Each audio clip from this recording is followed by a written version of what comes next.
Chapter 978, Strange Phenomenon at the God War Mountain. The people in the Holy City and even those on top of the mountain right now were stunned at this scene. No one knew the meaning behind this phenomenon. Boom! At the same time, on a majestic, towering peak inside the God War Mountain, a bright figure seemingly wished to cross time itself and all obstacles. He trod forward to reach the deepest and highest location in the mountain to look at the phenomenon. "It's Lin Tiandi," someone exclaimed after seeing the figure beneath the bronze light. "Does he want to reach the deepest location?" Meanwhile, no matter how Lin Tiandi tried with his myriad laws or even time-traveling sequences, he could only stop at this spot, failing to reach a greater height. Even the supreme Lin Tiandi can't reach that peak. Another murmured after seeing this. One more added, "He is already quite amazing. Even if he can't be listed among the top 5 of all ages, this is more than enough for him to be considered a supreme genius. Only supreme geniuses can reach this level." This phenomenon went on for a long time as if it was replaying the past. These visual images seemed to have occurred in distant years. Both Li Qia and Yi Chuyun, who were sleeping, were alarmed by this commotion as well. They rushed out at the same time and looked at this phenomenon over the God War Mountain. "What's that?" Yi Chuyun quietly asked Li Qia, standing beside her. He looked at the image for a long time before slowly answering, "There are a few things in there that ordinary people cannot grasp." "What kind of things?" She couldn't help her curiosity. His gaze remained fixed on the visual phenomena in the sky as if there was something within attracting his attention. After a long time, he finally responded, "A few items that are ancient beyond imagination." Yi Chuyun looked back at the mountain. The truth was that she didn't know much about it, let alone the rest of the world.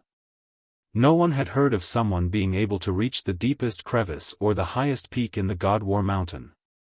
"Brotherly, how much do you know about the God War Mountain?" She knew that he specifically came for the mountain this time. "How should I put this?" Li Qia smiled, "If I say that there is no one in this world who understands it more than I do, you may not believe me." "I believe you." Yi Chuyun nodded seriously and responded without any hesitation. Her trust in him was absolute. He continued to stare at the mountain before speaking after a long intermission, "I believe in something as well. The God War Mountain might not be called an ominous ground, but it is the most dangerous place in this world." She inquired, "Why is that?" "I haven't heard about any dangers there." Li Qia gently shook his head, "Not just anyone can reach the dangerous areas. Moreover, the danger of the mountain is different from the general sense of danger." Yi Chuyun didn't quite understand what he was trying to say. However, if he didn't want to reveal everything, she wouldn't keep on asking. "Lin Tiandi can't do it. He isn't capable of reaching the prime peak."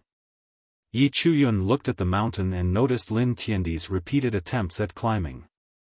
"The prime peak isn't a place that he can climb to." Li Qia said, "It is already incredible that he has made it through 1,000,000 peak to reach that point. His understanding of profound truths is quite high. Unfortunately, he doesn't need such a thing." "Can no one in this world climb the prime peak?" she asked. There were many legends about the prime peak of the God War Mountain, but a successful attempt was unheard of. "Yes, immortal emperors."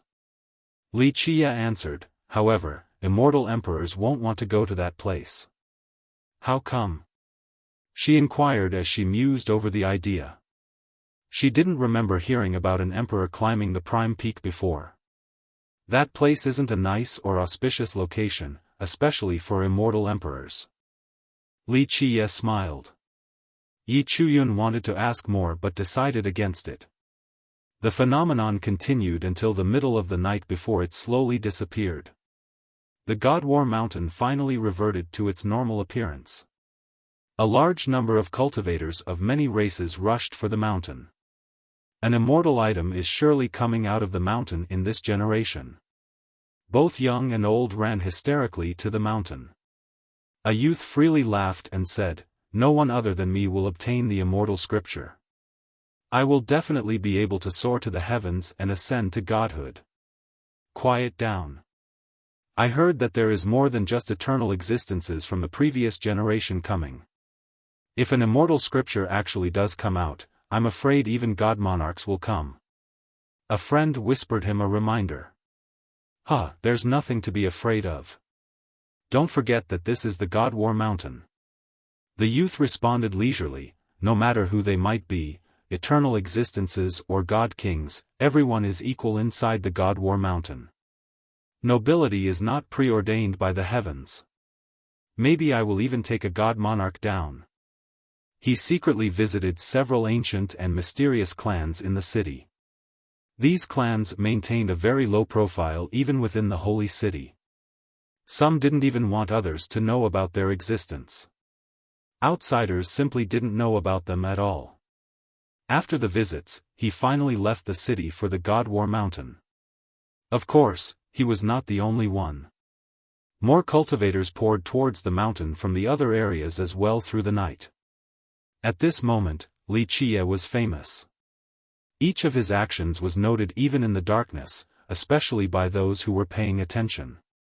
Wuxia is also going to the God War Mountain. Someone privately discussed this matter. Under the cloak of darkness, a pair of eyes had been watching Wuxia's every move.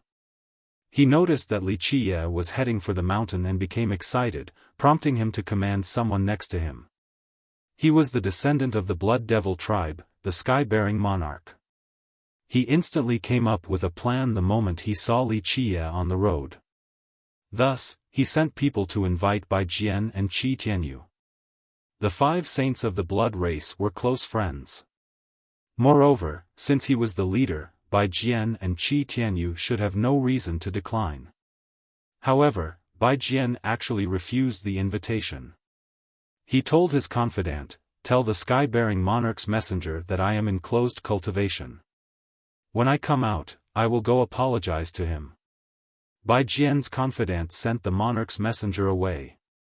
He came back and asked with some confusion, "Young master, your relationship with the monarch is quite good. You are usually happy to answer his beckons, so why are you refusing this time?" "Afu, this is a turbulent period." Bai Jian gently shook his head. "The sky-bearing monarch has great ambitions.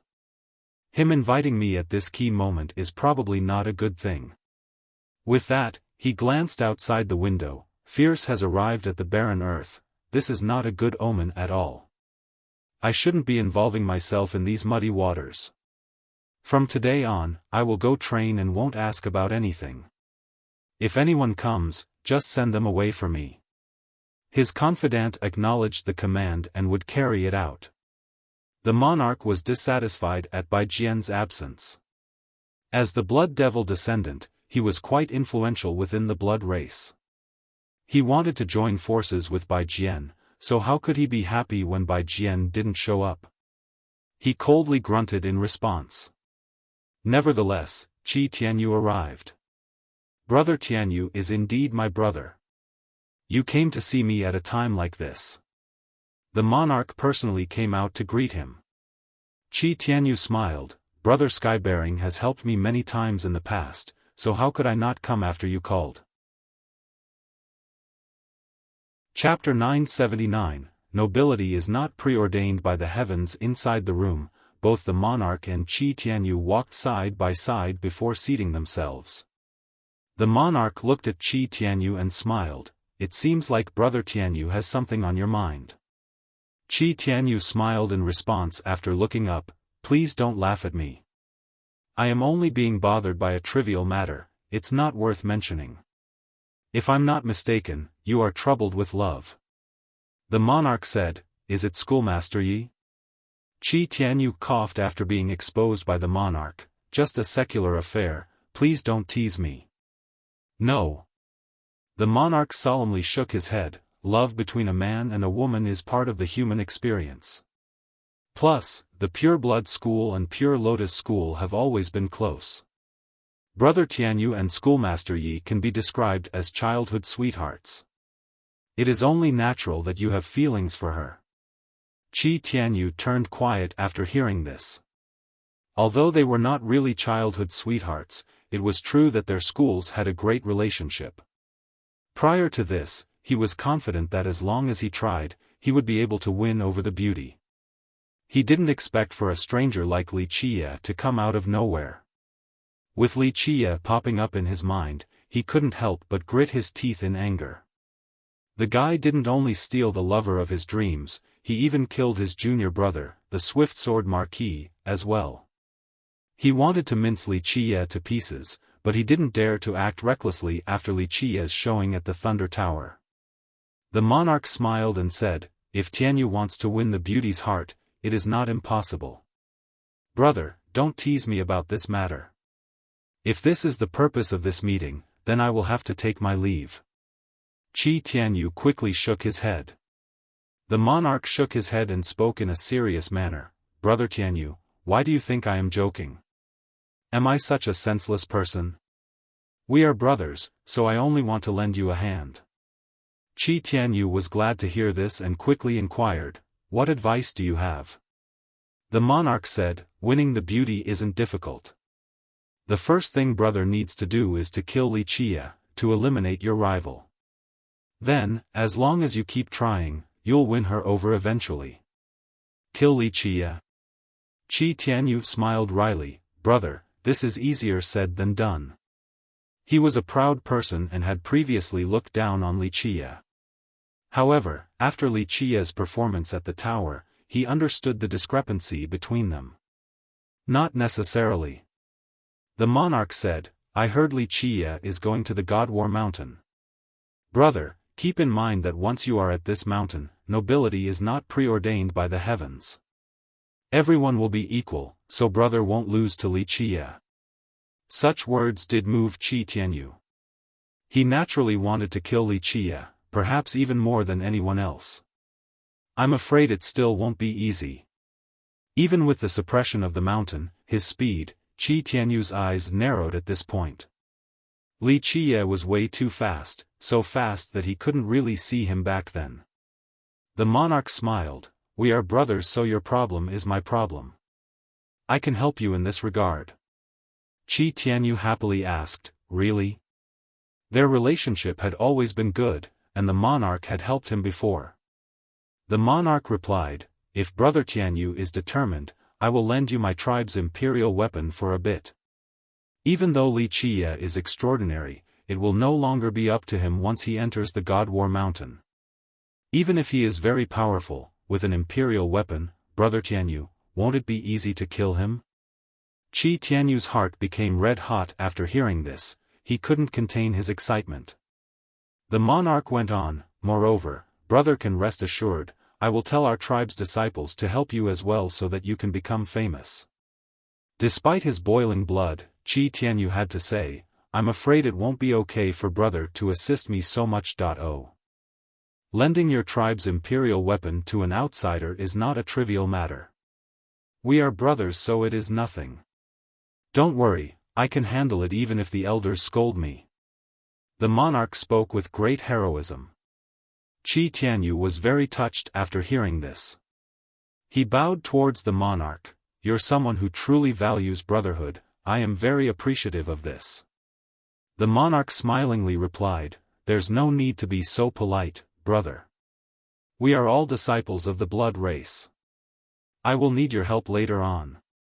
Tianyu hurriedly said, "Don't worry, brother. When you take control of the blood race in the future, I will be the first to show support." The two of them looked at each other and laughed. After the monarch saw Tianyu off, a blood devil ancestor spoke, "I'm afraid this plan might go awry. In my opinion, the primal ground greatly values Wuxia. He might even take charge in the future. Even if he doesn't become the ruler, he would still be an esteemed guest there. If you can kill Wuxia with this maneuver, then it will be good. But if you can't, then it will be quite precarious. Either way, we will be offending the primal ground." The ancestor analyzed the situation for the monarch. "Ancestor, who can be certain of this? We still don't know Wuxia's position in the primal ground." The monarch deepened his tone, "But one thing is certain, without Wuxia, I can enter the primal ground. Plus, I am a blood. If I can kill this human, won't that show that I have the power to replace him? That I am stronger and more capable than him? This will only show the might of our blood race, and our clan disciples will love me for it. The ancestor pondered then said, "You are playing with fire. If you fail, you will burn." The monarch smiled, "Ancestor, there is no smooth sailing in cultivation.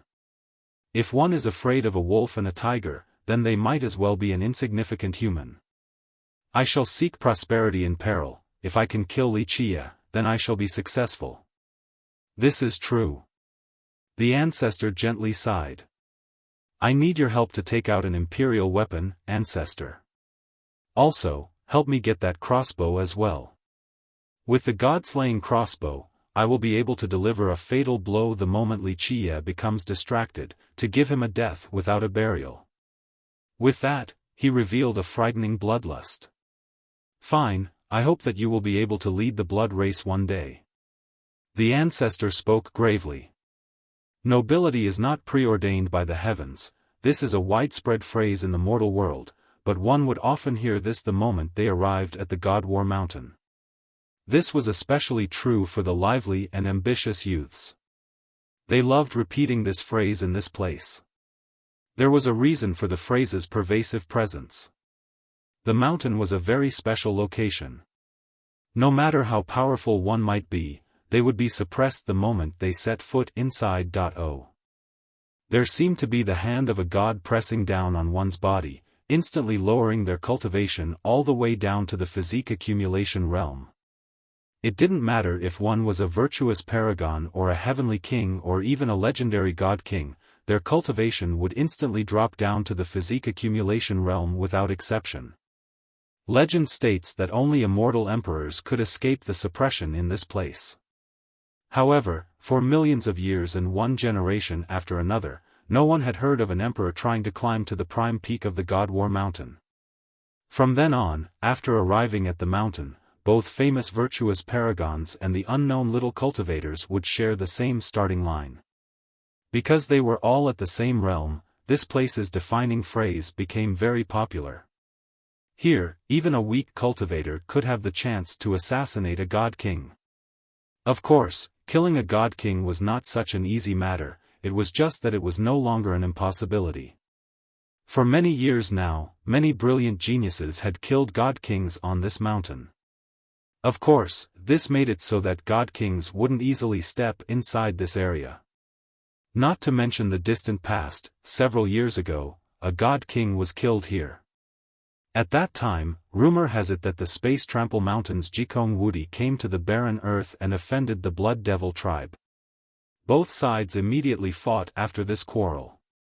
Jikong Wudi was just like his name. Even against the mighty tribe, he continued on fighting while retreating. A large number of experts were killed by him, and this forced many ancestors to come into being. Eventually, a god king from the tribe personally took action and chased him all the way to the God War Mountain. After stepping inside, this god king finally met the bane of his existence.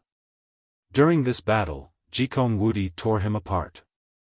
This battle brought Jikong Wudi extreme fame as he threatened the entire mortal emperor world. Many people said that he would become an invincible emperor just like his ancestor, immortal Emperor Takong. Meanwhile, the Blood Devil tribe viewed this battle as a great humiliation. Both the young and old of the tribe were reluctant to talk about this battle. There's an author's note in this chapter that I thought was cute. I'll briefly summarize it here. Recently, many readers asked when I will mass release. The truth is that I sincerely cannot do so right now. Some said that I have a reserve. This is true. I do have some chapters, around 10,000 words. I have recently been in a slump. Plus, there are many tasks to do at home. If I mass release and use up all of my backup chapters, then there might not be any new chapters. Because of this, the chance for a mass release is very low. My son has just got into kindergarten as well, so I want to spend a bit more time with him. Yesterday, when I got out of bed and wanted to write more, he told me to go play with him. I said no due to work because I had to make money, but then he said something that left me quite touched. He said, "Papa, don't write, play with me. I don't need toys, so there's no need to spend money." After hearing this, I felt that I have spent too little time with him. Chapter 980, Entering the God War Mountain. Nobility is not preordained by the heavens.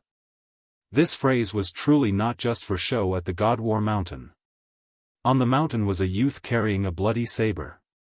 His body was engulfed in a blood energy as his long hair fluttered with the wind just like a waterfall of blood. He came with a group of blood devil disciples and arrogantly laughed, "Will god kings from the human race dare to come here?" The Saber Emperor schools Feng Zhicheng. Many cultivators here were startled to see this young man. He was the main descendant of the Saber Emperor school, one of the 35 great lineages of the Blood Devil tribe. Its power was among the top 5. What was even scarier was that he had also inherited the school's terrifying weapon, the Blood Devil saber.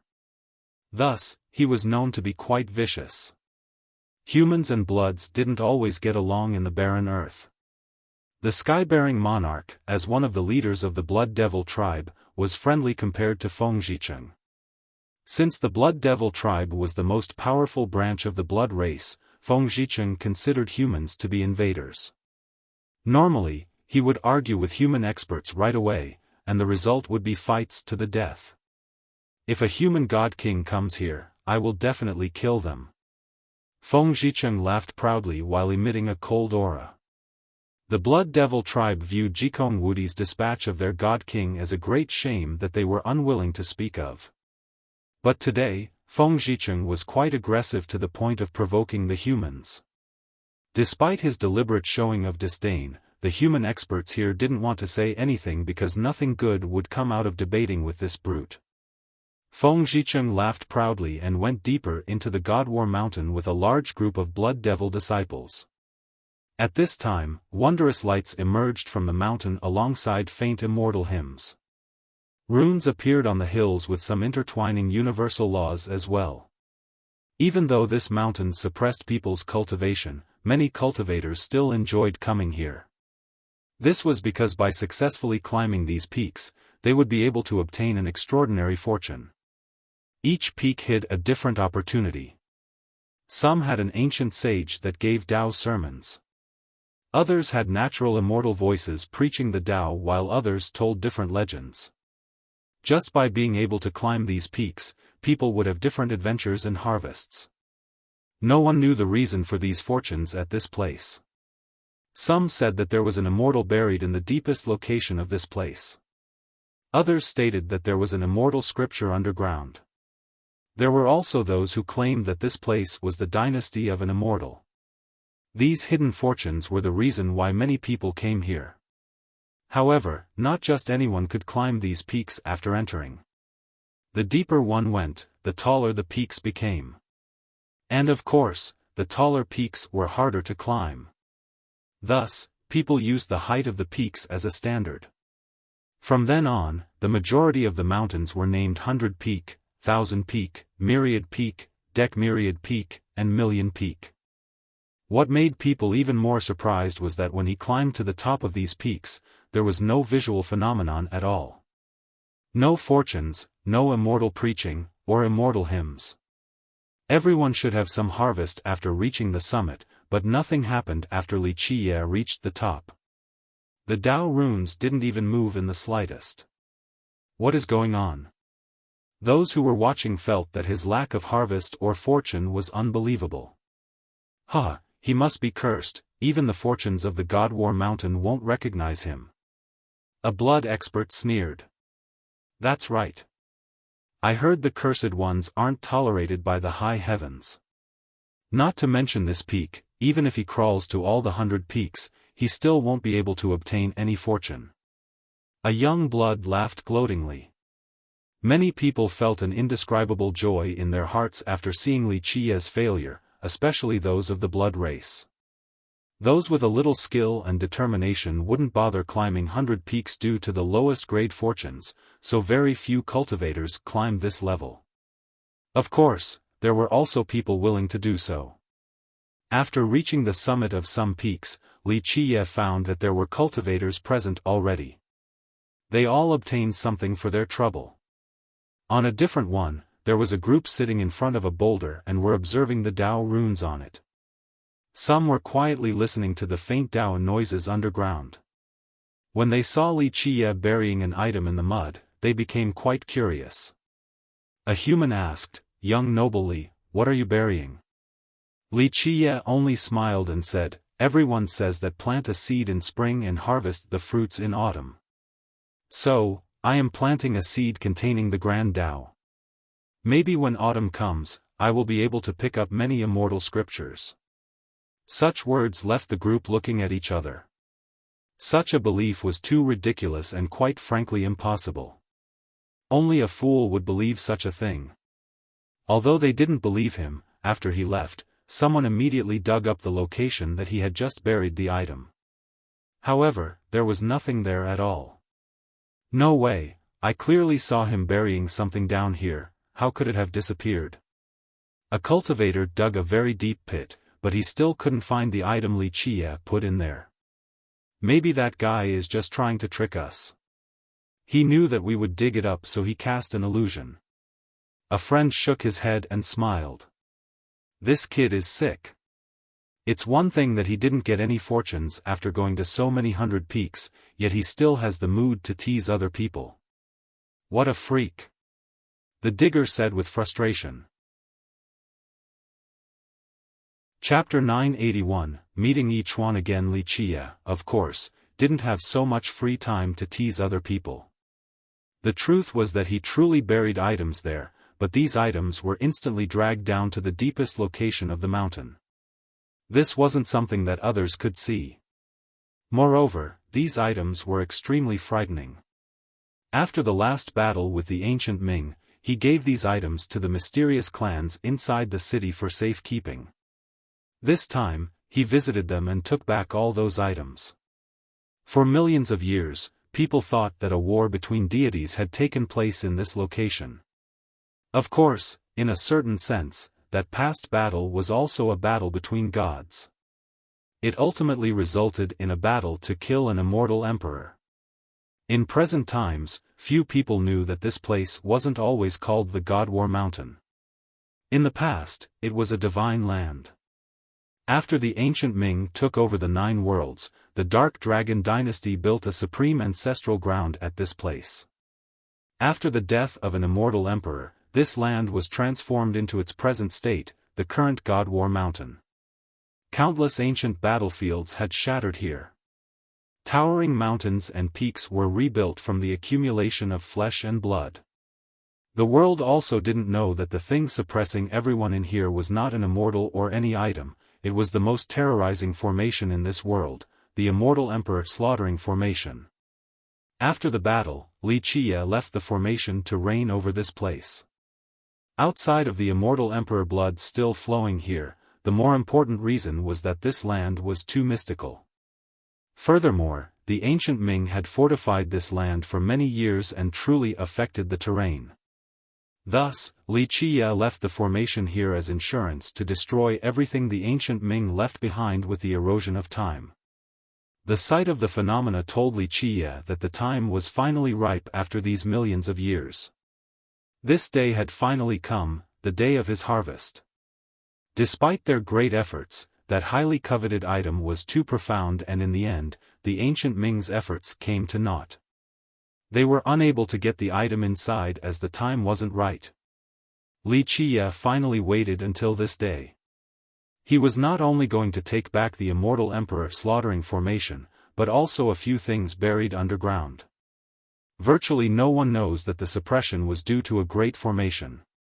They believed in the myth of an immortal being here instead. Wuxia continued to bury items deep underground. He started from the 100 peaks and then the 1,000 peaks, myriad peaks. For many cultivators, climbing these mountains was not an easy matter. This was especially true after the myriad peaks, it became prohibitively difficult to continue onward. The suppression became stronger the closer one was to the center of the God War Mountain. It was a great test to anyone's Tao heart, determination, perception, and skill. However, this was not difficult for Wuxia. He was the creator of God War Mountain. For him, not to mention the million peaks, even climbing the prime peak was easy. At one of the special 1,000 peaks Wuxia was burying items in, a respectful figure immediately bowed the moment he saw Wuxia. Young noble Li, Wuxia looked up and smiled leisurely. Royal Lord Yi, we meet again. This is truly a type of fate. So it turned out that this old man who bowed respectfully towards Wuxia was the Suhuan country's royal lord Yi Chuan. At this time, a group of disciples were standing behind him. Abeo, who didn't like Wuxia, was among them. Yi Chuan quickly told his disciples, "Come, greet young noble Li." Back at the Void Trap Desert, some of them had looked down on Wuxia. But now, they knew that Wuxia was their great lord's esteemed guest. What shocked them even more was when they heard some of his stories. He even dared to kill the descendant of the Crimson Night Kingdom. This was too much to take in for little cultivators like them. In their eyes, Qi Zixian was a goddess from legends, someone completely out of reach. However, Wuxia casually killed someone of her level so easily. How could they not be astonished? Thus, after seeing his arrival, Abeo's group didn't dare to slight him in the least. They were stricken with both fear and awe as they bowed towards him. "Rise." Wuxia gently waved his sleeve and smiled. "Oh. That little lady isn't coming?" He was referring to Yi Chuan's disciple, Ali. He had a good impression of her due to her broad-mindedness. "She's here." Yi Chuan was happy to see Wuxia bringing up his disciple right away. He pointed at 1,000 peak ahead and said, "She climbed up that peak and is comprehending the fortune up there." Wuxia looked at this peak for a bit. It was around 5,000 to 6,000 zhang high. It was relatively tall among the 1,000 peaks. To be able to climb a 6,000 peak at that age, she either has a strong Tao heart or a mind free of distractions. Wuxia gently nodded. However, there is still a big gap compared to real cultivators if she can only climb up 1,000 peak. His words made the majority of disciples behind Yi Chuan lower their heads in shame. Even the proud Abeo was very embarrassed. One couldn't be considered a real cultivator by just climbing a 6,000 peak. Meanwhile, they could barely climb a 3,000 peak. This was not much different from mere mortals. "May I ask how you define a cultivator?" Yi Chuan noticed this rare opportunity and immediately asked Wuxia. He was seizing the chance for his disciples. Cultivation is not about innate talents. It relies on one's Tao heart, determination, and perception. Wuxia only smiled since he knew what Yi Chuan was thinking, so he casually taught them. Most cultivators wouldn't care for this basic theory. Wuxia didn't want to pass down a real Tao system either. This was only casual speech. As for how much they could understand from it, this depended on their own efforts and fortune. "Wow, I feel like I've missed something." While Wuxia sat on the ground to teach Yi Chuan's disciples, a crisp and pleasant voice rang out. Yi Chuan's youngest disciple, Ali, finally came back from the summit. She was both excited and scared to see Wuxia sitting together with her brothers. Yi Chuan hurriedly said, "Ali, come greet young noble Li." She looked at him with surprise in her big and round pair of eyes before she happily smiled. "Young noble Li is also here? Don't tell me you want to compete with Lin Tiandi by seeing if you can reach the prime peak?" Yi Chuan was startled after hearing his disciple. Both Wuxia and Lin Tiandi were peerless characters, not people that a small kingdom like them could provoke. "This girl, what nonsense is this? Just greet young noble Li first." Yi Chuan gently scolded her so that his disciple wouldn't speak more outrageous lines. Wuxia gently waved and stopped Yi Chuan. He then glanced at the million peaks in the distance and smiled. "I am only competing with myself, there's no need to compare with others." "How awesome!" Ali cutely smiled and said, so young noble Li is saying you are not weaker than Lin Tiandi? In the past, among Yichuan's disciples, only Ali was unprejudiced towards Li Qie. Lin Tiandi? I don't need to compete with him. Li Qie smiled towards this curious girl. If this was before, a Bao's group would have laughed at Li Qie and thought that he was ignorant. However, they didn't think so today. Daring to kill Crimson Knight's descendant showed that Li Qie had the power to back it up. Li Qie spoke to Ali, "It seems like you had a good harvest at the summit. A runic water vein, it can nourish your Tao foundation." How do you know that? She was jolted from hearing him reveal her harvest. She had only managed to comprehend the Tao runes on the mountain and didn't even have the time to tell her master, but Li Qie was able to tell with a single glance. I only calculated with my fingers. Li Qie chuckled. How could this elude his eyes? It was only a small exaggeration to say that he was the creator of the God War Mountain. Ali was both puzzled and scared. She wanted to ask, but Yichuan shook his head towards her and motioned for her not to. Li Qie told Yichuan, "Royal Lord Yi, when I drank your wine back then, I said I would give you a good fortune. Today, we met by chance, so it is time to finish our connection." After hearing this, Yichuan became quite joyous. He brought his disciples to thank Li Qie and said, "Thank you for your guidance, young noble Li. We are very appreciative. Follow me." Li Qie accepted their gesture and then turned around to leave. Yichuan quickly followed with his disciples. This was a once-in-lifetime opportunity in his eyes. It wasn't easy to encounter a supreme genius like Li Qie. Li Qie brought them into a hidden mountain base in this area.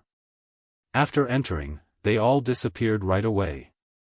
No one was more familiar with this place than Li Qie, so he brought them here to learn. Chapter 982, Dao Passing. After bringing them here, Li Qie looked at the group and slowly explained, "I only have half a day. I will repeat the theories I've stated earlier. You. With that, he pointed at 3 people in the group. They were Yichuan's best disciples. Bao was one of them. I see that the 3 of you have trained in a combination technique and have decent teamwork. I will pass down an old Trinity formation to you 3. I will only repeat it twice, whether you can learn it is up to you." Li Qie said. Yichuan's disciples quickly held their breaths and focused. They were afraid of missing out on such a good opportunity. Li Qie then repeated the few Dao basics. Even though this was only elementary information, it was completely different when explained by Li Qie. Everything became so brilliant and easy to understand.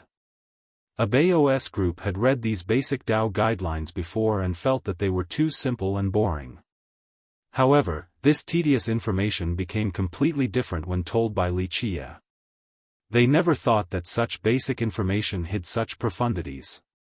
Even Yichuan, the ruler of a country, was immersed in the teachings. At this time, both the master and the disciples who looked down on Li Qie were completely convinced and greatly admired him. After the Dao preaching, he gave a Bao's group the Trinity formation. This ordinary formation was not too profound, but after being modified by Li Qie, it became incredibly abstruse. This made the 3 quite ecstatic, as if they had just found a great treasure. They felt incredibly grateful towards Li Qie. Yichuan was happy as well. He inadvertently created a good relationship with Li Qie, but he didn't expect for this good of an outcome. After passing down the formation, Li Qie told Ali, "You obtained a runic water vein. This vein is a bit special. Since our meeting is a type of fate, I will help you improve it." With that, he pointed at her forehead. In the blink of an eye, bright waves rippled in the sky. Ali closed her eyes and didn't stop Li Qie from judging her Dao foundation. Zzz, with Li Qie's finger movement, the runes with a wavy texture suddenly intertwined like needles. In a short time, they combined to turn into a universal law in the form of a divine chain. Zzz, eventually, this divine chain imprinted itself into her sea of memories and took root there like a healthy tree. It seemed to be turning into a heavenly merit law. This is, Ali felt the item in her mind. She was both happy and scared before asking curiously, what is this merit law? Carefully study it. One day, you will understand what kind of merit law it is. Wuxia didn't answer her question completely, only smiling instead. He then shifted his gaze towards each one's group. You all can stay here for now to meditate. Try to climb the higher peaks afterward, there won't be any more chances in the future. In the God War Mountain, your talents do not matter. It is all about your Tao heart and determination. He pointed at his heart after finishing this. He taught them a few techniques to climb the mountains before turning around to leave. Each one asked with concern as Wuxia turned around, young noble wants to climb up the prime peak? Yes, but there's no rush for now. Wuxia smiled, when I climb up the prime peak, you all should leave. The God War Mountain won't be like this from then on. Thank you for your guidance. Each one bowed again. He pondered for a moment before speaking with some hesitation, young noble should still be a bit careful on your trip. I heard the blood race wants to monopolize all the myriad peaks and up, they're not allowing humans to come close. I'll be careful. Wuxia smiled. Will we meet again? Ali curiously asked while looking at Wuxia's back. If it is meant to be. To meet or not to meet, let it be up to fate. Wuxia smiled before disappearing at the entrance. What a strange person. Ali tilted her head and murmured, he is arrogant but also friendly. After drinking 1 cup of wine from us, he gave us so many good things. Because he is a master, a real master. Another disciple spoke, I heard a master only teaches when it is fateful, they won't care about one's background. Either way is fine. Each one sighed softly, he is not from our world. He will definitely break the 9 heavens and climb to the apex. We are only insects in this world and can only watch in admiration. He taught us these grand Tao just because of the fateful connection back then. Each one understood that Wuxia was returning the kindness from that cup of wine back then. From now on, Wuxia no longer owed them anything. Wuxia continued on burying items in the 1,000 peaks. Each item he buried was different as well. Alas, no matter how many peaks he climbed, there was no reaction at all. He didn't meet any fortunes unlike the others. Just like the speculations of the blood race, Wuxia must have been cursed and the God War Mountain did not welcome him. It is useless even if you climb up 1,000,000 peaks. A cursed person like him will never gain anything from the God War Mountain. Someone gloatingly mocked after seeing Wuxia's attempts. Of course, the truth was far from this. He was the one who set up the immortal emperor slaughtering formation to suppress this place. How could he obtain any fortune here? If he wanted them, he could have taken as many as he wanted. It was just that he didn't wish to disturb the peace underground because his followers were buried there. In addition to Wuxia who was attracting a lot of attention, there was another who commanded the same level of spotlight, Lin Tiandi. He had reached the top of the highest 1,000,000 peak. However, no matter how hard he tried by crossing time and space, he couldn't reach the prime peak. His methods were extremely heaven-defying. Many images appeared. There was even an immortal paving the way for him. He even took out one supreme treasure after another. Some were completely unrecognizable by others. Alas, even his best efforts didn't allow him to reach the final peak. Even though others called him Tiandi, he was insignificant, unable to reach the apex that was the prime peak. The prime peak had been there for millions of years. It seemed that no one could conquer it by reaching its summit. He is indeed amazing. Every generation, a wondrous genius like this would come out. While carrying out his planting process, he occasionally looked up to see Lin Tiandi's methods and nodded approvingly. Others marveled at Lin Tiandi's methods as well, so powerful. No wonder why he is called the number one in the barren earth. Despite coming from humble beginnings, he can still stand tall against Mei Suyao's group. He is the pride of vagrant cultivators like us. Of course, there were also those who were jealous of Lin Tiandi, especially the younger generation. They knew they couldn't compete against him. After exhausting his means and still being unable to reach the prime peak, Lin Tiandi had to give up. He felt a bit dejected. Since his Dao debut, everything had been smooth sailing and nothing could halt his pace. He was completely confident and would challenge any powerful existence. However, he finally suffered a setback before the prime peak. Although he couldn't come up with a reason for failure, he still had to stop right here. Of course, Lin Tiandi was still Lin Tiandi. He didn't lose his confidence because of this setback. He only smiled wryly with a touch of helplessness. Wait until I'm more powerful, I will come back to conquer you. Eventually, he looked at the prime peak and murmured before leaving. Some were happy and some were sad to see his failure. The happy people found consolation in his failure. At the very least, not everything went well for him.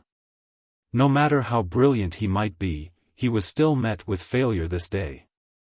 As for the sad crowd, they felt that if even Lin Tiandi couldn't do it, there was no chance for other people. It was likely that they would never be able to reach the prime peak and see the scenery up there. It is no surprise to see Lin Tiandi fail here. Since the start of time, even immortal emperors faced defeat one day, let alone us normal people. A fella commented after this event. No one knew if these words were meant to console Lin Tiandi or himself. Chapter 983, Overbearing Blood Race. As Lin Tiandi was leaving the prime peak, he saw Li Qia planting items along the way. Although they were only staring at each other in the far distance, this was more than enough to cause the atmosphere to change. There wasn't a need to say more about Lin Tiandi. His fame at the southern region was incomparable as the current number one. On the other hand, Li Qia recently climbed to fame by instantly killing the Crimson Knight descendant in front of their ancestors. He used his own power to challenge the kingdom. This was enough to show his tyrannical nature. Today, Tiandi and Fierce had finally met. There were many who watched them with excitement. They all wanted to see if the two would fight or not. The leader of the blood experts here sneered with a tough attitude, and it's not just this myriad peak, with this as the starting point, the surrounding 100,000 miles all belong to us. Anyone who dares to pass will become the enemy of our Saber Emperor school and the entire Blood Devil tribe. This tribe indeed had great solidarity.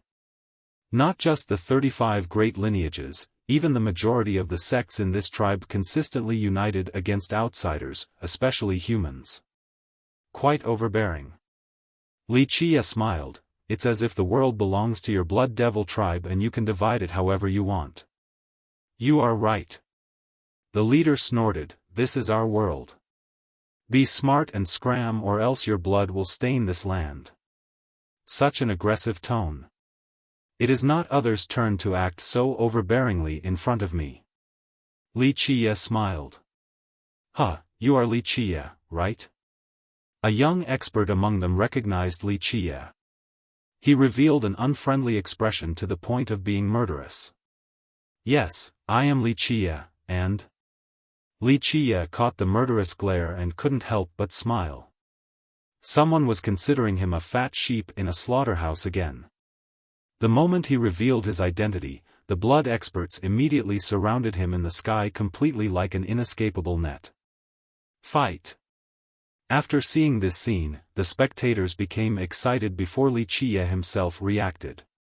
Due to his recent notoriety, everyone wanted to see how he would beat up the blood race. This was especially true for the humans, they wanted to see him rampage. Li Qia stared at these experts and leisurely smiled, oh. You want to rob me? Huh, yes, we want to take your dog life. One of them smiled deviously. The leader snorted, if you were someone else, then we could have spared you. But Li Qia, there is no way out for you today. This place will be your burial. The blood youth who recognized Li Chia shouted, "That's right, tear him to pieces so that the humans can see the result of those who oppose us. It seems like you all really think that I am a fish on the chopping board." Li Chia chuckled, "You think you can kill me with just your group alone? Huh, Li Chia, you can keep acting smug all you want." The young blood laughed arrogantly, "You might be strong outside, but don't forget, this is the God War Mountain where everyone is equal at the physique accumulation realm. You might have the advantage in a one-on-one situation, but 1 against a dozen, where is your advantage now? That's right, we'll tear this Li guy into 1,000,000 pieces so that he will forever wallow in regret for opposing our blood race." The experts here revealed their bloodthirst. Chapter 984. Killing the enemies. This situation left the majority of the spectators from the other races outside shuddering. Some of them glanced at each other and finally realized that at this moment, everyone had the same starting line. The human cultivators held Li Chia in high regard for killing Qi Zixian. However, it was just like the blood experts had claimed, everyone was at the same realm, physique accumulation. Li Chia would win if it was a one-on-one, but against a dozen, all of his advantages were gone. At the same level, fighting a pack of wolves alone would be a very grim situation regardless of one's techniques and means. Ants can bite an elephant to death. This is looking very unfavorable for Li Chia. The human experts were worried for Li Chia, but no one was willing to help him. Only a madman would help a stranger and offend the powerful Blood Devil tribe in the process. Nobility is not preordained by the heavens. No matter how powerful you are only a little cultivator here. The young blood spoke with a fierce look, "Li, accept your fate. You should have known that you will die by coming to this place." Li Chia leisurely smiled in response, "Wow, it sounds like you are saying that I will really be torn to pieces here. Come, all at once so that I don't have to waste time cleaning up. Go, tear him to pieces." The young blood shouted. With that, he was the first to lunge towards Li Chia. He wanted this merit. If he could kill Li Chia, he would become renowned in the world while raising the prestige of the blood race. Tear this little human animal apart. The other blood experts were not willing to fall behind. In the blink of an eye, more than a dozen experts all rushed towards Li Chia. Watch out!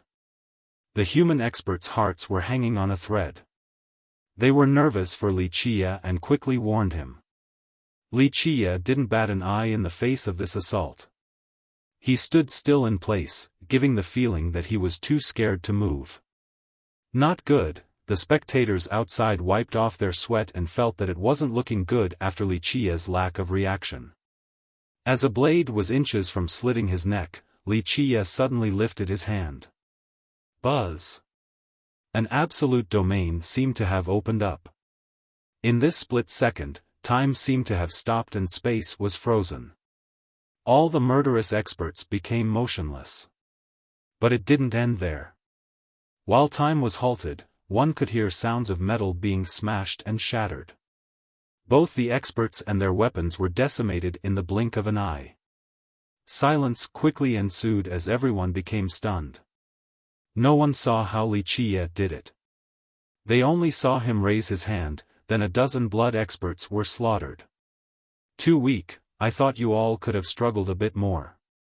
Li Chia slightly shook his head while looking at the bloody carnage with a regretful demeanor.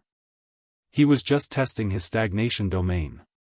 Although there were Heavenly King level experts among the dozen, they couldn't even handle one blow inside the domain. Moreover, they were suppressed to the physique accumulation realm, so they were instantly rendered into a bloody pulp. The spectators nearby were astonished by this scene.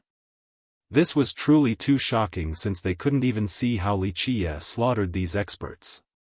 Li Chia didn't seem to care, as if this was an ordinary occurrence to him. He looked at the spectators and smiled, "In this place, I am higher than even deities. I welcome anyone who wants to challenge me." With that, he climbed up the myriad peak. The crowd turned quiet and just watched Wuxia's departure. When he smiled and revealed his white teeth with that nonchalant expression, it made many of them quiver. That brat is too scary. It looks like the mountain isn't even suppressing him. An older cultivator calmed down and seemed to have noticed something. The group began to compose themselves at this time. A cultivator became startled and exclaimed, "The Saber Emperor School's Feng Zhicheng and other geniuses from the Blood Devil tribe are all meditating at that peak, yet he is actually climbing up. What about Feng Zhicheng?" A human expert spoke with contempt. "Li Qiye even dared to kill Qi Zixian, you think he cares about this Feng Zhicheng? Humph, in my eyes, he is still nothing even with the Blood Devil saber. Yeah, Qi Zixian is one of the 5 saints while Feng Zhicheng isn't qualified to join this group. Even if the Saber Emperor School is a big sect, it still can't compare to the Crimson Knight Kingdom." Another human spoke, "Someone as fierce as Li Qiye simply doesn't care for the blood race." Some human cultivators were supporting Li Qiye both openly and covertly. In their eyes, Li Qiye's ability to strike the blood race allowed the humans to feel proud. Li Qiye climbed to the summit and found that there were people meditating in this place. Strange images were showing themselves. Without a doubt, they had obtained a fortune at this place. His presence immediately alarmed them. They turned around and sharply glared at him. This group consisted of young geniuses from the Blood Devil tribe.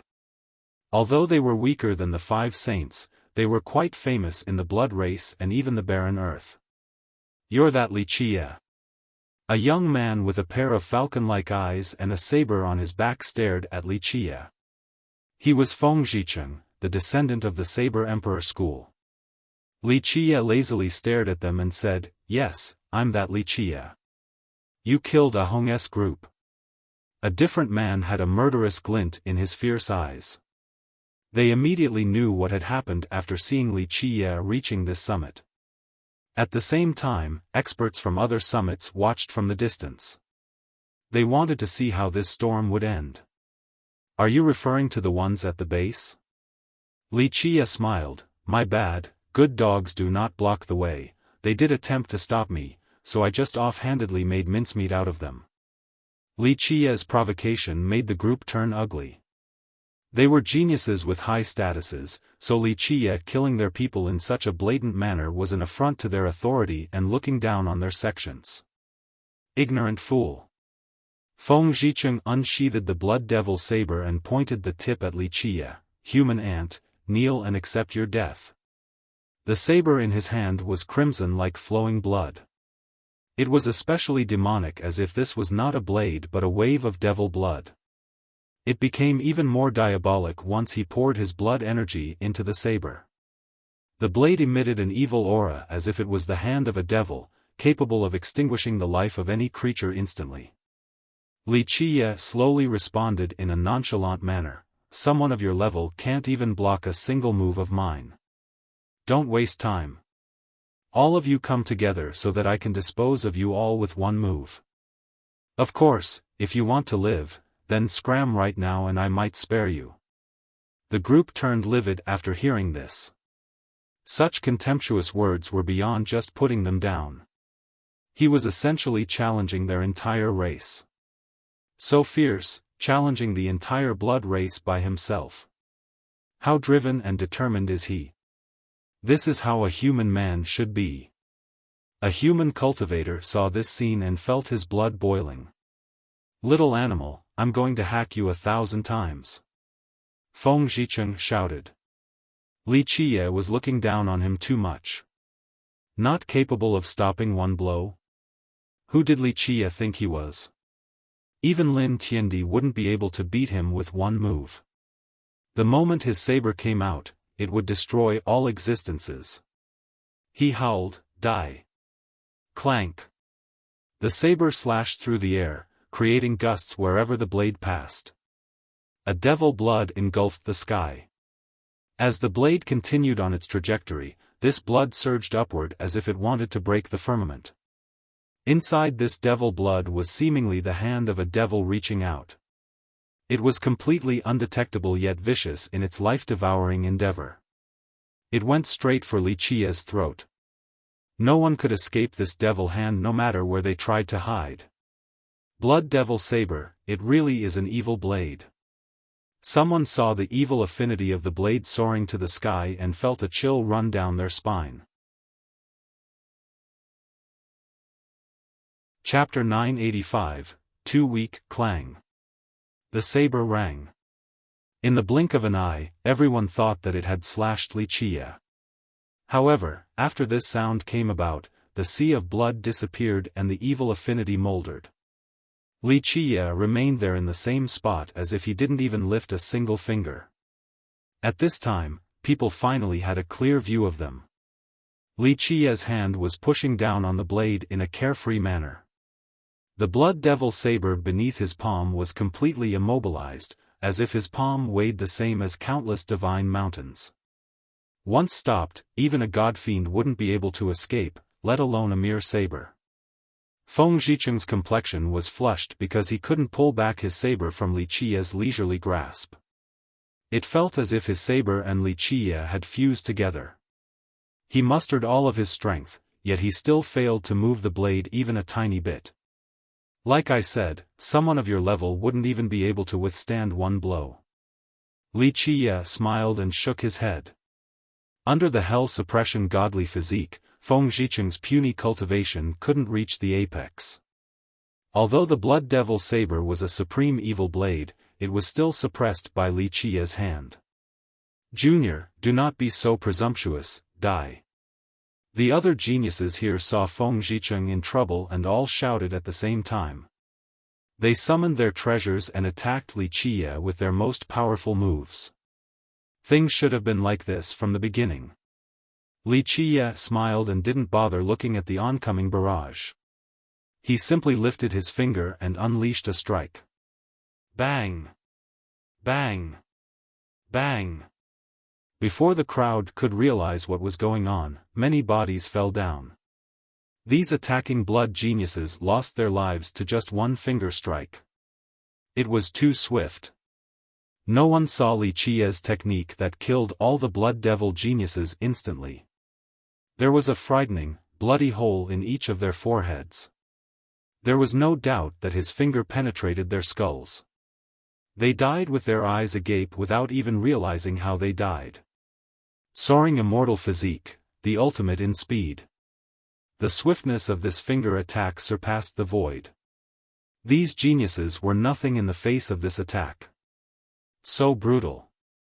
Even virtuous paragons from the previous generation shuddered after seeing this from the other peaks. Wuxia's speed could even threaten themselves. No techniques or Tao laws, just pure speed alone. Don't tell me he cultivates the soaring immortal physique? One of them was astonished and had this thought. Feng Zhicheng was currently shocked. He quickly ran and even gave up on his saber. In the blink of an eye, he created a gap between him and Wuxia. However, he had to stop after feeling a chill on his neck. A very sharp saber was hanging before it. This sensation was too familiar. He didn't need to look to know that it was his own Blood Devil Saber threatening his life. It happened in an instant, so no one could see it.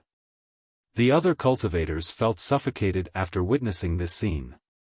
Feng Zhicheng came to a standstill and didn't dare to move. He even stopped breathing. The saber had followed him for decades, so he knew just how sharp and terrifying it was.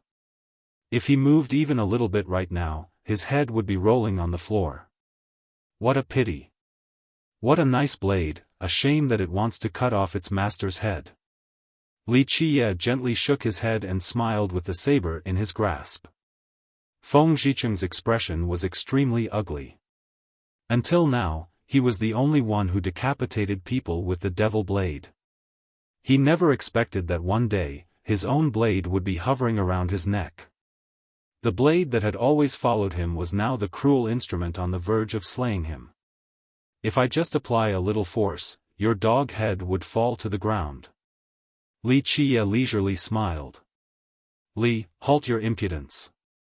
A cold voice resounded as someone climbed up the peak. Qi Tianyu is here.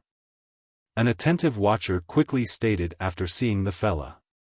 Many people held their breaths after seeing this newcomer. Everyone knew that the Blood Devil tribe had always been united. Provoking one was the same as provoking them all. No one found it surprising that Qi Tianyu would interfere at this moment. What, you want to stand up for the weak? Li Qia glanced at Qi Tianyu and grinned. I will kill anyone who murders members of my blood race, no matter who they are. Qi Tianyu landed on the summit and glared at Li Qia like a wolf eyeing its prey. He didn't hold anything back and released his blood energy in its entirety. Despite the great suppression from the mountain, Qi Tianyu's surging blood energy still carried an ancient might as if a deity was protecting him. It made him quite powerful. It seems like the rumors are true. Someone in the distance saw this and murmured, Qi Tianyu really has an ancient blood race bloodline flowing through his veins. Li Qia laughed and quipped, so if I kill a few blood members, I will be chaste forever? Let go of Feng Zhicheng now and I will give you a swift death. Otherwise, I'll slowly torture you and let you taste a fate worse than death. All of Qi Tianyu's blood energy rushed out, turning him into a blood god with a murderous momentum. How confident. Good, go for it. I'll give you a chance. If you can't save him in one move, I'll chop off his head. Li Qia smiled. Suppress. Qi Tianyu was also quite decisive and made his move before Li Qia could finish his words. He formed a mudra with both hands at an unparalleled speed. In the blink of an eye, his blood energy fused to form a seal of blood.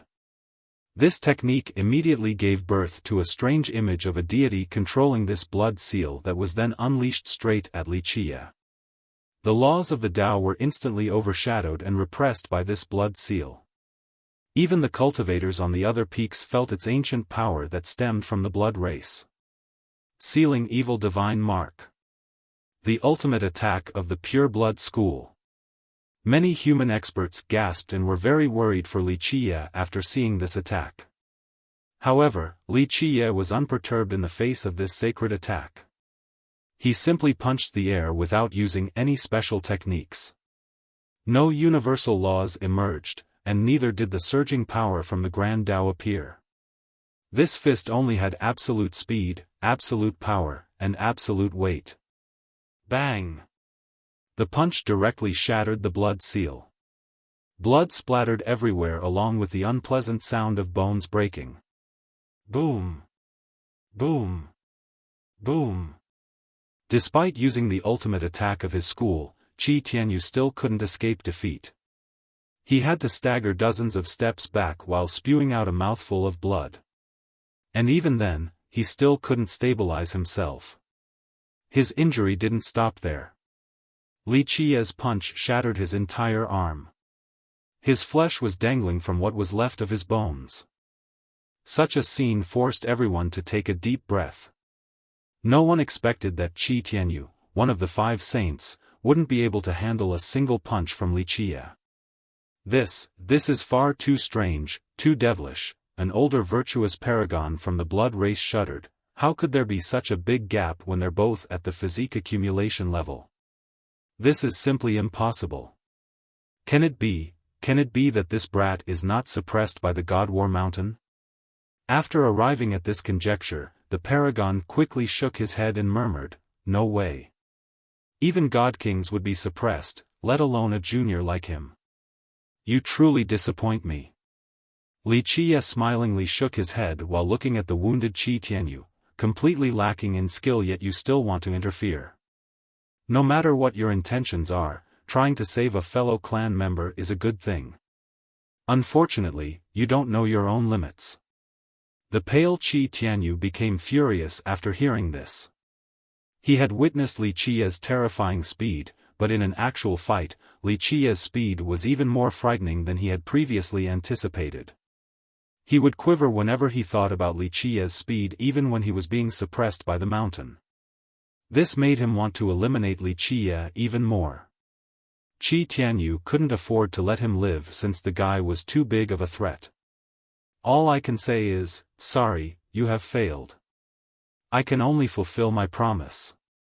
Li Qiye smiled and said while staring at the pale Qi Tianyu. No, Feng Zhicheng let out an unwilling scream, but it was too late. Blood spurted from where his head used to be. As his skull was flying in the air, he could see a stream of blood gushing from his own neck. Eventually, it rolled far away while his body made a loud thump, falling flat on the ground. His blood dyed the mud red as if it was nourishing the land. That felt good. A human expert swung his fist in the air to celebrate. This is how things should be. The blood race has been long overdue to be taken down a notch. If we humans don't show our might, they would keep on thinking that they're the boss of the barren earth. Such words incited a lot of hostile glares. In just a second, many blood experts nearby coldly stared at him. This human was frightened and lowered his head a bit. Nevertheless, he still had to let out a few laughs since he felt quite good from Li Qiye quickly dispatching Feng Zhicheng. Chapter 986, Breaking an Imperial Weapon Barehanded, You Still Haven't Escaped. I actually do admire your courage. Li Qiye put the saber away and smiled towards Qi Tianyu. Qi Tianyu took a deep breath and channeled his blood energy. With a series of crackles, his crushed arm was restored. Even though his cultivation was suppressed by the God War Mountain, his Dao foundation was still there so he could reconstruct his ruined arm. Our blood race only has heroes who die in battle, not fleeing cowards. Qi Tianyu took a deep breath. After thinking about his ace, he proudly arched his chest and his aura soared once more. Yes. That is a man of our blood race. A blood expert quietly praised after seeing Qi Tianyu regaining his confidence. Li Qiye chuckled after seeing Qi Tianyu's revitalization and slowly said, It doesn't matter if you're truly unafraid of death or have sufficient strength to back it up. No matter what, just this confidence alone is worthy of praise. Very well, if your blood race only has heroes who die in battle and no fleeing cowards, then I'll help you. He continued, Come, show off all of your moves. This is your final chance. Qi Tianyu prepared himself while staring intensely at Li Qiye. In the end, he bit his lip and spewed out some longevity blood while shouting, Die. Boom. The moment he cried out, the wind and clouds suddenly changed. The mountain range shook and a gigantic ring flew out. When his longevity blood stained this ring red, it covered everything and suppressed the world. This was a surging imperial aura that could deter even gods. The gigantic ring's suppressive momentum came crashing down and destroyed all things. Boom! Boom! Boom! With loud explosions, the frightening ring sealed Li Qiye's body. Moreover, it continued to emit loud blasts with its constant rotation to grind him into a bloody mist. An immortal emperor life treasure. Many were startled before this imperial aura. Some even screamed in horror. Such a sudden development frightened the crowd. This was outside of their expectations since they didn't think that Qi Tianyu's hidden card was an imperial weapon. A human expert shouted, There's no way. As far as I know, the Pureblood School doesn't have an imperial weapon. The Pureblood School was indeed powerful, but it had never produced an immortal emperor before. Thus, it was common knowledge that it didn't possess an imperial weapon. However, Qi Tianyu had just taken one out, so how could the crowd not become shocked? It is a weapon from the Blood Devil tribe. An expert from the previous generation recognized this gigantic ring and murmured, from the Wang's direct branch. He was referring to the Sky-bearing Monarch's clan. The Sky-bearing Monarch's real name was Wang Tiancheng, but everyone nowadays referred to him as the Sky-bearing Monarch. The Blood Devil tribe is truly unbelievable when it comes to their solidarity. They even loaned out an imperial weapon. Both humans and members of the other races became quite envious. Everyone knew that imperial weapons were priceless treasures. They were the defining treasures of their respective sects, meant to be used for their own protection. Even a sect's disciples wouldn't normally get an opportunity to use them. But now, the Wang clan from the Blood Devil tribe actually let Qi Tianyu borrow their imperial weapon. This was a great showing of camaraderie and solidarity. Thus, it was understandable that the experts from the other races became quite envious of the whole thing. This was doubly true for the humans. They could be considered the top race in the barren earth, but they had always been fragmented with their own individual goals. It's over, Li Qie is dead for sure.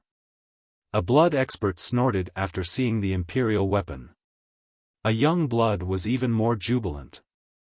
He laughed with contempt. What is this about being the fierce of the human race? Humph, a junior with such a shallow foundation still dares to challenge our blood race? He doesn't know his own strength. We have been standing strong in the 9 words for millions of years with unfathomable power. How can an ignorant junior like him challenge us? Although some human experts were annoyed by this claim, they remained silent as they had no other choice. It seemed like Li Qie's defeat was a foregone conclusion the moment the imperial weapon came out. The cultivation of everyone in the area was suppressed to the physique accumulation realm. In this circumstance, if one could control an imperial weapon, then victory would certainly be within their grasp. Boom! The imperial aura continued to spread like an ocean engulfing Li Qie. He appeared incredibly small in contrast to this vast and mighty aura. Bang! A deafening blast resounded. Li Qie directly unleashed a fist without any special attributes. It was a direct contest of force. This attack that resembled an immovable fist of a god struck the gigantic ring and actually managed to stop its offense. Beneath the ring, people could still see the shimmering golden brilliance of this fist. It radiated a holy aura as if it was of the Buddhist faith, as if the legendary Buddha had unleashed it. It was capable of subduing demons and devils. Meeting an imperial weapon barehanded? He's insane. A spectator in the distance became slack-jawed. This was the craziest thing they had ever seen. Ignorant brat, he is asking for death. He's actually punching an imperial weapon with his bare fist. A young blood sneered as if he could foresee Li Qie's tragic end. Bang! With another loud explosion, the unbelievable happened. Li Qie's golden fist actually stopped the gigantic ring. He was completely fine, even an imperial weapon couldn't hurt him in the slightest. Break for me. Qi Tianyu didn't dare to believe it.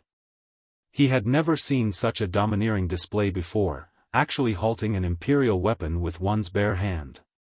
He wouldn't even dream of such a thing, but it was unraveling right before him. He didn't hesitate any longer. He spewed out even more longevity blood onto the ring to unleash an even more devastating force. But regardless of his urging, the imperial weapon still couldn't kill Li Qie. His heavenly fist was immovable even when facing the mighty weapon. Indestructible diamond fist, one of the myriad Dao fists. This attack was even stronger than an imperial weapon's might, allowing Li Qie to be unharmed. That's impossible, the crowd was dumbfounded by this. Stopping an imperial weapon with bare hands, this was beyond the imagination of common men, yet it was actually happening. The youths from the blood race were even more shocked. At this time, it seemed like they had just swallowed a fly. Earlier, they announced that Li Qie's death was assured, but now, he indirectly gave them a fierce slap to the face. Is this brat still a human? An older virtuous paragon from the blood race quivered a bit. This was simply too frightening. You're too weak. Being suppressed to the physique accumulation realm in this place means that you can't even unleash 1 or 2% of the weapon strength, yet you wish to kill me? Li Qie blocked the weapon, then looked at Qi Tianyu with a smile.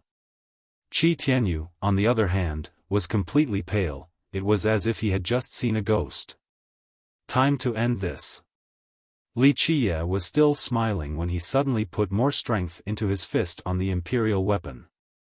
In the blink of an eye, the soaring immortal and sky destroyer physiques erupted. Absolute power and absolute speed combined to form an unstoppable might to resist the ring from above. Boom! The ring was blown away like a gigantic mountain by Li Qiye. It flew all the way out of the God War Mountain and disappeared into the horizon. The crowd turned silly after seeing this. Blowing an imperial weapon away with one fist. This was even more miraculous than anything that could be seen in a dream, something that only belonged in legends. It was likely that until today, no one had ever seen something like this before in person. Someone who didn't believe his own eyes murmured, "Am I dreaming? Pinch me real quick." Of course, he quickly screamed right afterward. His companion showed no mercy and pinched him hard. He woke up from the pain and understood that this wasn't a dream. This kid is unreal. Virtuous paragons from the blood race were in awe. This feat was not something a normal person could do. Thump, thump, thump, Qi Tianyu took several dozen steps backward. He wasn't pushed back by Li Qiye, it was due to fear. While watching Li Qiye coming closer towards him, he no longer had the courage to fight. Broken down from fear, he turned around to flee. Zzz.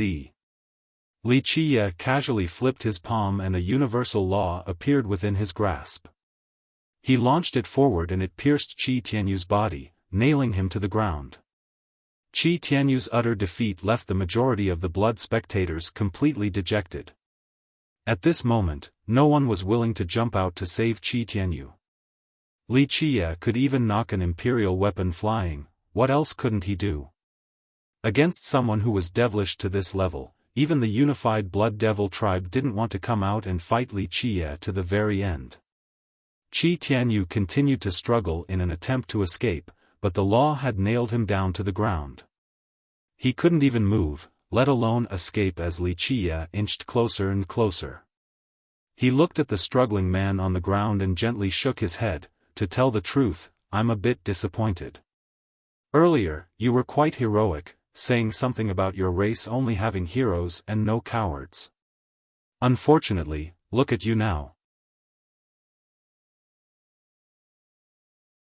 Chapter 987, Sneak Attack Whoosh.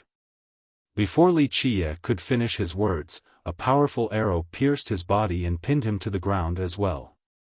This development was so sudden that no one could react in time. Li Qiye had just defeated Qi Tianyu and nailed him to the ground.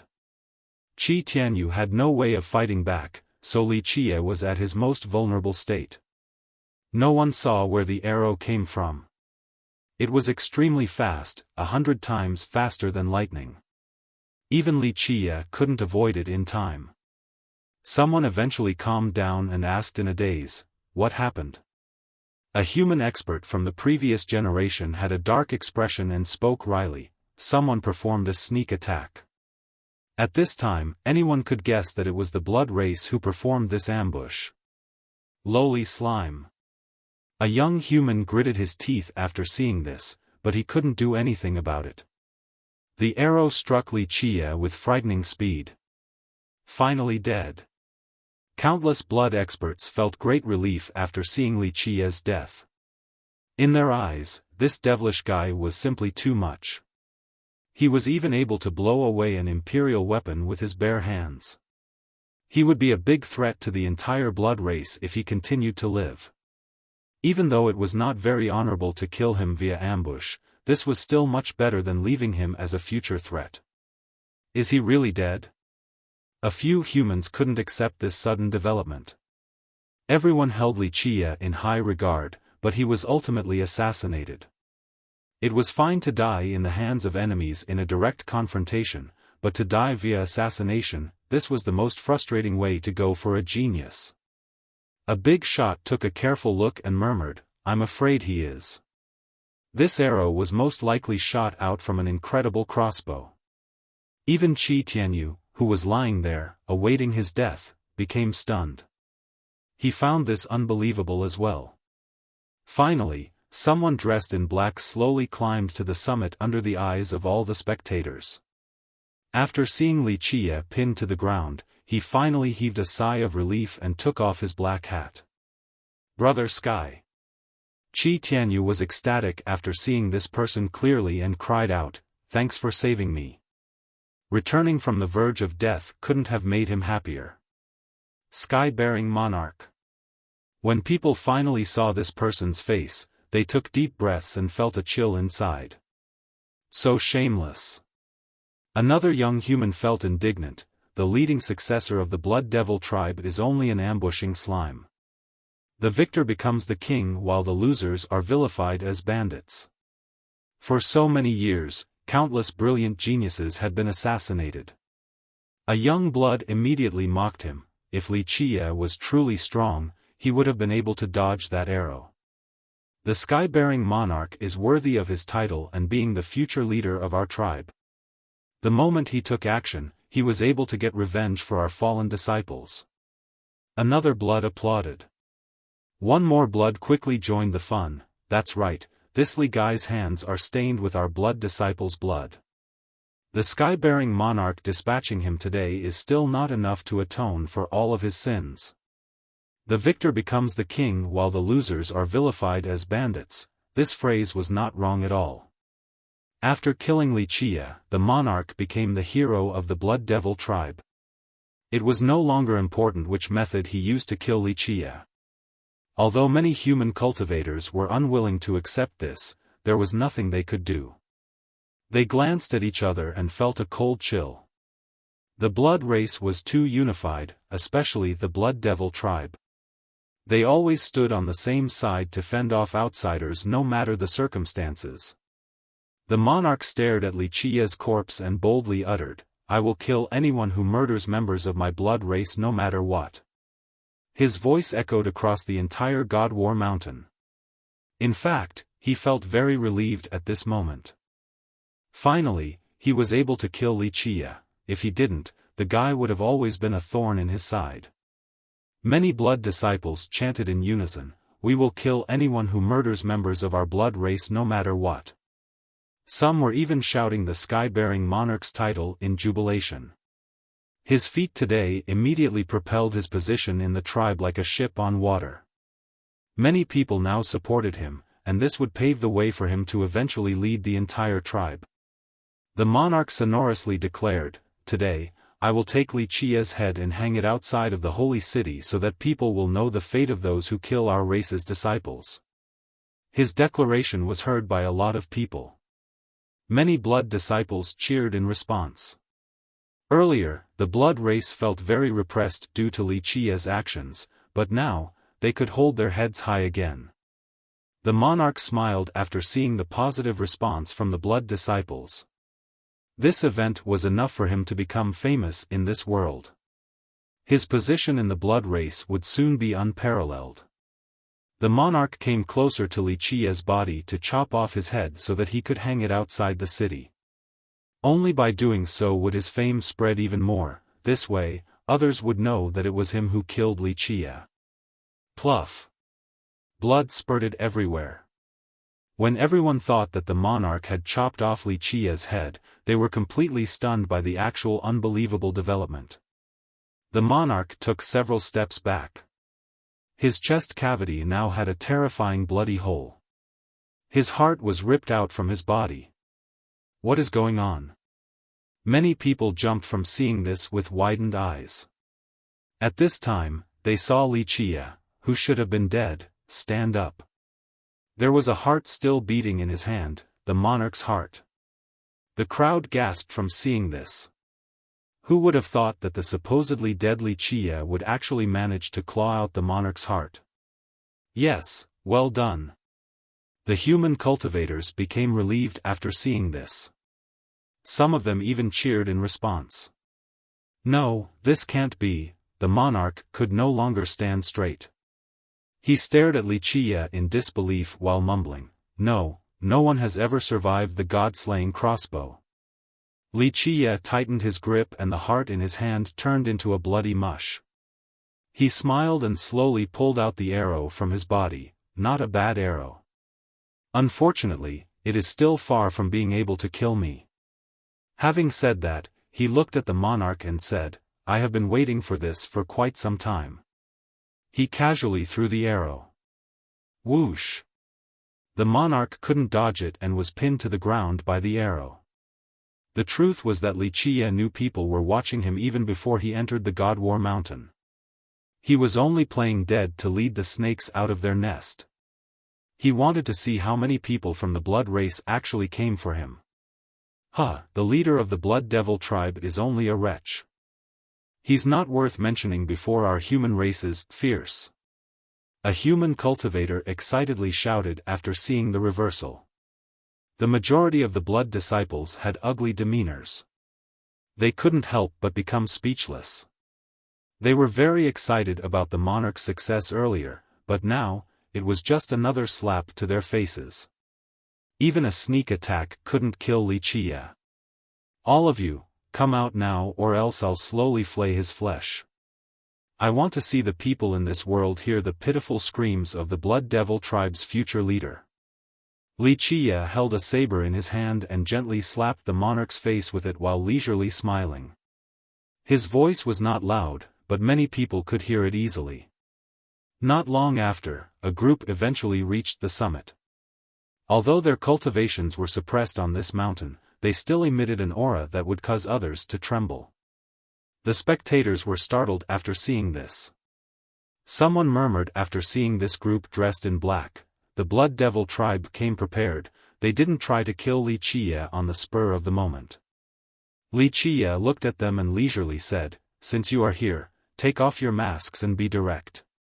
Your tribe shouldn't be acting like rats that don't even dare to show your faces." Someone snorted among the dozens of black-clad men. Eventually, they all took off their masks and revealed their faces. Every single one of them was a famous character unafraid of showing their true identities. An ancestor from the Wang clan, second ancestor of the Blood Devil tribe, many people were astonished to see the faces of these old men. They were all famous ancestors of the Blood Devil tribe. Some of them had been reclusive for a long time, yet they actually came out today. 2 eternal existences, 8 legendary masters, 27 ancestors. Someone quietly counted the people in this group. After finishing the tally, even the virtuous paragons here shuddered. The Blood Devil tribe actually sent out this many ancestors to the God War Mountain. They were only short of god monarchs, but this was still a mobilization of epic proportions. Even a fool would understand that it was a grand scheme. The tribe had wanted to take Wuxia's life long ago.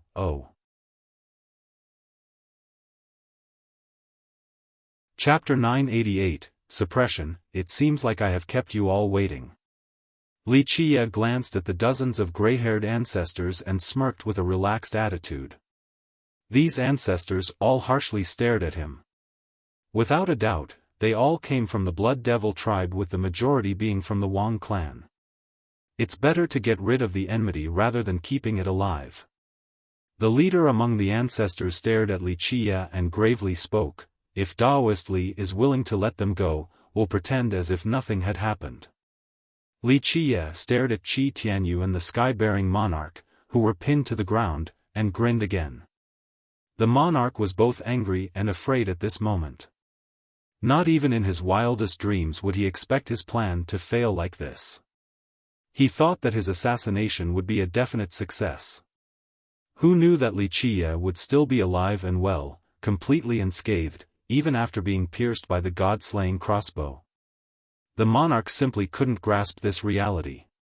The crossbow was the Wang clan's supreme weapon. He understood its power full well, making this even more difficult to accept. Qi Tianyu, on the other hand, was lying there quietly without struggling. He seemed to have accepted his fate. He thought that struggling would be futile, so he chose to give up. Wuxia was amused by this scene and spoke, "You are speaking as if you are doing me a huge favor, as if your Blood Devil tribe acting as if nothing happened is the biggest showing of benevolence in this world." Another ancestor spoke in an awe-inspiring manner, "You can think of it like that." He sneered, "You should be thankful that our tribe won't pursue your crime for murdering our disciples." Otherwise, there will be no peace for you in the barren earth. Even if you run to the edge of the world, our billions of disciples will still tear you into pieces. The majority of the cultivators on the other peaks were holding their breaths. Anyone would feel apprehensive when facing so many ancestors from the Blood Devil tribe. No peace in the barren earth? Wuxia smiled and looked at the ancestors. Do you know that I have a really bad habit? If others prostrate before me to beg for forgiveness, I will feel soft and forgive them. However, for those who provoke me? There's no need to think twice. I love to antagonize others the most. If you claim that I will never find solace in the barren earth, then very well, I want to see what your tribe is capable of to declare such a threat. Wuxia grinned. With that, he gently flicked his wrist and the Blood Devil saber looming next to the monarch's neck flickered. No! The monarch knew what was going to happen in this moment. His frightened soul yelped, but it was all too late. The moment the sound came out of his mouth, his head was already flung up high with blood spraying out. His eyes were still opened as his head rolled far away on the ground. He died an indignant death, for his great ambitions and aspirations were unfulfilled. No, the ancestor in charge shouted as well. He wanted to tell Wuxia to stop, but it was too late. Everything happened too quickly. Wuxia took action right after declaring his intention without a care for the many ancestors present. This scene shocked many people. Some gasped and felt a chill down their spines. Wuxia still killed the monarch under the pressure of dozens of Blood Devil ancestors. He didn't even bat an eye. From this, one could easily imagine just how vicious he was. Someone couldn't help but murmur, "So fierce, this is the fiercest." Not giving the ancestors from the Blood Devil tribe any face in public and killing the sky-bearing monarch, this is only something the fiercest would do. Oh! At this moment, even if they had to waste longevity blood, they still had to kill Wuxia. Otherwise, there would be no place for their Blood Devil tribe at the barren earth. The countless hands instantly broke into pieces under the might of two imperial weapons. Even Wuxia's wondrous technique couldn't withstand their might. The imperial seal directly suppressed Wuxia at this moment. Clack! Right when the seal met his body, crisp sounds of bones breaking were heard by everyone, causing them to shiver. The spectators in the distance saw Wuxia being trapped in the imperial prison, then being suppressed by the imperial seal. They felt a chill and thought that opposing the Blood Devil tribe would end very badly. An ancestor spoke in a mighty manner, "Little animal, this date next year is your funeral." "Is that so? But I believe it will be your funeral." Despite his bones fragmenting with blood staining his clothes, Wuxia was still as leisurely as ever. He smiled, "I hope that your children will still be alive on this date next year. Wouldn't it be a shame if you all won't have anyone to worship you on this date next year when I destroy your entire tribe? Little animal, still not repenting before death. We'll finish you off then." The ancestors were enraged by his retort. They roared once more. Some ancestors directly spewed longevity blood on the weapons. The two empowered weapons became even more radiant. Clank! Under the stronger pressure, cracks appeared all around Wuxia's body. He was like a broken vase. Just a soft touch would completely break him. Yes, just like this. Wuxia loudly laughed after his body was crumbling into pieces. "This is more like it. I actually thought that all of you were too old and wouldn't be able to exert the imperial weapon's power. Muster all of your strength to take me down." The ancestors almost vomited blood from anger. Their cultivation was suppressed, so they couldn't exert 30% of the two weapons' power. After hearing this provocation, they couldn't tolerate it any longer.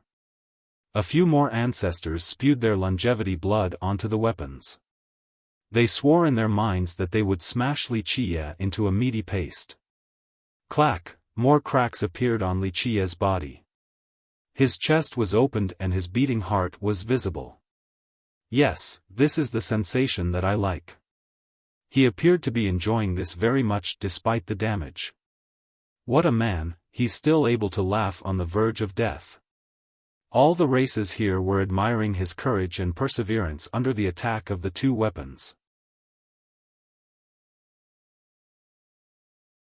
Chapter 989, Reversal. The spectators grew nervous while watching this scene. Wuxia had become a fish on the chopping block in the face of the imprisonment from the two imperial weapons. He wasn't able to fight back at all. They were startled by the cracks on his body, especially when the creepy bone-cracking sounds appeared. Nevertheless, despite the blood staining his clothes, he still had a smile on his face. It was as if all of this wasn't happening to his body. This is fierce for you, a brave model for men. Even the blood cultivators showed respect after seeing his appearance. Bah, the blood devil tribe is shameless. Only playing the numbers game and bullying the young with the old. Meanwhile, the human cultivators spoke bitterly with indignation. Alas, they were powerless to do anything about it.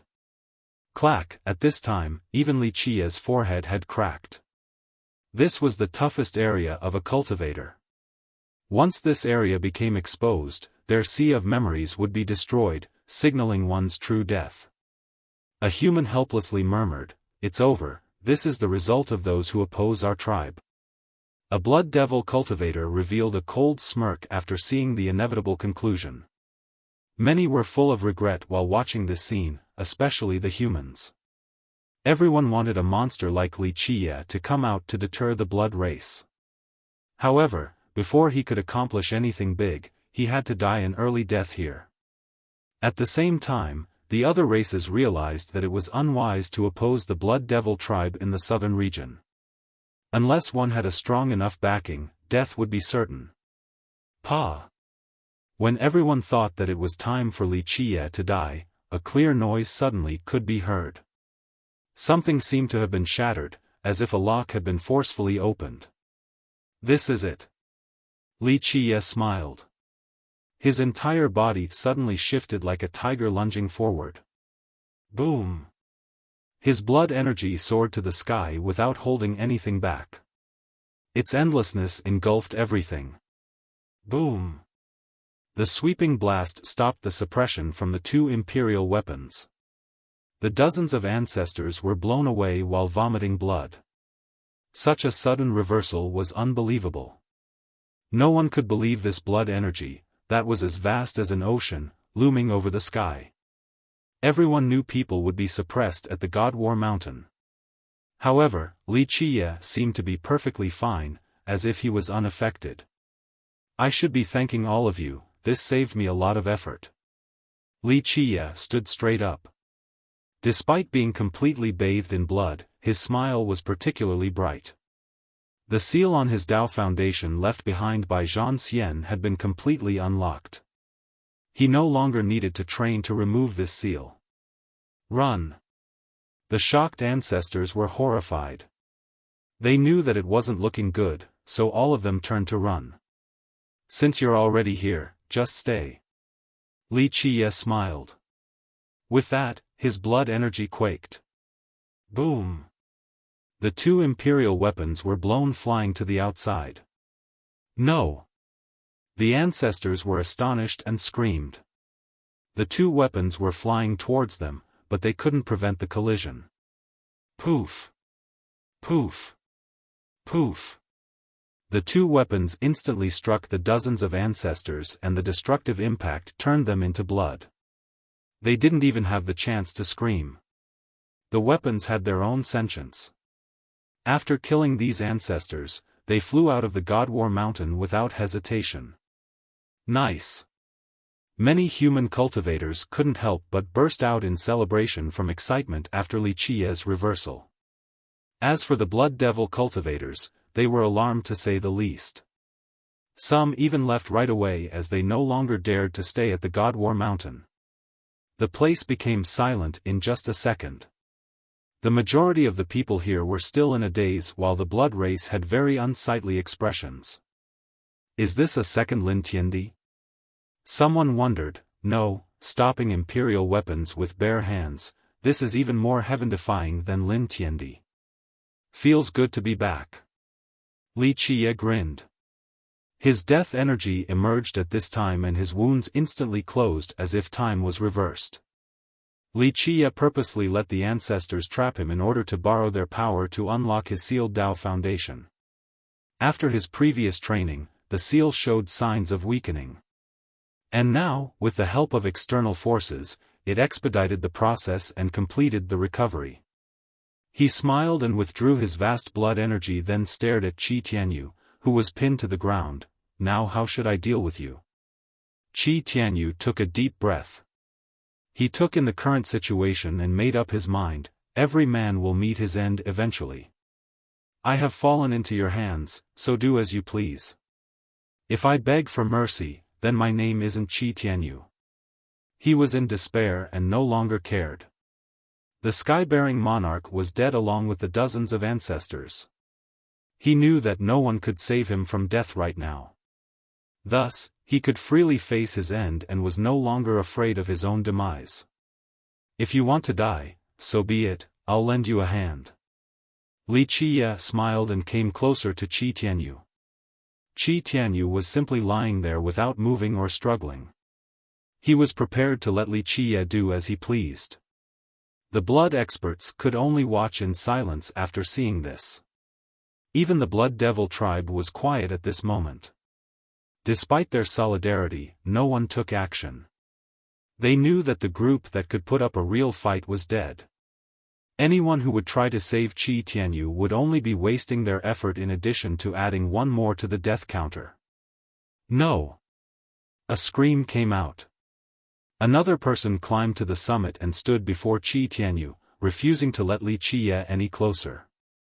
Everyone eventually saw who the person was. It was the Half-Moon Princess, one of the 5 saints. Li Qie couldn't help but smile after seeing this. So, you want to save him too?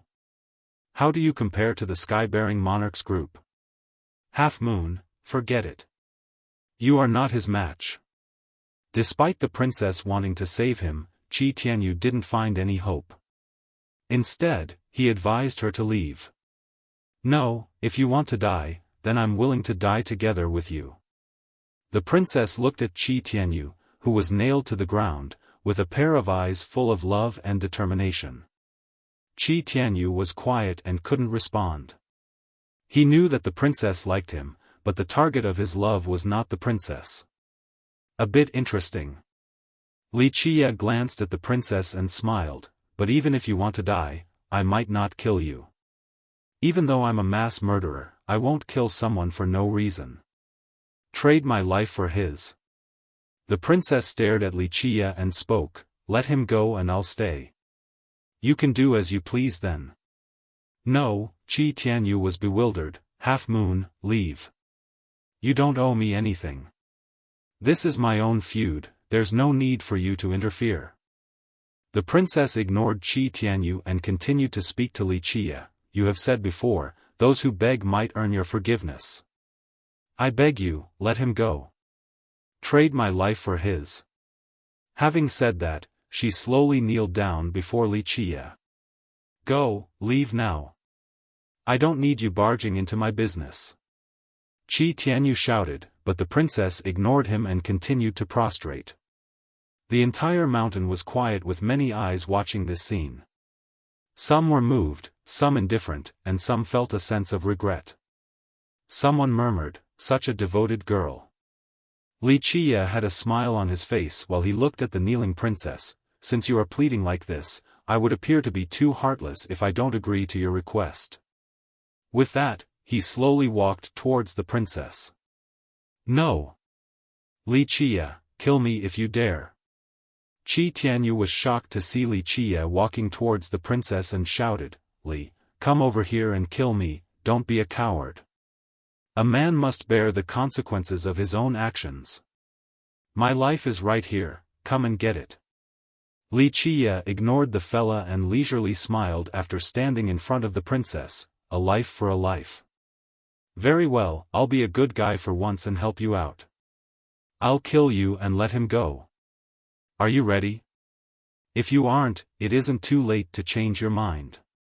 No. Qi Tianyu anxiously screamed at the princess, "Half Moon, run away, escape now." However, the princess didn't budge at all. She quietly knelt there for a bit before turning around to look at Qi Tianyu. "After I die, you should live on. Don't worry and don't be sad. As long as you can live happily, I will be satisfied. My death will be without regrets." Qi Tianyu quivered on the inside. He didn't know what else to say to her, so he addressed Li Qia. "Li Qia, kill me. I beg you, I am a coward. If you kill me, I'll even kneel before you, oh.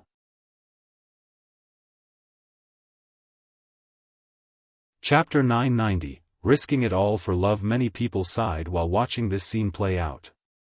A few even had teary eyes. A female cultivator's front dress was completely drenched in tears as she murmured, "So touching. If someone in this world was willing to die for me, I would definitely marry him." Li Qia only smiled and shook his head in response to Qi Tianyu's request. "A man cannot break his promise. I said yes to her, so I have to take her life. Don't worry, after killing her, I will let you go, I promise." "Li Qia, you are a bastard." Qi Tianyu had to loudly cry out. Li Qia ignored the scream and asked the kneeling princess, "Any last words?" The princess took a deep breath and stared at Qi Tianyu before speaking from her heart, "Goodbye, you must live a fulfilling life from now on." Although she was very reluctant about many matters, she still turned her head and resolutely told Li Qia, "Do it." She then closed her eyes. "Don't," Qi Tianyu couldn't bear to watch. He turned his head away, not willing to see the princess die to Li Qia's hands. The world became still in this passing moment. This second seemed like an eternity. No one was able to bear this slow torture. But after a while, nothing happened. Eventually, the princess opened her eyes and Qi Tianyu turned his head back as well. They saw Li Qia still standing there with a leisurely smile. The princess firmly spoke, "Do it." She was ready to die and didn't hold on to any hope. She only wanted Qi Tianyu to live on. "I am someone with a really bad habit. When others want me to do something, I wouldn't want to do it even more." With that, he smiled and casually waved his hand. Clank. The universal law that pinned Qi Tianyu to the ground instantly flew back into his hand. "Today, I will spare your life. I hope that you won't let down this girl who is so devoted to you." He stared at Qi Tianyu who was lying on the ground and grinned before leaving. Both the princess and Qi Tianyu along with the experts watching in the distance found this development hard to believe. No one expected Li Qia to spare the two of them like this. "Oh right." Li Qia suddenly turned back and spoke while the two were still bewildered, "In the future, stay far away from where I am. Provoke me again and I'll kill you too without showing any mercy." He coolly walked away afterward, leaving the two behind in a daze. After a long time, the princess calmed down and quickly helped Qi Tianyu up. "Let's get out of here." Qi Tianyu didn't say anything and quietly let the princess prop him up. In an instant, the two of them disappeared into the horizon. The crowd watched their departure. From then on, no one in this world saw them again. The half-moon princess and Qi Tianyu seemed to have disappeared without a trace, as if they no longer existed. Both the half-moon tribe and the pure-blood school were very tight-lipped and never brought up their location. After killing the monarch's group, Li Qia acted as if nothing had happened and continued burying items on the peaks. In a few short days, he went from the myriad peaks to the myriad peaks. Now, he was heading for the million peaks. After the big commotion, there were significantly fewer blood cultivators on the God War Mountain while the blood devil cultivators were nowhere to be found. Prior to this, the Bloods took more than half of the mountains, but after Li Qia killed so many ancestors from the tribe, the majority of the Blood race retreated, and this went double for the Blood Devil tribe. At this moment, among the blood cultivators who stayed behind, both the young geniuses and the old ancestors and even god monarchs took the long way around the moment they saw Wuxia, let alone trying to stop his path. Nevertheless, many were very curious about him. They saw him climb up one peak after another and found that even million peaks wasn't a challenge for him. He still leisurely walked up these high peaks as if he was not subject to the suppression of the mountain. The bizarre part was that these million peaks didn't give him any fortunes either. There were no discernible changes at the summit. Everyone knew that those who could climb to the top of these peaks were eligible to gain something. However, Wuxia had been to the top of many, yet there was not a single reaction. Anyone who saw this would be completely astonished. Is Wuxia really cursed then? Someone who was puzzled couldn't help but murmur after seeing this strange event. All the cultivators here found his situation to be quite incredible. They continued to watch him bury the items on these million peaks. Not a single one of his actions was overlooked. Someone nervously asked, "Does he want to climb up the prime peak as well?" Most were waiting for a miracle to happen. They wanted to watch Wuxia reach the prime peak with their own eyes. No way. A cultivator felt that a miracle like this wouldn't happen. For millions of years, no one has ever been able to climb the prime peak. Even the most brilliant genius wouldn't be able to do so, let alone Wuxia. Not long ago, Lin Tiandi failed as well, and Wuxia is not necessarily stronger than him, so how could he make it up there? At this time, Wuxia finally took the first step towards the prime peak. People started palpitating after seeing this first step and became quite tense. No way, the next scene shocked everyone. Some couldn't help but scream from shock. They saw the impossible. Wuxia had entered the prime peak. Moreover, he was able to walk towards the summit as well. This can't be real, someone gasped and didn't dare to believe their own eyes. Am I dreaming? They pinched themselves and felt the sharp pain, realizing that it was not a dream. Despite feeling incredulous, they knew that this was reality. An absent-minded spectator murmured, "It's a miracle of the ages." For countless years, no one has ever been able to climb the prime peak, but today, Wuxia has done it. How shocking, this is enough to shake the eons. Only a genius from our human race would be able to create a miracle like this. The human cultivators became quite proud and celebrated. What is this about Jikong Wudi and Lin Tiandi? They are nothing compared to the fiercest of our human race. The young humans were especially proud of this. Under the watchful gaze of the crowd, Wuxia continued his ascent. The spectators held their breaths and focused on watching his every move. However, right when he reached the halfway point of the mountain, his figure suddenly disappeared. He vanished as if he had evaporated from this world. What's going on? The attentive crowd was stunned. Many began to rub their eyes. Some opened their heavenly gaze to find traces of him. However, despite their efforts, no one could find him. It seemed that he was no longer in this world. What happened? Someone was completely jolted. His successful climb was a miracle across all the eons. Many people were eager to watch him reach the summit. They wanted to know the legendary items at the top of this unclimbable peak. But now, he disappeared into thin air before he could reach the top, leaving many people unable to react in time. There was no precedent to this, so the crowd was completely lost. Someone murmured, "Perhaps the prime peak is different from the others. There are dangers here beyond our imagination." This type of sudden disappearance had never happened before at the other peaks on the God War Mountain. Thus, without a reference point, the crowd couldn't come up with an answer. Even immortal emperors wouldn't dare to climb the prime peak. Wuxia is only a junior. He is truly daydreaming if he thinks he can climb to the top of the prime peak. A blood expert saw his disappearance and sneered. He was happily gloating. In fact, many blood cultivators felt a sense of relief. Their blood race was feeling pressured when someone as fierce as Wuxia was in the barren earth.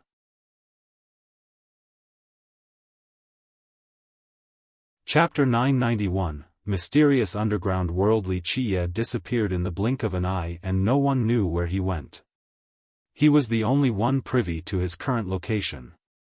A split moment after disappearing, he emerged at a hidden location. There was nothing here except a stone gate in front of him. This was the deepest location of the God War Mountain. After the final battle, very few people were able to make it here. This place hid a frightening secret, something coveted by even immortal emperors. During the ancient Ming era, many of their emperors tried to obtain the items located underground here. Wuxia took a deep breath while staring at the stone gate. He slowly pushed it open. Many stone steps waited for him beyond the door to take him to the deepest area underground. No one knew how many steps there were in total. The stairway continued to spiral downward. Wuxia walked for a very long time before reaching the end. Here, a bottomless abyss was waiting for him.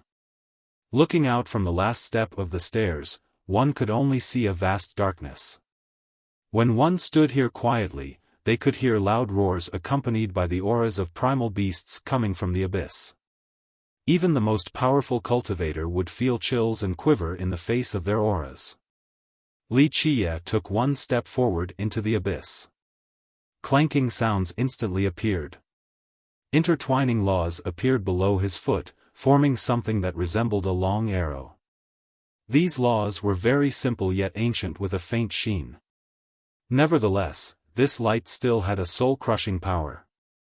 Even the strongest would be startled by this faint light. Their legs would shake and they would no longer be able to stand straight. It seemed that the arrow below could annihilate gods and devils or even an immortal emperor. Wuxia continued forward on his path. After each step, the mysterious laws beneath his feet continued to coil together to support him. Ra.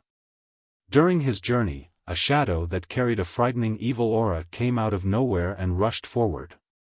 It seemed to be a devil set loose from hell.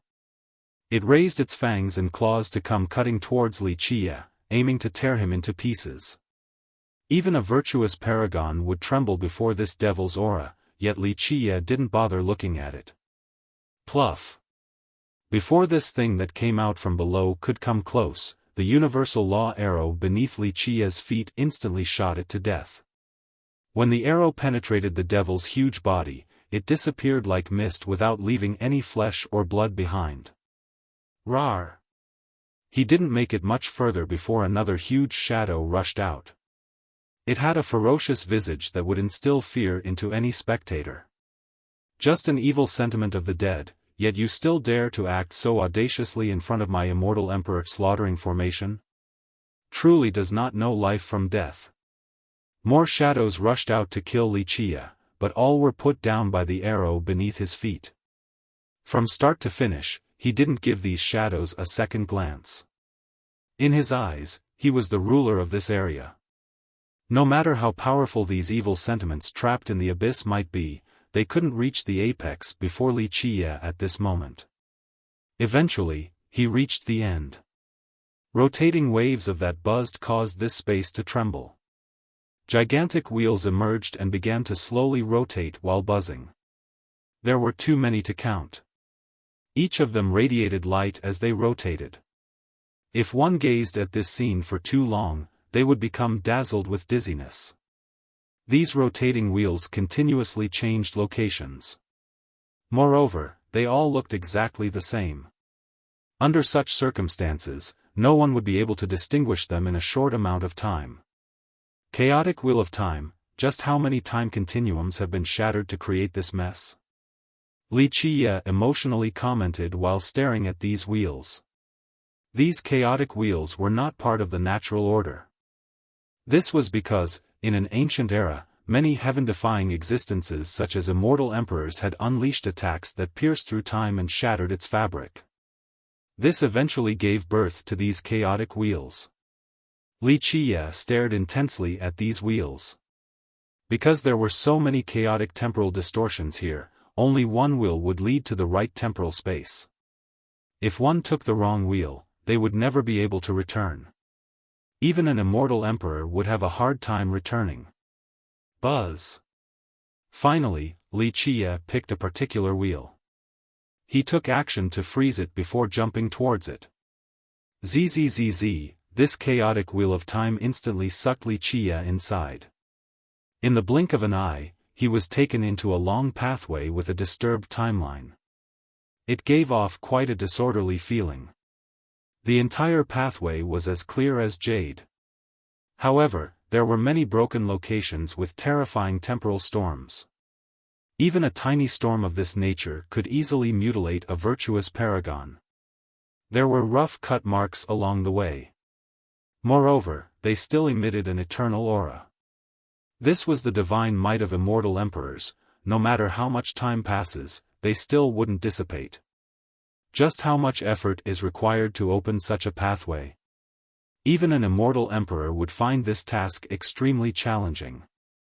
Wuxia said with a tinge of emotion while walking on this pathway. This was a jade pathway that led to a different time-space. Countless immortal emperors had attempted to create these pathways before finally successfully opening one. Time did not flow in this place.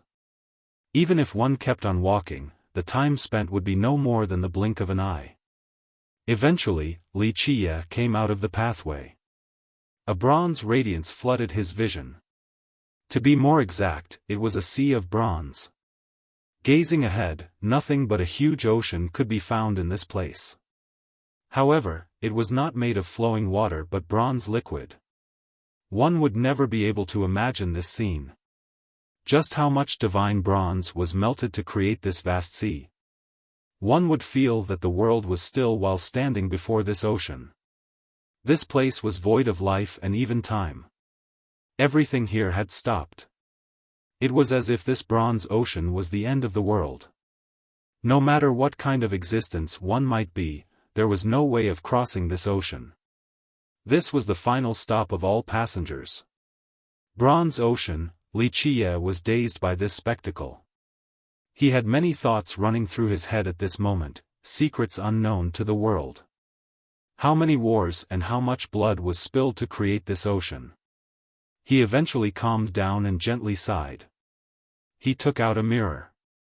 This was not the yin-yang immortal refining mirror but a treasure he brought from the Heaven Guard sect. It was a bronze mirror. It didn't seem too special. If it fell into someone else's hands, they would only think of it as an ordinary bronze mirror. The mirror shot out a light and illuminated the ocean. Once the light reached its target, the unbelievable happened.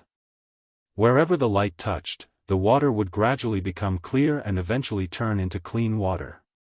In this manner, Wuxia used his mirror to shine a path through the bronze ocean.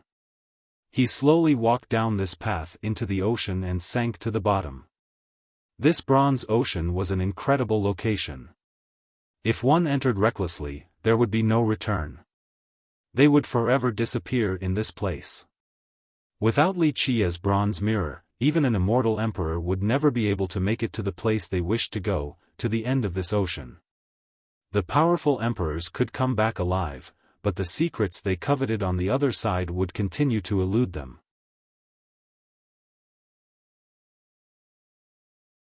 Chapter 992, Bronze Citadel, Pop. Wuxia, who had sunk into the bronze ocean, finally reached the bottom. The moment he made contact, it gave a unique state of mind, one free from anxiety. Looking up, one would see a bronze-tinted brilliance flashing in the distant horizon. It seemed that horizon was made of the vast bronze ocean. Looking around, one would find a certain citadel. It was gigantic enough to house millions of people.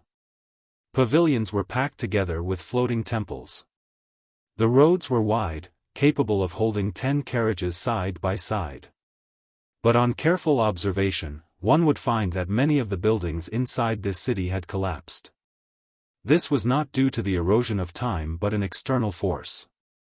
It appeared that something had happened here, perhaps a war or a natural disaster. What was even more shocking was that the entire citadel was built from divine bronze. All the close buildings, wide roads, and majestic walls were made from bronze without exception. This was a world of bronze. It seemed that there was nothing here aside from bronze, not even the pebbles. This bronze citadel was very quiet, creating a melancholic atmosphere. This sensation was accentuated from the passing of time within these buried bronze structures. If an outsider could see this now, they would be jolted and astonished. This was because the city looked exactly the same as the strange images that appeared above the God War Mountain a few days ago. The only difference was that the city ahead was dead.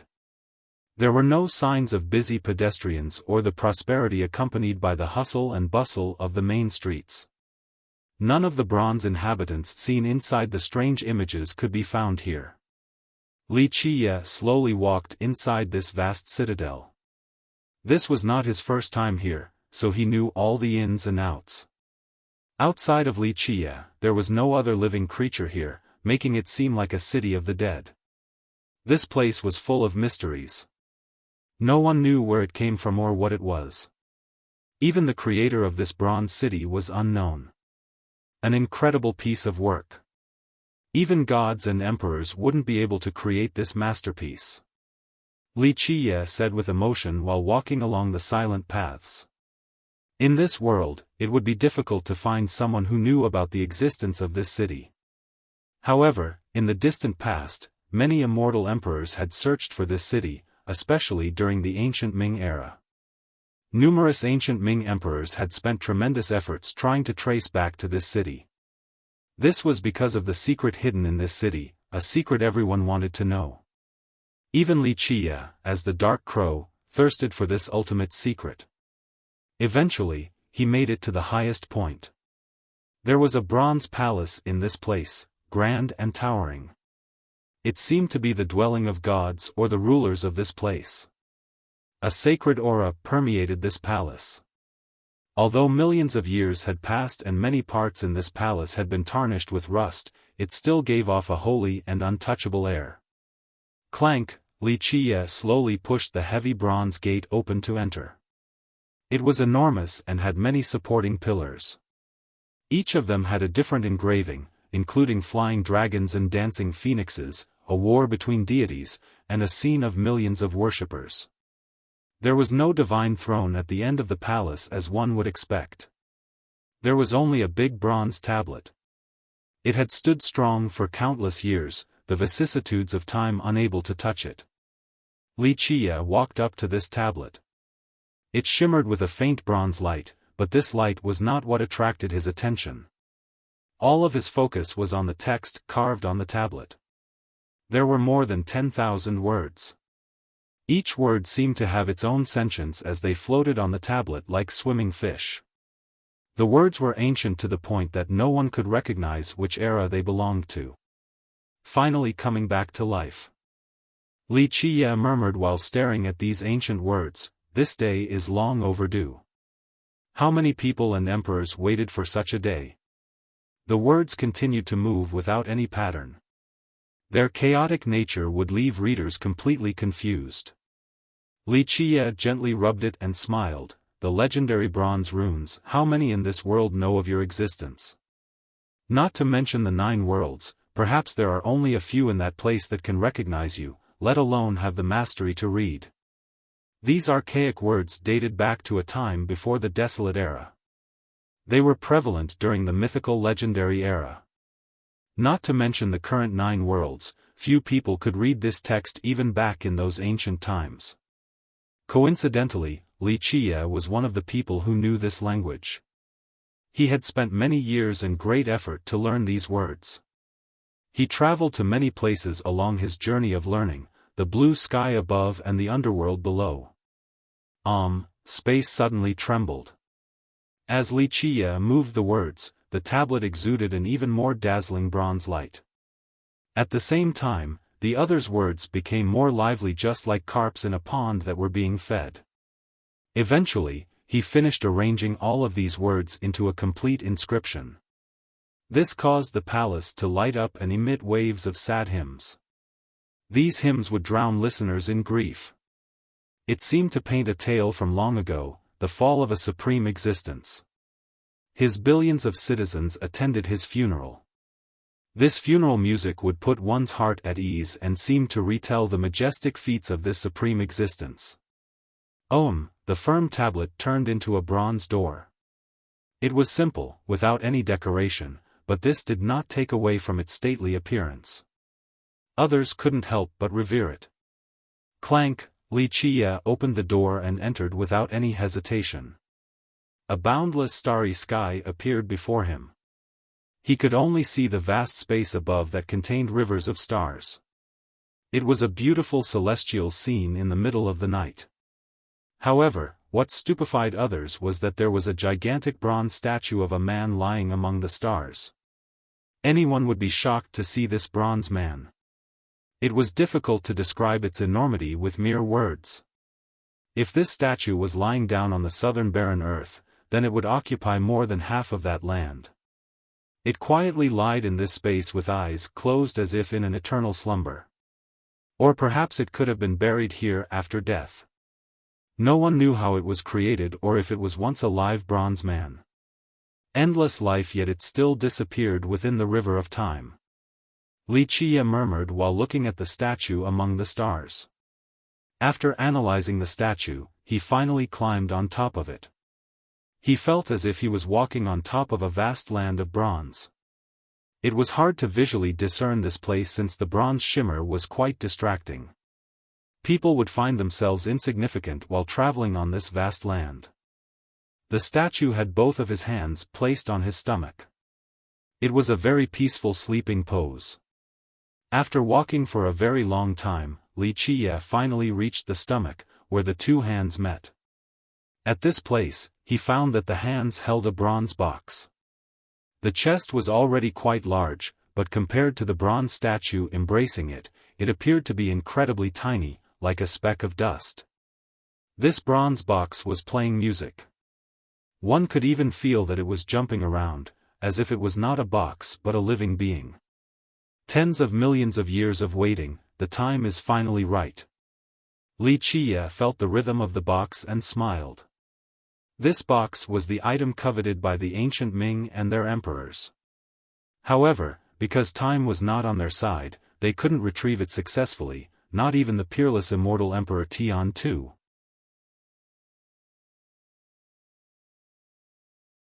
Chapter 993, Visiting the Prime Peak. Wuxia shouted, "Open!" His yell reverberated across the entire starry sky.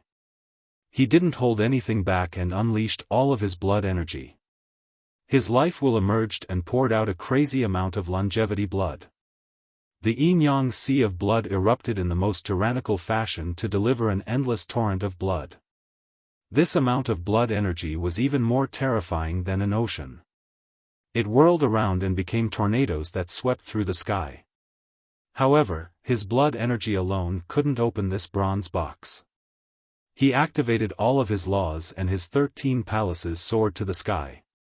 At the same time, the vessel of life, vessel of Genesis, and the vessel of Athanasia floated above his head. They released the most powerful force in this world, the life force of countless existences. It was more than enough to supply 3,000 worlds for an eternity. He also summoned one treasure after another, Tao sword, the green lamp, yin-yang mirror, small coffin. All of his most powerful weapons were taken out. He topped it off by opening his mind. One immortal emperor soared out after another and took control of the weapons. Meanwhile, Wuxia personally used the world seal and unleashed heavenly annihilations strong enough to suppress the 9 heavens. What was even more frightening was when Wuxia attacked with a time-halting annihilation. With a buzz, even the huge stone statue was petrified in its entirety. As he exerted all of his methods, the entire space trembled. World-ending forces swept through this area, causing stars to explode and illuminate the surroundings. Even god-kings would quake with fear at Wuxia's ultimate suppression, let alone other outsiders. Death was the inevitable outcome when faced with such an onslaught. "Open for me," Wuxia commanded. His longevity blood colored the entire area crimson, finally allowing him to move the heaven and earth's myriad Tao. Under this urging from Wuxia, the bronze statue radiated a blinding light. Runes flew out of the bronze statue. Each of these bronze runes was as immense as a mountain. Zzz, Li Qiye rearranged these runes once more. This was an arduous process that was much easier said than done. Clank. Eventually, he ordered all of them into a Dao article that instantly entered the bronze box. Clanking sounds came out of the box as it slowly floated upward. Success. Li Qiye was ecstatic to see the box beginning to surface. He had long waited for this day when he could obtain the box. Pop. The box completely left the bronze statue. Li Qiye instantly put away his treasures and hastily grabbed the box. Rumble. Before he could look at the item inside, the entire bronze statue suddenly shook as if an earthquake was coming. Not good. Li Qiye was startled and instantly turned around to leave without any hesitation. He summoned a treasure and hastily fled. Rumble. Right when he made it out, this space completely collapsed.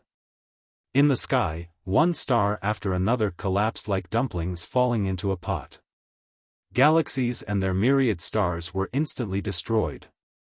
This scene was extremely shocking, as if the end of the world was approaching. No existence could survive this immense destructive power, regardless of how powerful they might be. Boom! Right when the entire area was about to collapse, the huge bronze statue suddenly shattered the void and disappeared. Who knew where its destination was? Outside of the God War Mountain, many people were full of regret and pity for Li Qiye, especially the distraught humans. Li Qiye was the fierce of the human race, the genius with a chance of surpassing Lin Tiandi and Jikong Wudi. However, he died an early death. This was a huge loss to the human race. The blood race naturally did not share the same sentiment after his disappearance. It was instead a cause for celebration. This was one less problem for them in the future. Boom! As many mixed feelings were in the air, a loud thump sounded. A figure slammed into the prime peak. Look! This sudden development attracted a lot of attention.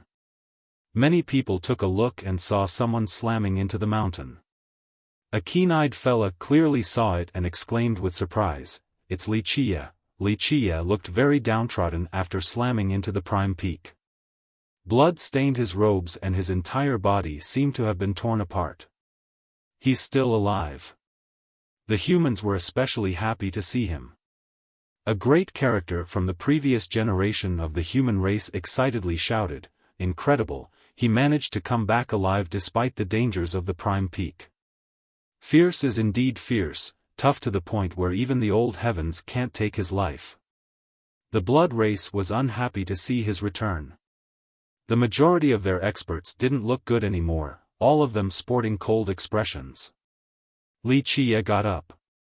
Despite his terrible appearance, he was still as relaxed as always. Moreover, he obtained a supreme item from that space. These injuries were not worth mentioning. He patted the mud off his clothes and smiled before looking at the top of the peak. He then continued upward. The spectators here watched with bated breaths. Their eyes were fixated on Li Qiye.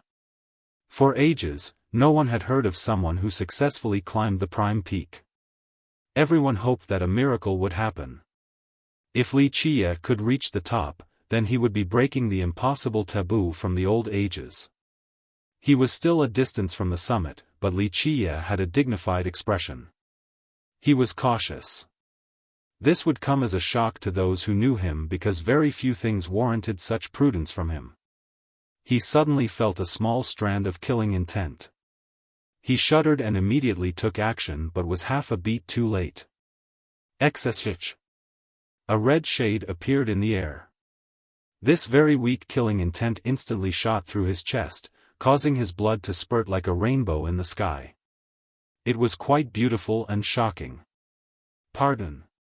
Li Qiye ignored his injury and opened his mind. A supreme pardon decree flew out. Zzz, the decree pinned itself to the top of the peak and turned into a universal law that penetrated the muddy ground. After it drilled into the soil, the weak killing intent finally disappeared. Wuxia heaved a sigh of relief and channeled his laws and blood energy to treat his wound. What was that thing? Why was it so powerful? No one could see the killing intent. They only saw Wuxia's chest being pierced instantly without giving him a chance to resist. This made the spectators quiver. Everyone had seen Wuxia's ferocious power before, but he couldn't resist at all. Just how terrifying was this? Wuxia took a deep breath and slowly stood up.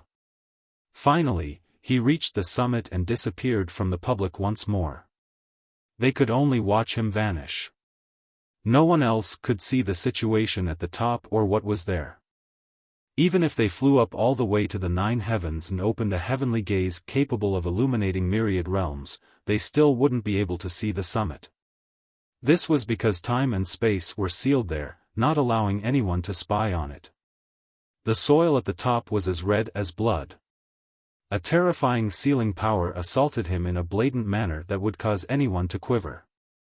Even immortal emperors would sense a threat coming from underground. It could be said that the more powerful one was, the stronger the suppression would be in this place. The frightening part was that this power seemed designed specifically for invincible existences like immortal emperors. If an emperor stood in this place, they would be attacked by the most horrific force in this world, an extremely terrifying curse. This curse, to an emperor, was the most severe and ultimate type of offense.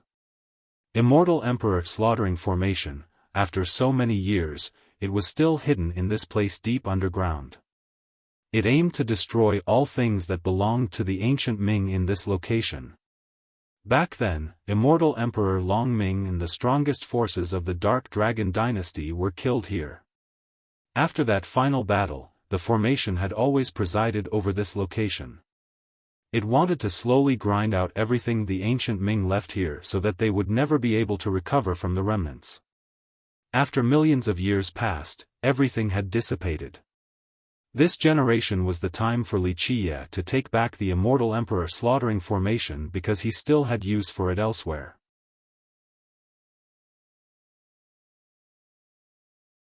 Chapter 994, Immortal Emperor Slaughtering Formation, ZZZ. Wuxia opened his mind.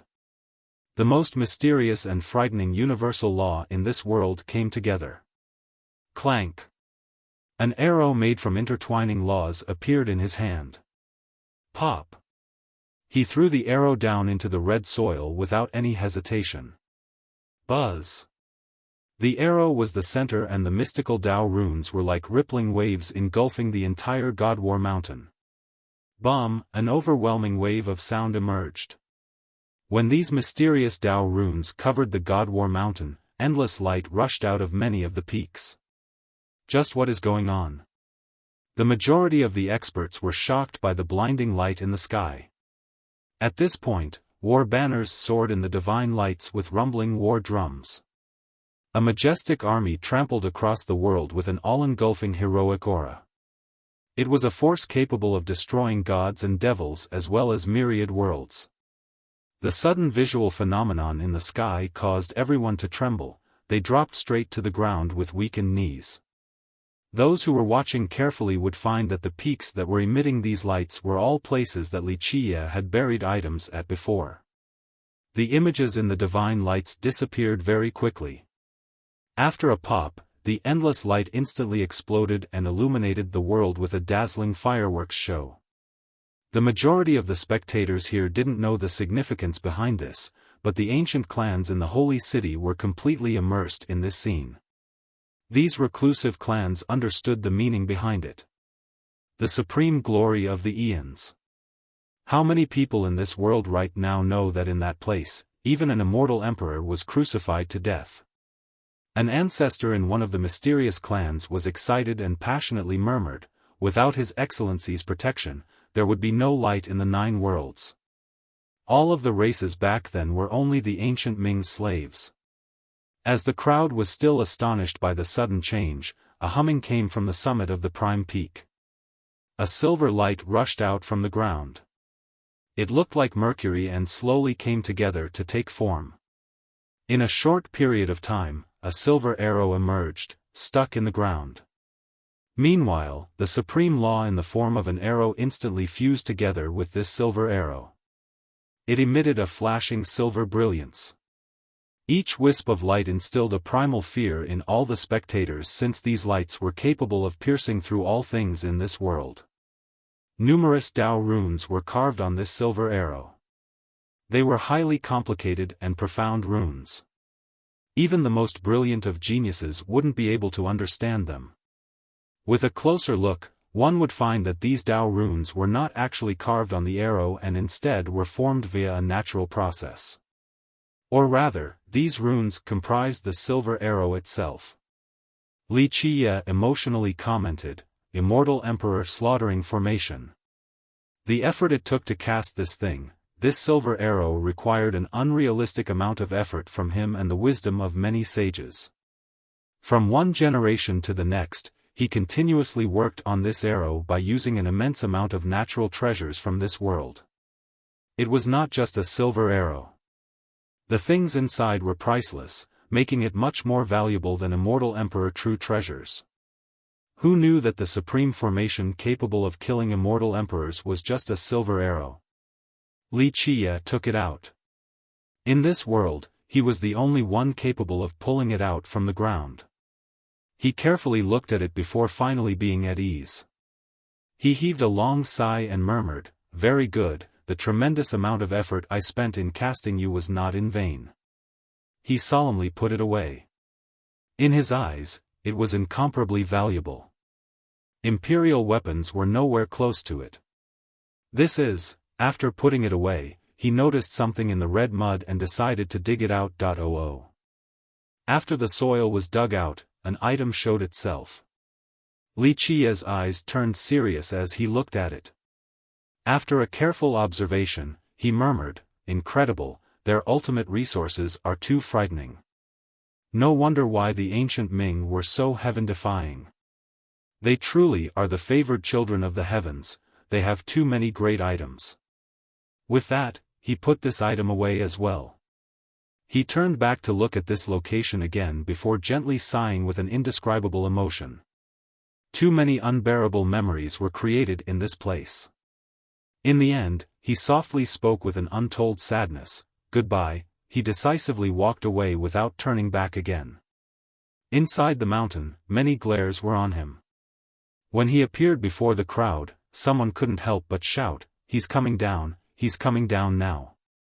Amazing, the title of the greatest genius across all the eons should belong to Li Qiye. He has broken the taboo, the only person to climb the prime peak and come back alive. Someone loudly applauded. The human cultivators were jumping up and down in celebration. The few blood cultivators here were quite unhappy. They did not like the sound of him being the greatest genius across all the eons and responded with loud grunts. However, they didn't dispute this claim. "The pride of us humans," the human experts shouted as Li Qiye walked down from the prime peak. A joyous atmosphere spread across the mountains. Many from the other races were excited to see Li Qiye break the unbreakable taboo. The humans were only just short of firing off fireworks to celebrate this occasion. A large group of cultivators came together, the vast majority being humans. They excitedly yelled at Li Qiye, "Young Master Li, you are too amazing. Winning glory for our human race, you are our pride." Another human cultivator quickly added, Yes, we'll count on young noble Li to revitalize the human race in the barren earth." In just a moment, many cultivators continuously congratulated him. Li Qiye only smiled in response, since he frankly wasn't interested in the glory of being the pride of the human race. "Young noble Li, this is not good." In the midst of the celebration, a human expert quickly rushed forward to give Li Qiye news. "I just arrived at the holy city, but the situation isn't looking optimistic," he said. "The storm god has arrived. She captured the disciples from the Suhuang country and entered the Thunder Tower. She declared that if you don't surrender in 3 days, she will kill anyone who is related to you. Storm God. Many people were shocked to hear this name. The initially lively atmosphere cooled down all of a sudden. It was as if everyone was splashed with a pot of cold water over their heads. Li Qia's eyes turned cold.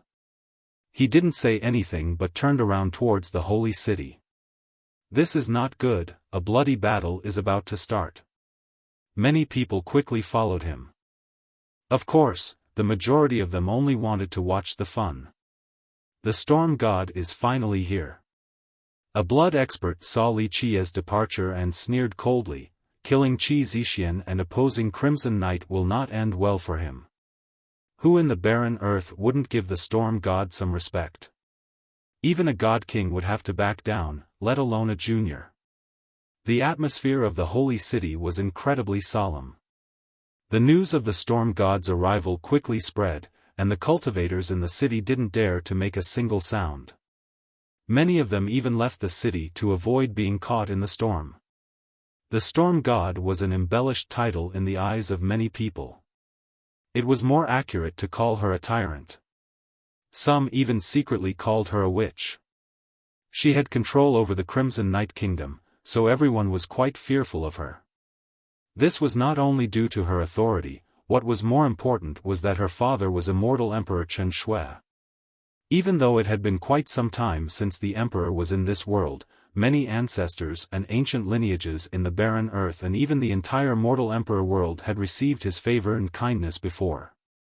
This was especially true for the blood race. Many ancient existences that stayed away from the mundane world were once his generals. As the emperor's daughter, Feng Piaoluo had an unordinary influence when she wanted to rally supporters.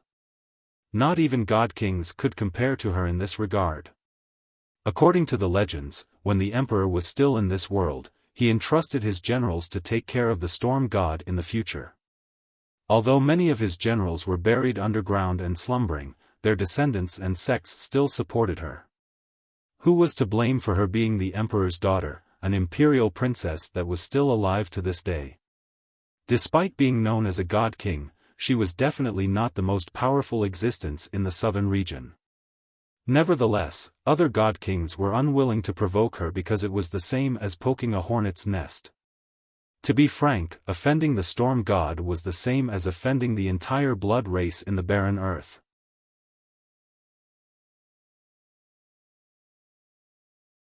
Chapter 995, Storm God. The storm god was someone who was very defensive of her own people on top of having a bad temper and a bossy style.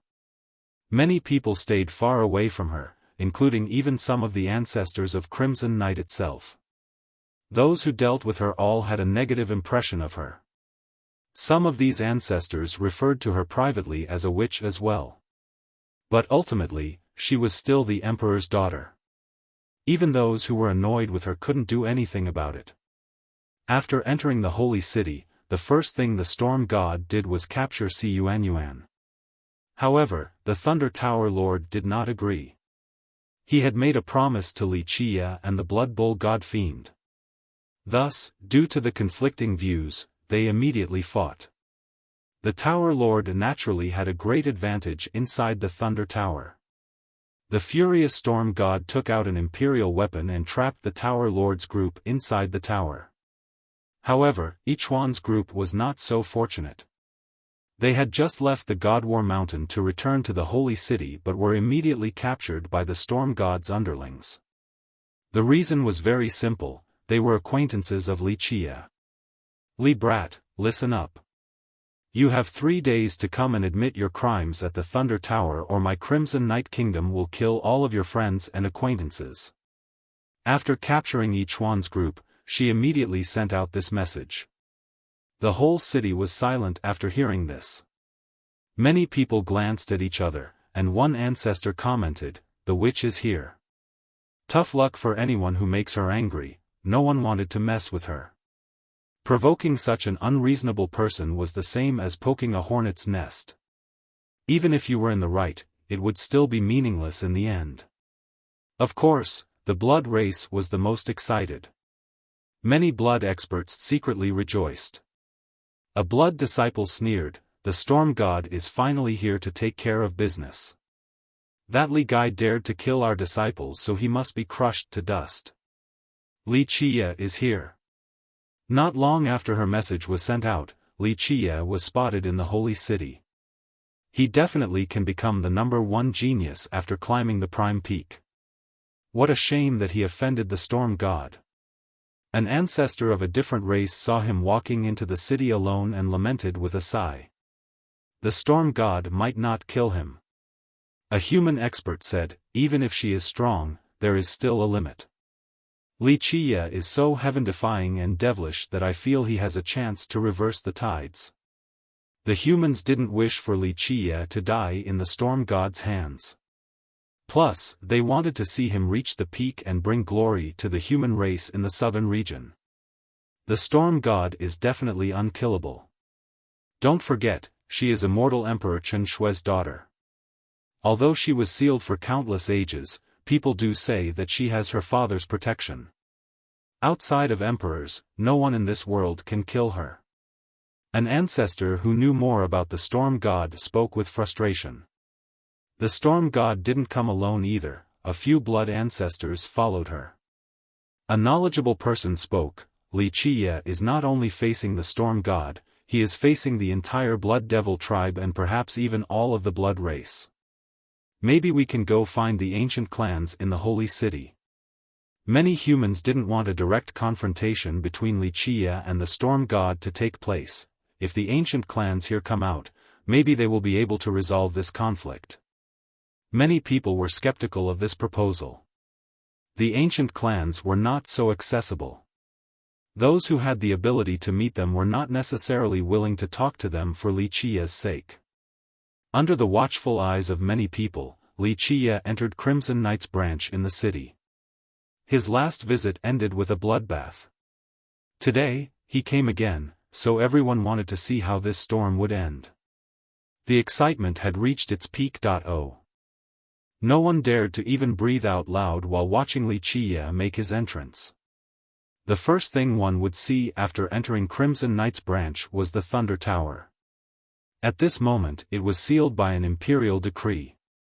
This piece of paper emitted a vast imperial energy with words as immense as empty Tai. It had the ability to suppress gods and devils. Anyone would understand after seeing this decree that if it was pressing down on them, they wouldn't be able to move no matter how powerful they might be. It was left behind by immortal Emperor Chen Shui, a decree capable of commanding the 9 worlds and suppressing myriad realms. It was a one-time use emperor's possession. If it wasn't for the heaven-defying nature of the Thunder Tower, the storm god wouldn't have used it. There was an old woman sitting on an imperial throne in front of the Thunder Tower. Her hair was already white and many wrinkles decorated her face. However, her eyes were especially cold and as sharp as an owl's. People's hair would involuntarily stand on end when gazed upon by this pair of eyes. She was the storm god, the most headache-inducing character in the barren earth. Yi Chuan, Ali, and the others were imprisoned to the side. They were kneeling on the ground, unable to move at all. "Good, you have finally come to admit your crimes." The storm god sat imperiously on her throne and smiled coldly. The spectators couldn't wait to see how Li Chia would react to this overbearing tyrant. "Admit my crimes?" Li Chia smiled and glanced at her. "Who says I'm here to do so?" "Really?" The storm god said with a sneer, "Junior, I can still let you go even if you don't admit your crimes. However, from now on, I will kill anyone who is even remotely connected to you. For example, the Pure Lotus School. As long as I give the order, my blood race will completely massacre the school within 3 days. You can go now." The storm god smiled deviously. "I'll kill them first to show you that we are serious." She pointed at Yi Chuan's group. She continued on, "I'll keep you alive, but you will never find peace again. Make a friend and I shall kill them. In the next thousands of years, my blood race will murder all of your children and descendants so that you will never have peace." Her insidious smile creeped many people out. The contents of her words were even scarier. No one doubted what she was capable of. It could even be said that she didn't need to dirty her own hands. A single command would be enough to rally many bloods to carry out her will. Wuxia couldn't help but smile while staring at her. Go? I haven't thought about leaving. Since I'm already here, I might as well slaughter every single one of you as well as any blood who wishes to oppose me and challenge my authority. Ha ha ha, such a big tone. The storm god smiled insidiously. Junior, I don't need to take action to kill an ant like you. Watch, I just need to give the order and you shall be destroyed, oh. With that, she gently clapped her hands. More than 30 old men with gray hair instantly appeared from the left and right sides. Even though their blood energies were withered, they still emitted the auras of virtuous paragons that made many people tremble. These were not regular ancestors but top-level paragons, including legendary masters and eternal existences. Saber Emperor School, Blood Devil Tribe, Wang Clan, a few big shots recognized these ancestors' identities and quivered in fear. There were actually very few Crimson Knight ancestors here. The majority of them came from the Blood Devil Tribe. Such a lineup was quite intimidating. With just one word from the Storm God, the ancestors from these great powers immediately came to help her. Her ability to rally strength was truly frightening. Leave if you want, I won't keep you here. The Storm God sneered. Like I said, no confession, no peace for the rest of your life. You think they alone can protect you? Wuxia smirked after glancing at the ancestors on both sides. The Storm God stared him down and snorted. Junior, I know you have some incredible means.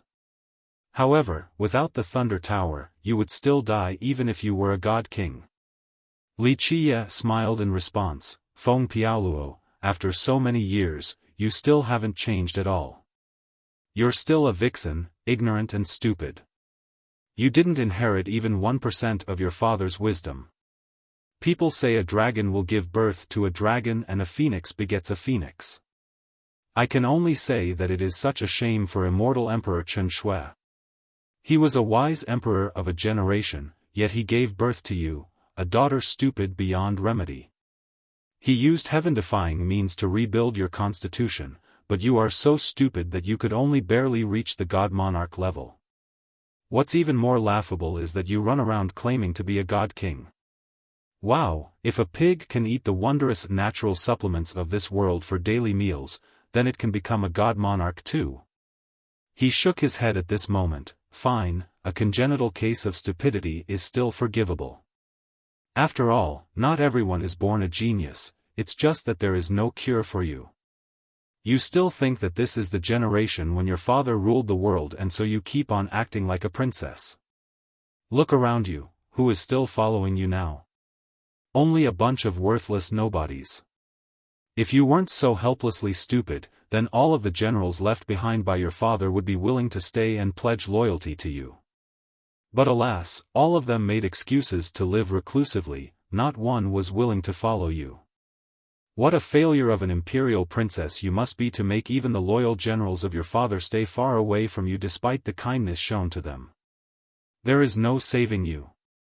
At this point, Wuxia looked at the Storm God with pity.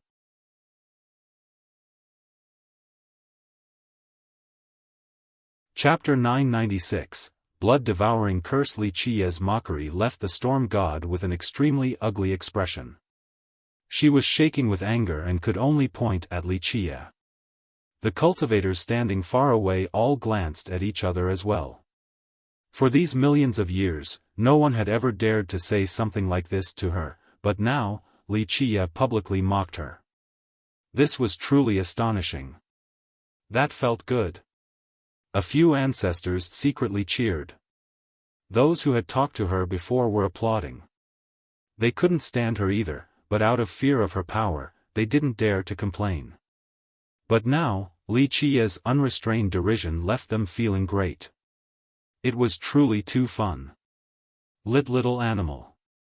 She was about to explode from anger. Even her finger pointing at him was shaking up and down. "Little animal, I actually wanted to let you live today, but I have changed my mind." The storm god pointed at him and snapped, "I want to strip your skin, crush you, and taste your flesh and blood." "Okay, stop swearing like a vixen." Wuxia interrupted her with a wave, "If you let them go and apologize this instant, then I can spare your life out of consideration for your father. Otherwise, even if you have his protection, I will still nail you to a wall. Capture him." The storm god commanded the 30 paragons standing to her sides. Wuxia smiled at them and said, "Very well, I also want to see what you all are capable of." He took one step forward. The 30 ancestors grimaced after being looked down upon like this. They scowled and instantly surrounded Wuxia. Considering their status, more than 30 of them fighting together was simply bullying with numbers. It was even tarnishing their reputation. However, Wuxia was too contemptuous this time and had publicly shamed them. Without taking Wuxia down and torturing him, they wouldn't be able to vent their rage. Boom! Wuxia's blood energy was released. A tyrannical force like a true dragon soared to the sky and loomed over its enemies with a bullying momentum. "Do it." Wuxia was in high spirits and seemed to be in complete control with his domineering presence. He looked like a completely different person at this point. This is it, the genius of our human race, an extraordinary virtuous paragon. The human experts couldn't help but applaud his mighty appearance. A blood devil ancestor shouted, "You court death." More than 30 of them attacked at the same time. Some raised their hands while others slammed them down to form various mudras. Magical runes emerged and sealed the location. Buzz! A bloody shade engulfed the entire branch. A huge array appeared above the ground with horizontal lines intertwining to form the surface. Profound runes rose from this array. Both the lines and the runes released a bloody shimmer as if they were drowned in blood. At the same time, the 30 ancestors suddenly turned bright red. It looked like they had been soaked in a blood pond. A terrifying matter occurred at this moment. With a loud rumbling, Wuxia's blood energy soaring in the sky escaped his control. The paragons crazily devoured his blood energy. Blood-devouring curse. Even an ancestor from the blood race fearfully exclaimed after seeing this. Rumble. The blood energy that was no longer under Wuxia's control was like a flood breaking a dam. The energy frantically flew towards the ancestors. Meanwhile, the ancestors swallowed this energy, seemingly wanting to turn it into their own. Blood-devouring curse, both blood ancestors and big shots from the other races all gasped upon hearing its name. Another blood ancestor was even more aghast as he murmured, "They're going all out by starting with this curse immediately." This is one of the defining techniques of the Blood Devil tribe. Moreover, there are tales that no single lineage can use it alone. Only the combined efforts of 2 or 3 tribes are able to create a complete version. Little animal, even if you were a god king, we would still drain you of your blood and turn you into a cripple. The storm god let out an awe-inspiring laughter. Today, not to mention you, even 3 or 5 god kings would die under the blood-devouring curse. It seems like the storm god came prepared. She didn't only summon enough ancestors from the tribe to support this curse, she also found people in the branch to prepare it. Anyone who enters the branch would fall into an inescapable net and be like a fish on the chopping block, powerless to resist. An ancestor said with fear. The blood-devouring curse was an extremely powerful curse formation. Legend states that it came from the blood primal ground, it was ancient and eternal. Once trapped in this formation, the enemy would become powerless and be drained of all their blood energy. Eventually, they would turn into weak mortals. Even if their Tao foundation was still there, without blood energy fueling it, it was the same as a fish stuck on land. In the blink of an eye, Wuxia's blood energy had been drained. He was completely pale and was unable to even stand straight. His legs kept on quivering as if he could flop over at any moment. So scary. The spectators trembled after seeing Li Qiye's weakened state. Dying at the prime of one's life, this is too saddening. Seeing Li Qiye in such a sad state left the humans and experts from the other races extremely tense. Meanwhile, the blood race was laughing and some spoke in a chilling manner, "There is no good end for those who oppose our blood race. We will kill anyone who murders members of our blood race no matter what." The human experts could only stay quiet at this point. They understood just how powerful this formation was. Even unfathomable god-kings would be helpless once trapped inside. No one wanted to risk their lives to save Li Qiye. "Little animal, we won't kill you so fast." A blood devil ancestor smirked, "We'll slowly flay you to have revenge for my Saber Emperor disciples." However, despite being terribly pale and trembling, Li Qiye was still smiling leisurely. "Do you know anything about fishing? If one wants to catch a big fish, the line has to be long. Now that the big fish has swallowed the bait, it is time for me to reel the line in." With that, his fate palace opened. The cauldron of life emerged along with an all-engulfing flame.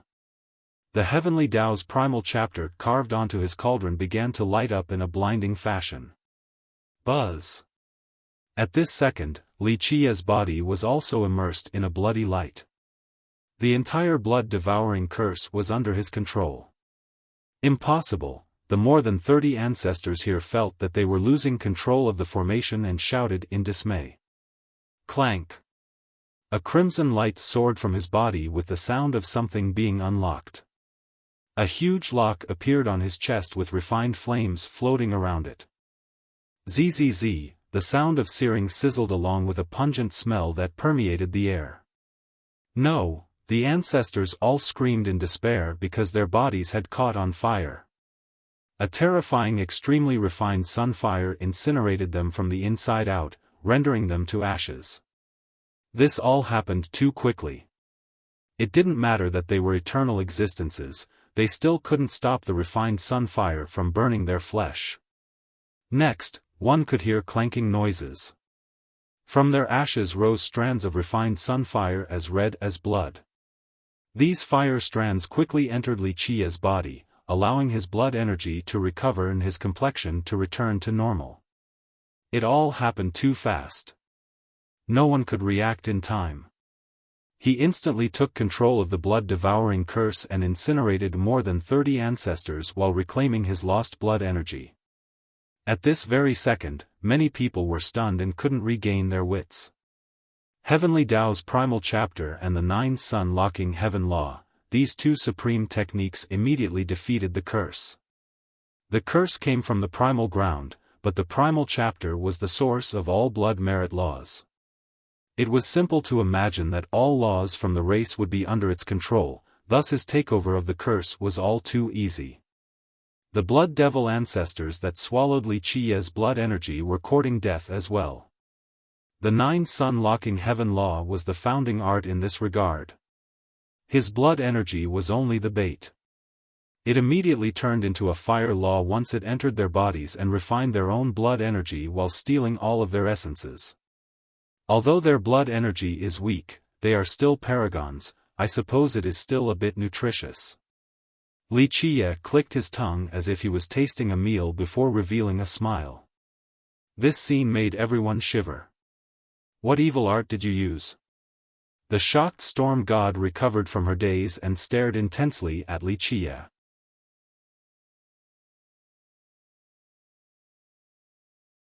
Chapter 997, The Treasure Inside the Little Golden Coffin, Evil Art?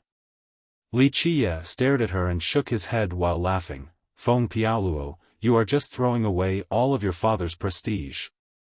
As an imperial princess, your knowledge is so shallow. Frankly, you would really have nothing if you weren't immortal Emperor Chen Shui's daughter. You're even lesser than the most vulgar village girl in this world. Little animal, die." The storm god shouted and instantly lunged towards Li Qiye.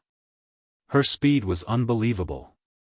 She used a destructive emperor law right away as she attacked with the momentum of a ferocious dragon. Only annihilation awaited those who stood before her. Despite being foolish, the storm god was still a god monarch. Once she attacked, the stars shook while the sun and moon lost their brilliance. Her god monarch's momentum rampaged over everything. She's still a god monarch after all. Her aggressive and dominating style left people in awe. Even ancestors who were unhappy with her had to admit that she had the power to be so imperious. Buzz. She aimed to crush Wuxia and was only inches away from him in the blink of an eye. Space suddenly quaked. Time seemed to have stopped in this split second, or at least slowed to a snail's pace. Everything else slowed down as well.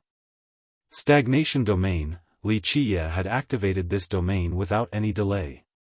Within this realm, he was the sole sovereign.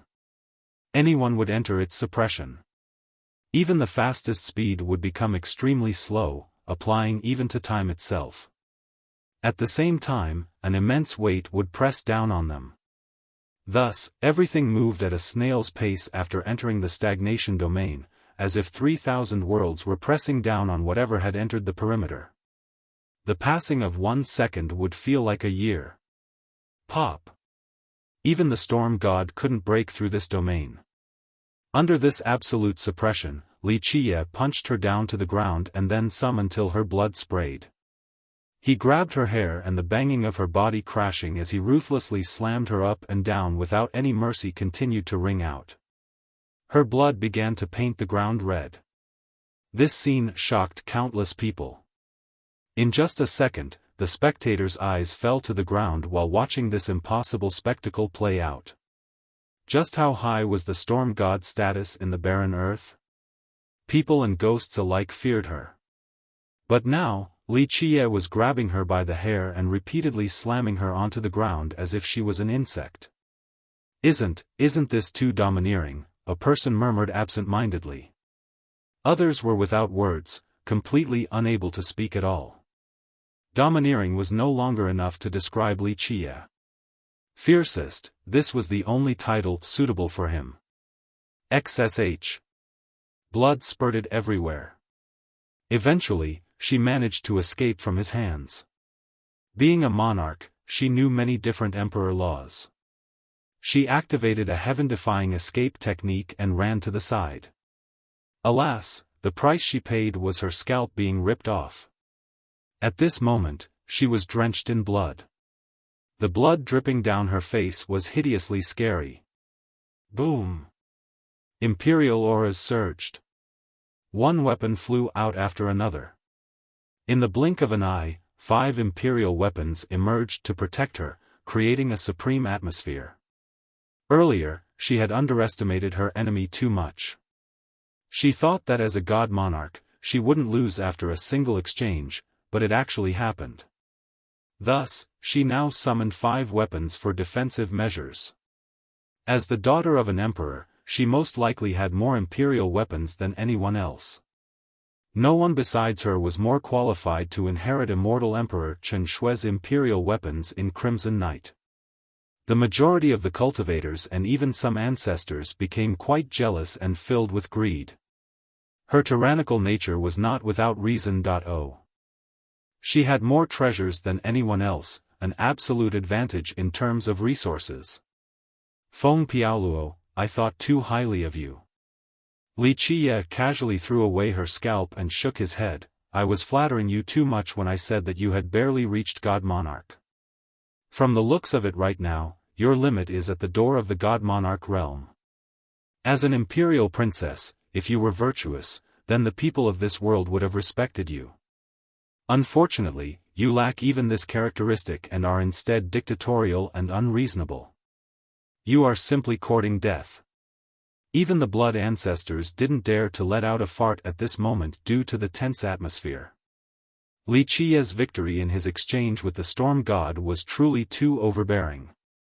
The storm god was infuriated by his incessant taunting. She crazily shouted, "Little animal, I'll kill them all, then you will be next." With that, she went over to kill each one's group. They were helpless prisoners at this moment, so they couldn't resist the oncoming imperial weapon.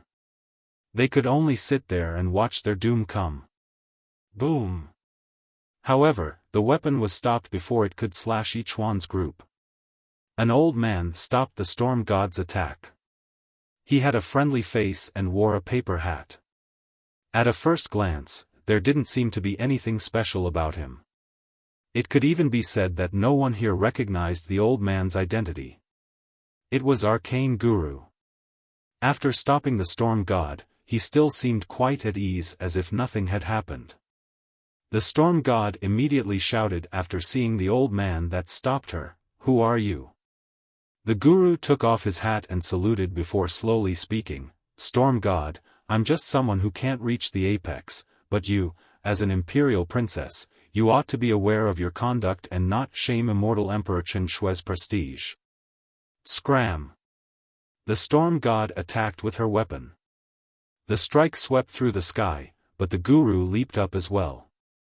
He casually repelled it with a flip of his palm, causing it to fly straight into the sky. Meanwhile, he glided upward and looked down upon the storm god. "If you want to fight, I can keep you company, there's no need for young noble Li to take action." As the imperial princess, she had always been the person looking down on others.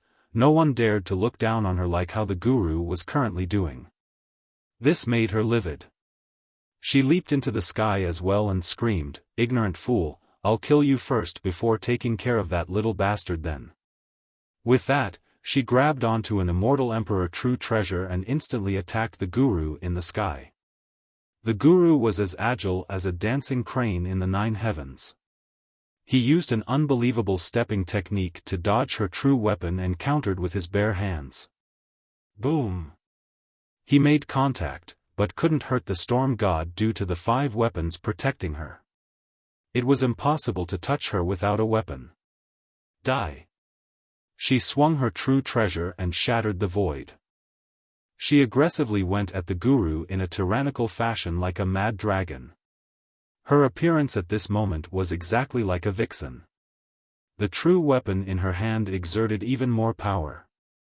It resonated across the sky and suppressed myriad laws in an incredible fashion. Despite her low cultivation relative to her background, she was still her father's daughter. Because of this, his weapons were extremely powerful in her hands.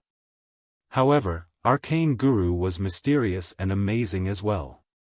He danced in the sky using a profound stepping technique and dodged the true weapon's onslaught time and time again. The crowd marveled at this scene. No one knew who this friendly-looking old man was, but he was moving freely under the attacks of a true weapon. His extraordinary style had to be commended. Fool! Li Qie only shook his head while looking at the storm god acting like a human-shaped T-Rex and no longer wanted to judge her.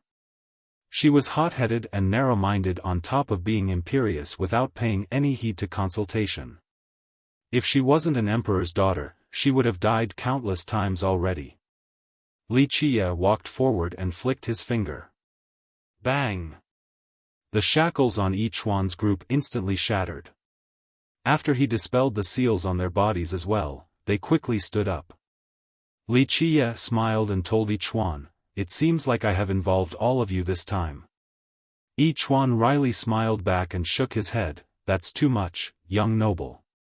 People in Jianghu are always at risk of violence and death. A cultivator wouldn't be a cultivator if they were without enemies. That's a good state of mind." Li Qie smiled and slowly sat on the throne. He looked at the sky and said, "Arcane, why are you playing around? Imperial weapons are powerful, but this also depends on their user. Don't forget, you have that item in your possession."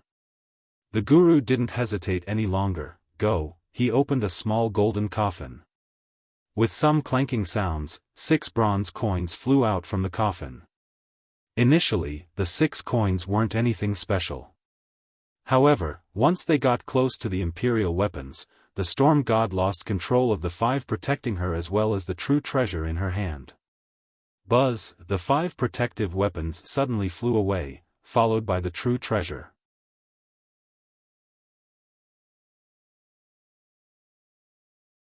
Chapter 998, Immortal Emperor Chen Shui's Sentiment, Rumble. Something incredible happened after a series of rumbling noises.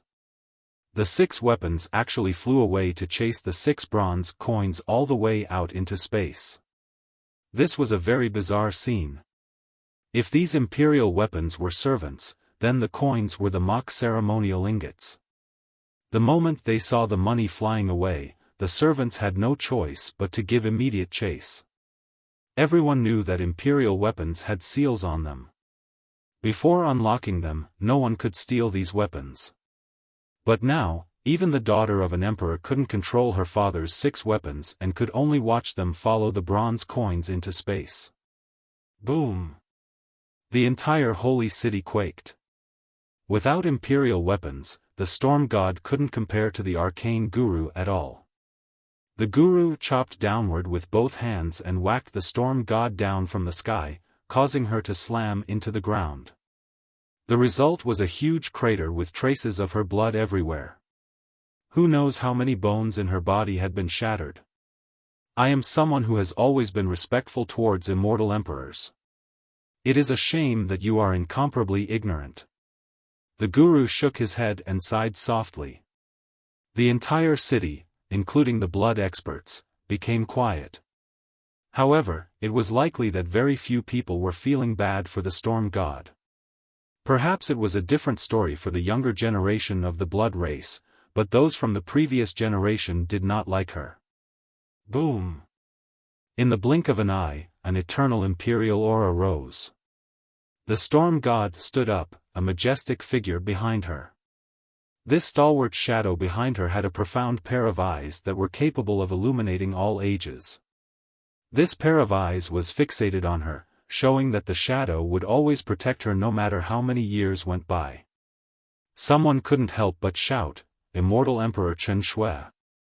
The blood disciples became even more excited. Immortal Emperor Chen Shui, one of the rulers of the blood race. Some blood experts couldn't help but kneel. The figure gently reached out and, with a buzz, the immortal emperor true treasure that was being led into space by the coins flew back into his hand. Boom! An endless aura erupted from the true treasure. Every strand of this aura could cut down the stars in the sky and tear apart the fabric of space. The whole world trembled instantly, many in the city prostrated. Some experts couldn't stand straight even without being subjected to the suppression. They simply wanted to worship this true imperial aura. An emperor controlling his own true treasure was a terrifying matter. Even though this was not a real emperor, it was still enough to cause god monarchs to bow. The storm god cried out, "Die!" The true weapon engulfed the 9 heavens and unleashed a spatial attack directly at the guru. Arcane Guru was astonished. He opened his golden coffin completely and many coins flew out. They joined together to form a gigantic bronze city in order to stop the attack from the true treasure. Boom! However, even this city couldn't stop its power. It broke down entirely, the city and the guru were blown into space. His blood stained the blue sky. This strike was truly overbearing. Even a god king might quiver after seeing this attack. Although it was not a heavenly annihilation, it could easily kill a god monarch. After blowing the guru away, the storm god hastily turned around and glared at Wuxia before yelling, "No one has ever dared to act presumptuously before me, not even god kings." She had now become hysterical.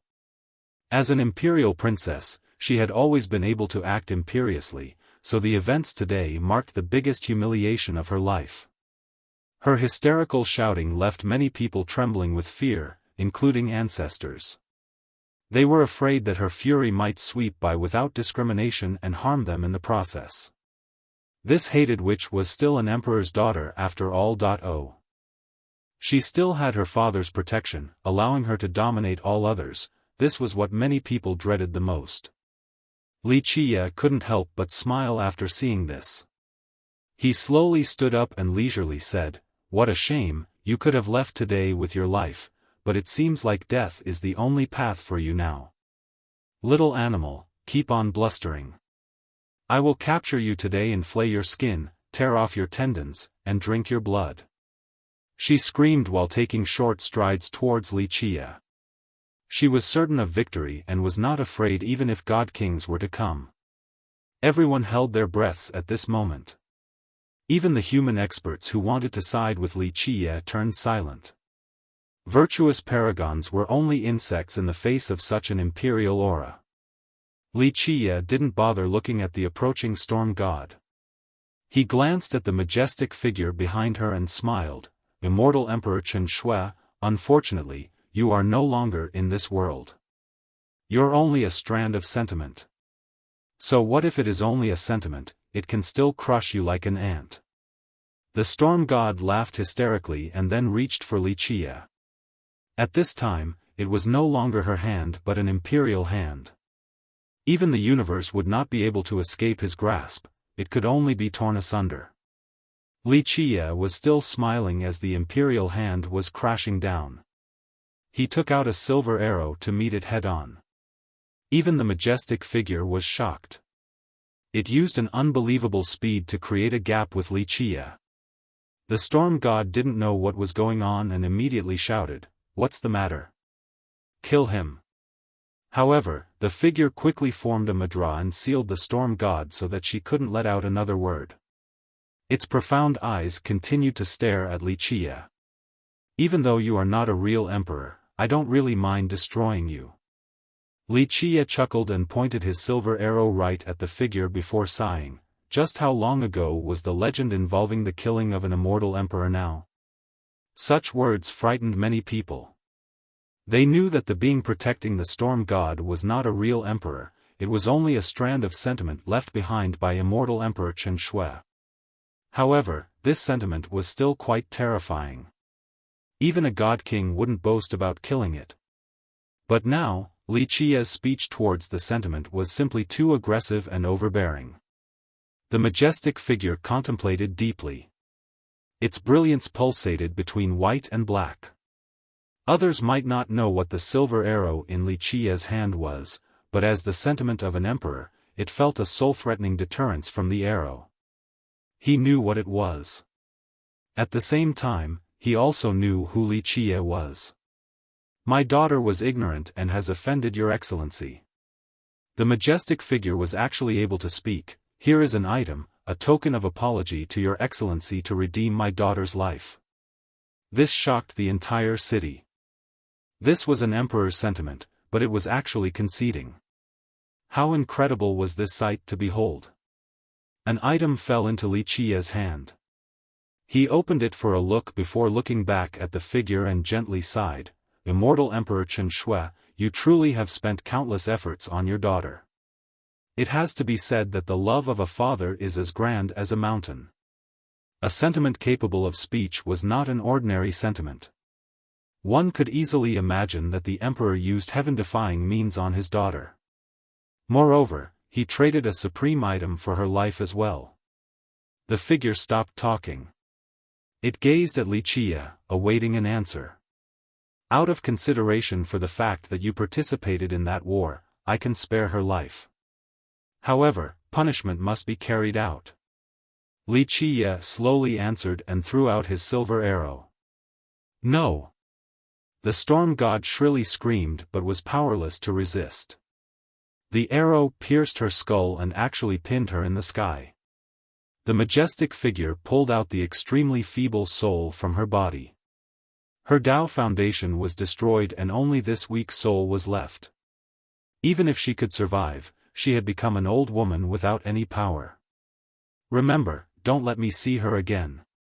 Otherwise, even if you refined the stars in the sky into treasures, they still wouldn't be able to redeem her life a second time."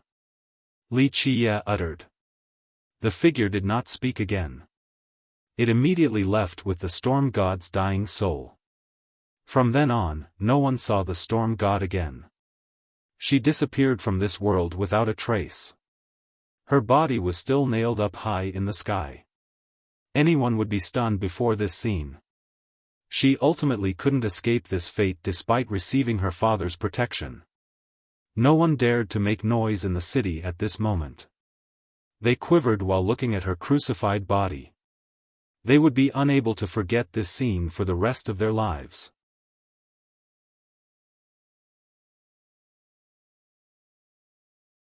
Chapter 999, Mysterious Youth Wuxia recalled the silver arrow. With a pop, the storm god's body fell to the ground, silencing the entire city.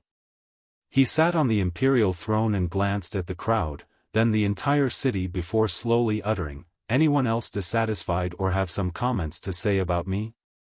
It was so quiet that one could hear a needle drop. Many people held their breaths, even the blood ancestors didn't dare to say a single word. Very good. Wuxia stood up and calmly said, "If anyone has grudges against me or find that I am unpleasant to their eyes, both one-on-one or group fights are fine, I will gladly accept the challenge. However, if they involve the people around me with their feud, then wait for a sect-destroying disaster. Tell the Blood Devil tribe that I am a merciful person and will give them 1 day to prepare. I will personally go after 1 day and destroy their sects and ancestral grounds. This is the result of those who maneuver against my people." His voice was not loud, yet everyone in the city heard him clearly. In the past, someone would have mocked Wuxia. The blood race was the sun at noon with geniuses appearing one after another, especially within the Blood Devil tribe. Their solidarity was unrivaled. No one would dare to oppose them, let alone talk about stamping out their lineages. Today, Wuxia dared to utter such words, but the Blood Devil ancestors here didn't have the guts to retort. He wasn't even afraid of an emperor's sentiment, just how heaven-defying was he? Boom! Eventually, Wuxia opened the imperial decree and casually threw it to the ground like a piece of trash. Yichuan was quite smart. He noticed and quickly picked it up. Even though this imperial decree no longer had any power, it was still a great treasure to a small country like Suhuang. Young noble Li, the Thunder Tower Lord, who had been trapped in the tower, quickly bowed after seeing Wuxia and apologized. "It is my Crimson Knight's fault for all this to happen, please forgive us." Wuxia remained seated on the throne and looked at the Tower Lord. He gently shook his head. "To tell the truth, I'm very disappointed.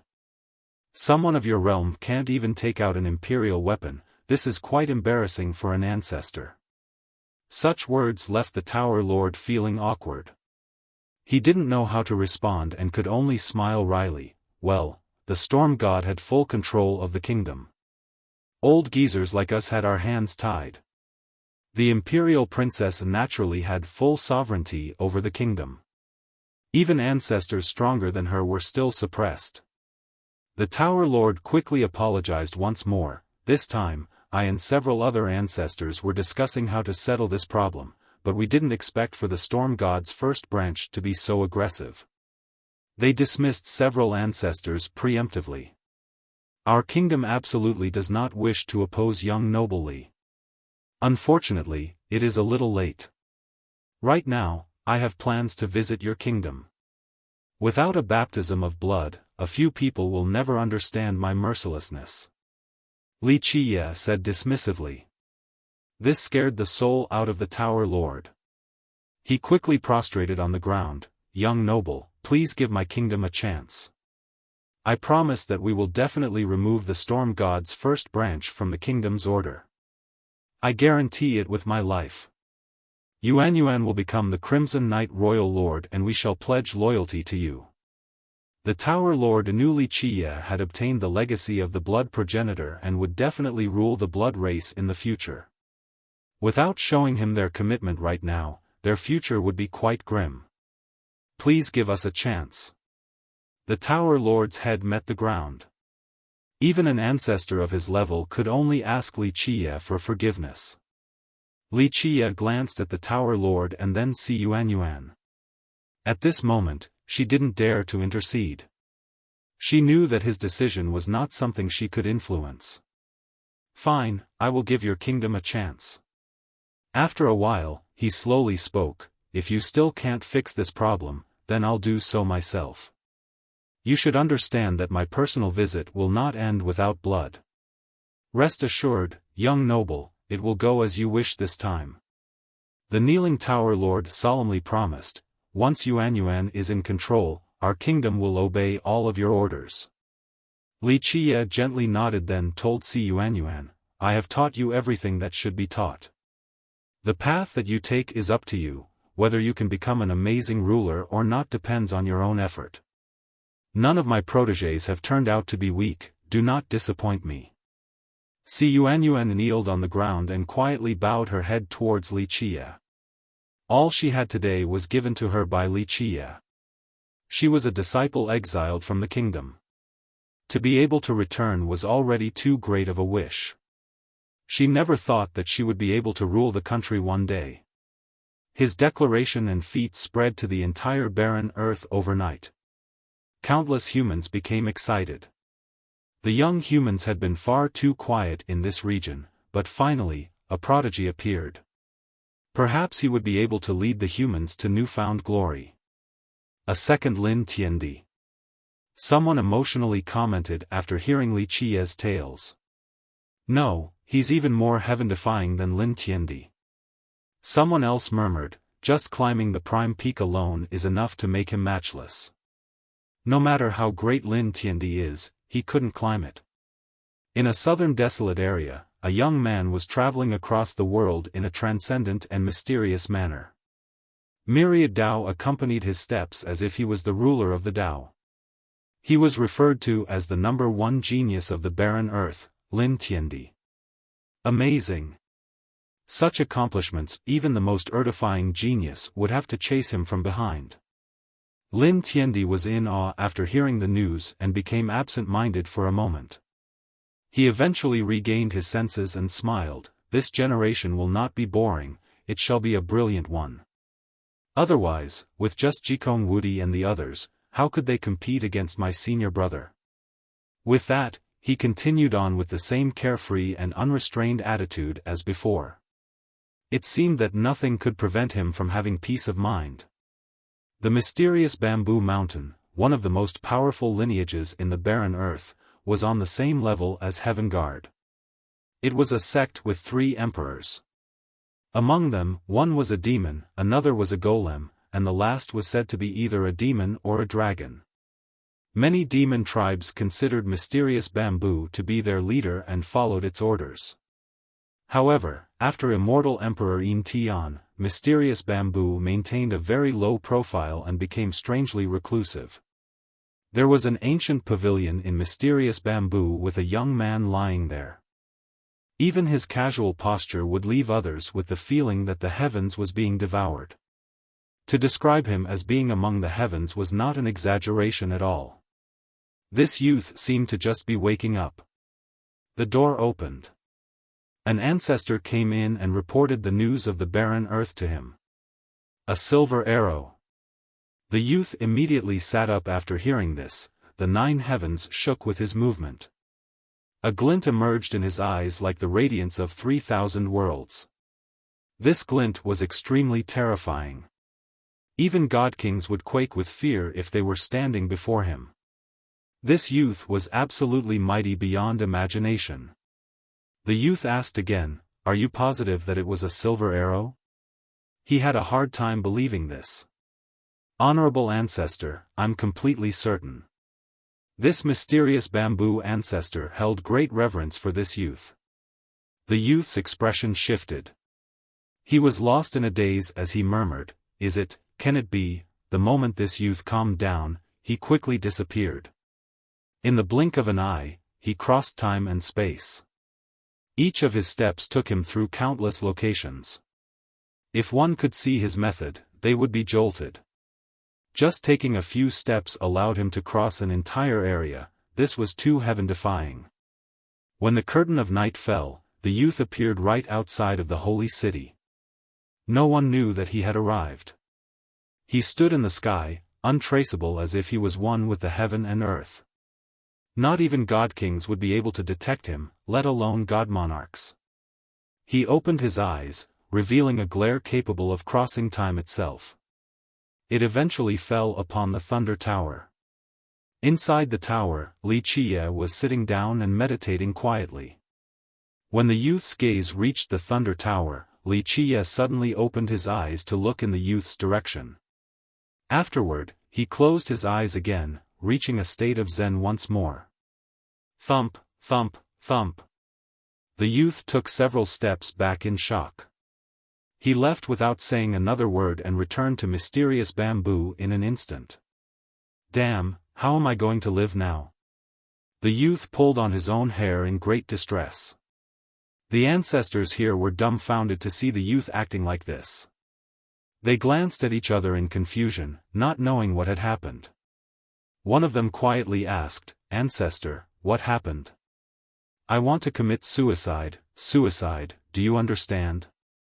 The youth jumped up.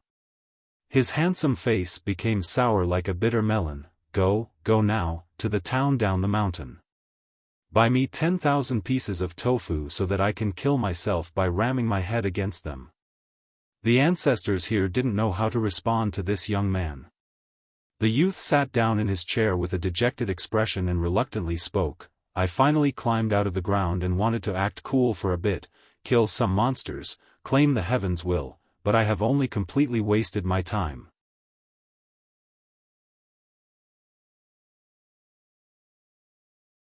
Chapter 1000, Destroying the Saber Emperor School at nightfall. Wuxia's declaration exploded throughout the blood race. Its lineages were in disarray and everyone became quite rowdy all of a sudden. This was especially true for the Blood Devil tribe. They held a dire emergency meeting. Many big shots from its lineages participated, including a few seclusive ancestors. So arrogant, challenging our entire tribe. Does he really think we don't have anyone who can take him on? It wasn't just the Blood Devils, even some Blood Disciples felt indignant at Wuxia's words.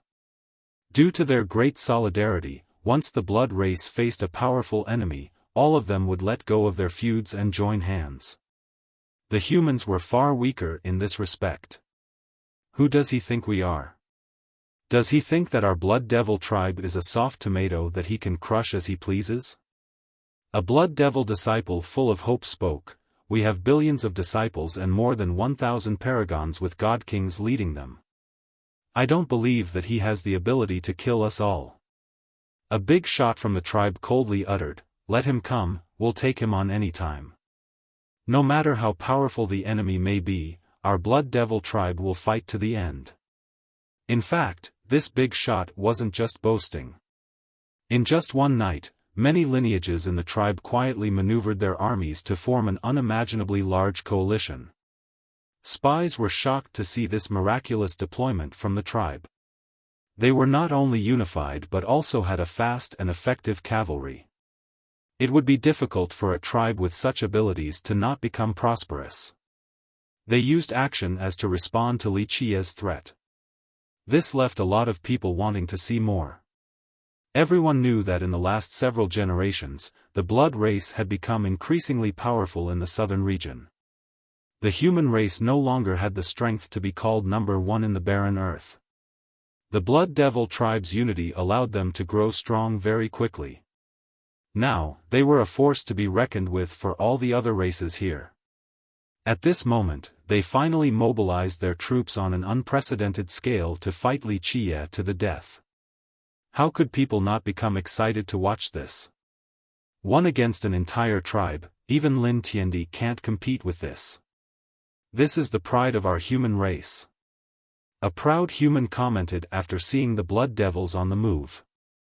This was the reason why the humans began to falter before the Bloods. Humans only worried about their own business, they only swept away the snow in front of their own gate. Otherwise, they wouldn't have conceded the position of being the number one race in the barren earth to the Blood race. An expert who had received some information spoke, "An ambush of certain death. The Blood Devil tribe has sworn to not give up before taking Wuxia's head even if they're down to the very last man." This was a shocking piece of news. However, no one knew where this ambush would take place. However, many people understood that this feud between Wuxia and the Blood Devil tribe was beyond reconciliation. Wuxia had killed dozens of Blood Devil ancestors back on the God War Mountain and then 10 more at the Thunder Tower. This was a great blow to their tribe. It would be strange if they could let go of this anger. On the second day, Wuxia left the holy city by himself, not taking anyone with him. Wuxia wants to make a move. The eager crowd watched in anticipation. The holy city was boiling with excitement. There was even a large group of experts tailing him. Wuxia flew in the sky, each of his swift steps crossed 1,000 miles. However, judging from his expression, he had an inexplicable sense of ease. It was as if he was not going into battle and was instead merely taking a stroll outside of the city. The Blood Devil tribe had 35 great lineages and 14 nations. The Saber Emperor School was one of them and also the one closest to the holy city. After almost half a day, Wuxia arrived at the Saber Emperor School, but he didn't enter. He only stood on the outskirts and gazed at the sect. As a southern great lineage, the school's ancestral ground spanned for thousands of miles. Rows of mountains pierced the sky like divine blades lined up one after another. This scene easily displayed the school's might. At this time, it was in a state of high alert. A great army defended the gates with rays of light that towered to the sky. Formations had been activated within. The school's sealed ancestors all came out. Both heavenly kings and virtuous paragons presided over important locations. The cultivators following behind Wuxia also stopped on the horizon. They held their breaths while waiting for the battle to break out. An ancestor from the school shouted, "Li, come here if you dare. Even if you were the reincarnation of an immortal emperor, we will still fight you to the end." The disciples inside shouted as well. Their chant echoed in the mountains, creating reverberations across the area in an intimidating fashion. This was enough to show their will to fight to the end. At this point, the spectators were waiting to see what actions Wuxia would take to enter the school. Wuxia only smiled when he saw how united the school was. Boom! An item jumped out then flew towards the school. Meanwhile, Wuxia just turned around and left. Wuxia's swift departure after releasing a single item confused many people. No one knew what he was trying to do. Even the experts in the school were startled. They thought Wuxia would come and massacre them on their grounds. Buzz! The item instantly flew inside the school. It quickly transformed into a gigantic green bamboo tree. Its enormity engulfed the entire school. What is that? Everyone became wide-eyed. No one knew where this kind of bamboo tree came from. People lifted their heads to watch the tree that poked through the clouds and blotted out the sun. Under its cover, the entire school seemed incredibly tiny. Boom! While everyone was still confused, the giant bamboo suddenly slammed down and smashed the school. Rumble! Many of the mountains inside immediately collapsed from this attack. The disciples inside were blown away, and many were even smashed into a paste. However, it was only the beginning of the calamity. After the first smash, the tree's great dragon-like roots instantly pierced into the ground. Zzz, the sound of siphoning clearly resounded. The moment the tree took root in the school's ancestral ground, it drained the worldly energy of this location like an ox drinking a river's water. The energy underground was sucked up like a flood through a broken dam. The large ancestral ground began to wither as its worldly energy was stolen. With a loud pop, cracks suddenly appeared on the land. Not good, stop it now. Open the ancestral foundation, oh. The ancestors in the school regained their senses, but it was already too late. An ancestor shouted and took the vanguard while leading his direct disciples to attack the tree. Die! Almost 10,000 disciples from the school frantically made their way towards the tree. The ancestors used all of their abilities. An endless amount of blood energy controlled the most powerful true treasures to attack the green bamboo. In just a second, glittering lights appeared in the sky. One treasure soared up after another. Divine swords slashed the tree along with scorching flames. Some ice element techniques aimed to seal it as well. However, as the tree continued to absorb the worldly energy, it became even more verdant.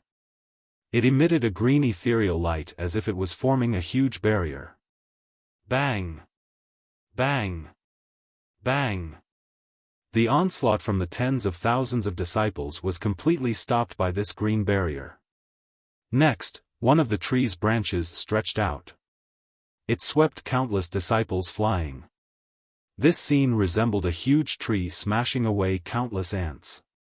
It was truly shocking. Boom! An ancestor used his most powerful true treasure to break through this green barrier.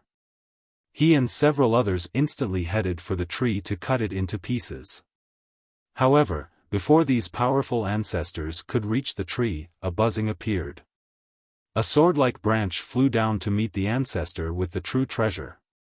No matter how powerful this true treasure was, it couldn't stop the branch. With a scraping noise, the branch pierced the true treasure and nailed this dead ancestor to the ground. This ancestor quivered a bit before he died. He still didn't know just what this green bamboo tree was to be so heaven-defying like this. Rumble. At this time, the school had finally opened their foundation in order to stop the tree. Alas, even the foundation couldn't stop it. With crackling explosions, the roots of the tree pierced the ancestral foundation and drilled even deeper into the ground.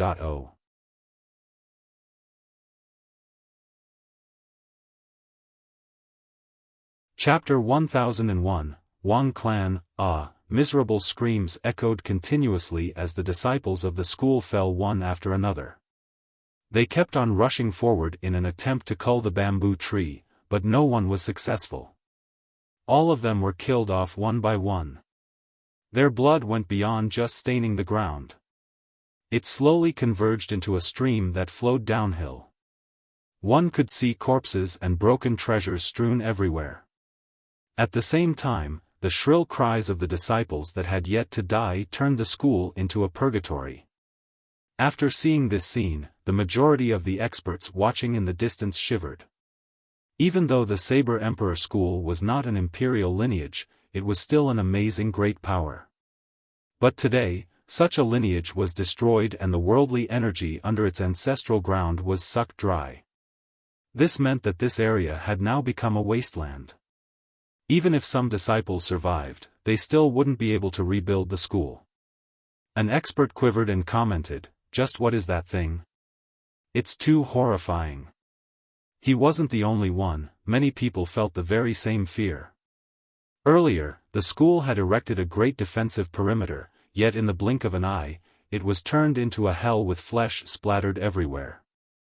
The majority of its disciples died miserably in this place. No one knew that this green bamboo that took root in the school was giant bamboo's divine protector. Of course, it naturally didn't come here in person. This was possible because of the world seal.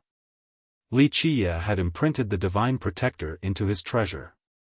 In a sense, he was able to copy the entire bamboo tree. Even though there was still a sizable disparity between the copy and the real deal, the tree was ultimately one of the two great demon forefathers of the stone medicine world. This copy wouldn't have any issue destroying a Saber Emperor school. This was the most heaven-defying aspect of the world seal. It was able to copy anything, including even immortal emperors. Of course, in order to do so, it required the emperor's cooperation. If an emperor agreed to do so, then the seal would be able to carry out this feat. This meant that Wuxia would have an emperor to fight for him. Eventually, a cry of despair rang out. The most powerful ancestor of the school was nailed to the ground by the green bamboo. His blood gently flowed down the streets. Rumble. At this point, the ancestral ground began to crumble. After draining it of its worldly energy, the mountains here collapsed one by one. Boom! Finally, the green bamboo dragged the school's treasure trove out from the ground and turned back into the world seal before flying off to the horizon. The crowd was still stunned as they looked at the mess that was the school. Not long ago, it was a powerful lineage, but after a short period of time, it now laid in ruins. It could even be said that Wuxia didn't lift a single finger from start to finish. He didn't even take a step inside the school. In this manner, he destroyed the Saber Emperor school.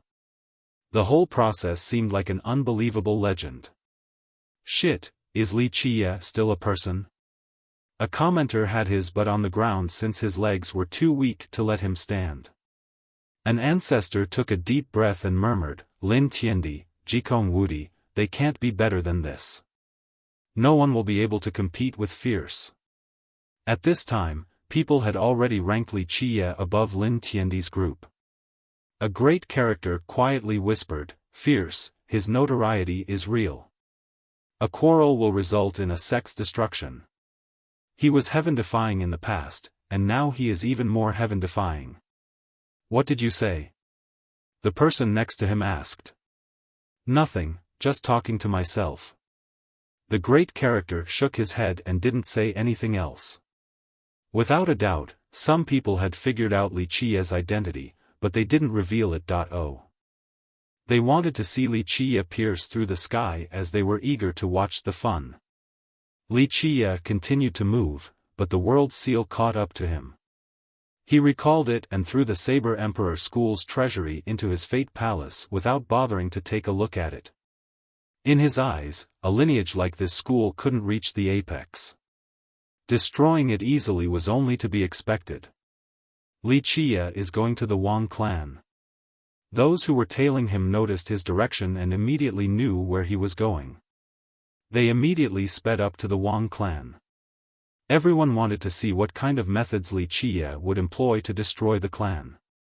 At this moment, many considered the Wang clan's destruction to be set in stone. The Wang clan was a prestigious clan, one of the oldest in the Blood Devil tribe. It had actually produced an immortal emperor before, so it could be considered an ancient imperial lineage. It covered a wide area. Looking around, one would find many rolling hills and majestic mountains. There was also a surging river that ran across the sky-reaching mountains. Ancient temples were right next to each other. Such a grand atmosphere left people in awe. It resembled a fierce beast crouching down, deterring people from taking half a step forward. Outside of the immortal emperor, it had also produced some leaders of the blood race. They held control of the Blood Devil tribe for several generations as well. Thus, it was logical for the sky-bearing monarch that hailed from the Wang clan to be the future leader of the Blood Devil tribe. Because of its ancient and majestic atmosphere, those who had never seen much of the world would not dare to enter. Right now, its gate was wide open. The entire clan was quiet, and there was no sign of powerful protectors or guarded forts. It seemed to be welcoming guests. The only thing was that there was no sign of anyone in the Wang clan. A big clan like this should have more than 10,000 disciples and almost 1,000 families.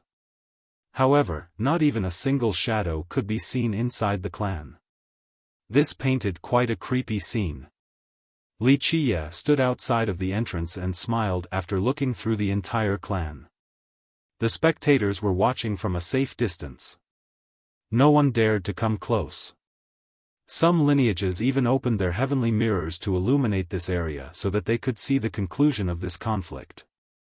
Wuxia's method of extermination for the Saber Emperor school was quite frightening and chill-inducing, so at this moment many were eager to see how Wuxia would take care of the Wang clan. Wuxia went past the gate and entered the Wang clan. The spectators grew nervous after he entered and looked forward to this great upcoming battle. However, there was no battle contrary to their expectations. Wuxia did not meet any resistance. The clan seemed to be welcoming him inside. The grounds was an empty fortress. There were no disciples hiding in the shadows to ambush him either. Wuxia quickened his pace in this deserted clan and crossed one ancient temple after another. No one is there? Someone murmured in surprise, "Don't tell me the Wang fled without fighting? There's no way." This thought crossed some people's minds. However, throughout the entire clan, there were no signs of escape because all the buildings were quite neat. They weren't messy and dirty from a chaotic withdrawal. This was true of the rest of the clan as well. "What is the Wang clan doing?" someone murmured after seeing the ghost town devoid of resistance. A brilliant ancestor realized something and uttered, "The ambush has to be there." Wuxia crossed one fort to another. Eventually, he stepped inside their ancestral ground and climbed to the highest peak inside. A dragon throne was placed there as if it was prepared for Wuxia, awaiting his arrival. Wuxia smirked after seeing this type of chair. He sat on it without any hesitation. On his throne, he looked around at the sceneries ahead and took them all in. All the experts were nervous when they saw Wuxia's mighty attitude and his general disdain for all things while sitting on that throne. Many were aware that this was the calm before the storm. "I'm already here with no thoughts of escaping, it would be a waste of your welcoming reception." Wuxia leisurely smiled, "Go for it, use whatever means you have. I want to see what your Blood Devil tribe can do." Buzz. The moment he finished speaking, a portal opened above the Wang clan. A black expanse poured out like a flood. A gigantic army rushed out from the portal and instantly split into two groups to completely surround the Wang clan.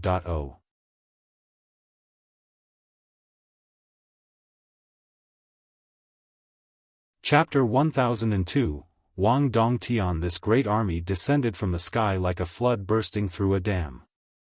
It was endless and surrounded the Wang clan without leaving a single inch unoccupied. They became a great wall that suppressed the area. It meant that once one was inside the Wang clan, one could no longer fly out.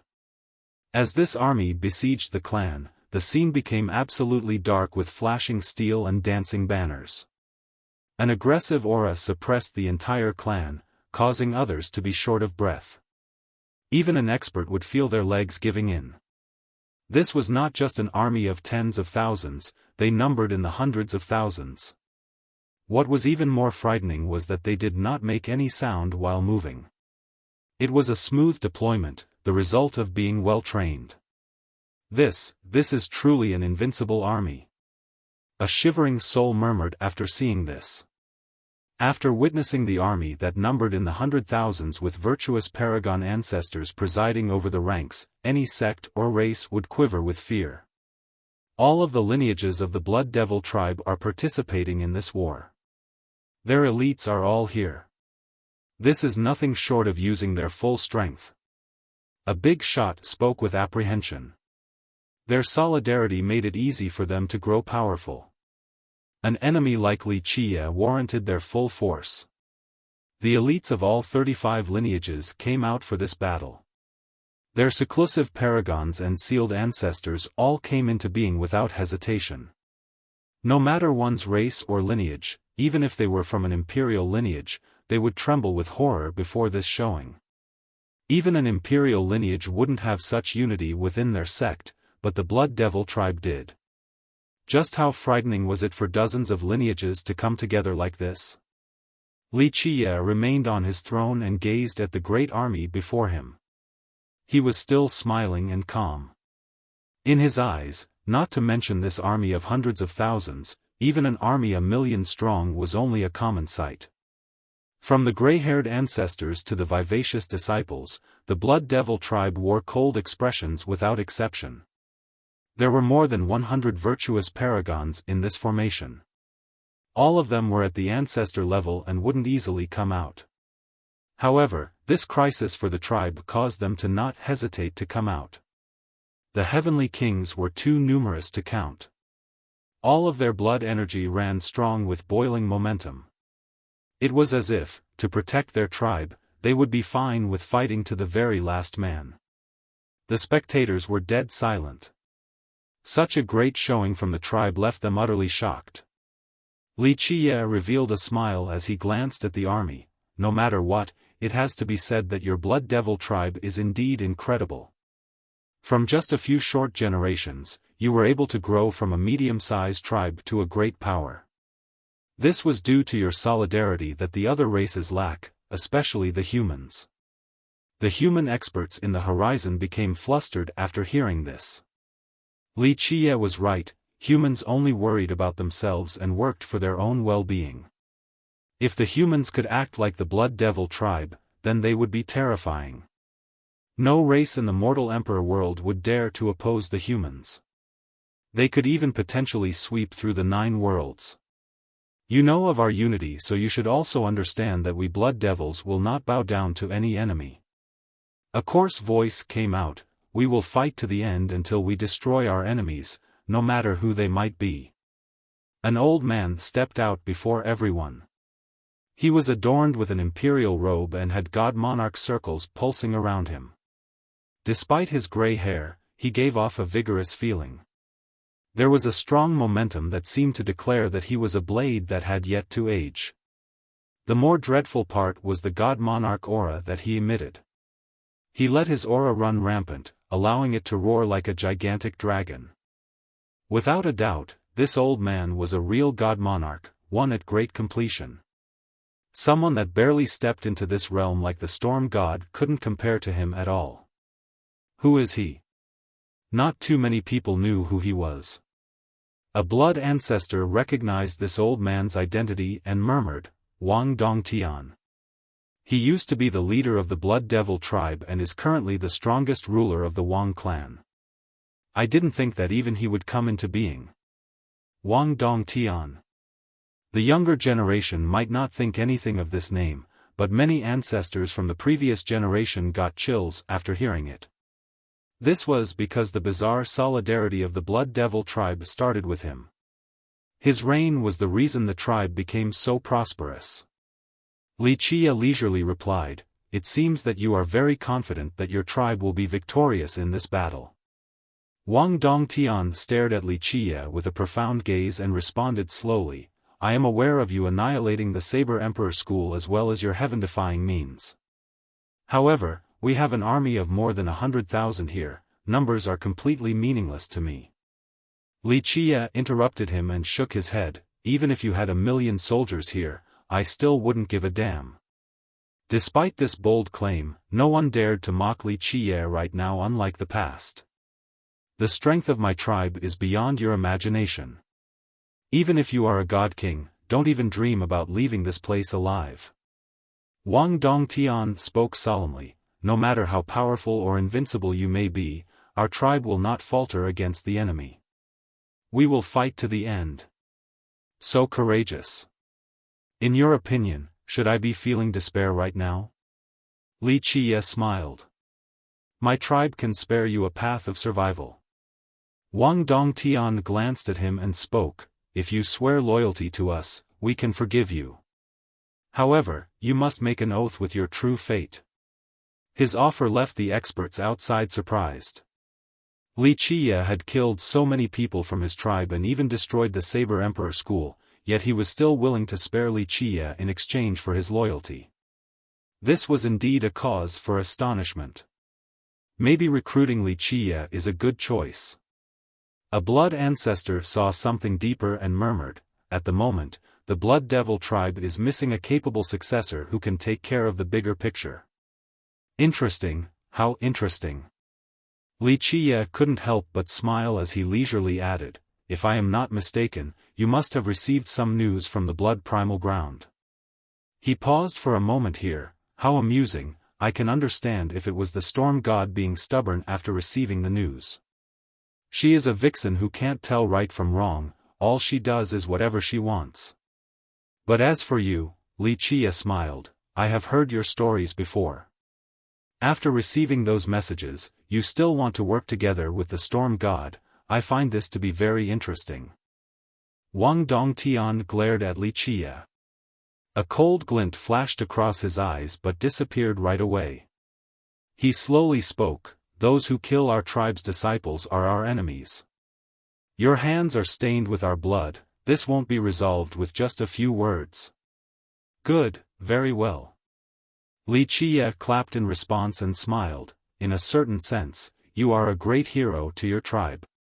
They really should build a great monument for you. However, after today, I'm afraid you will be condemned as an eternal sinner of the Blood Devil tribe." Hero or sinner, it doesn't matter. Wang Dongtian ignored Li Qia's words and slowly declared, "Man proposes but heaven disposes. Let the heavens be the judge." Many were confused by the dialogue between the two. However, a few blood ancestors were astounded after hearing this, since they could faintly guess a thing or two. Li Qia having ties with the primal ground was no secret. If the primal ground sent a message or even an order regarding Li Qia's situation, yet the storm god and the blood devil tribe still chose to oppose Li Qia, this was something worth mulling over. Like Li Qia said, the storm god was an unreasonable vixen, but Wang Dongtian, on the contrary, was a wise man. Why would this intelligent leader do something like this? Thus, the blood ancestors here speculated that this had something to do with the blood devil tribe's ambitions.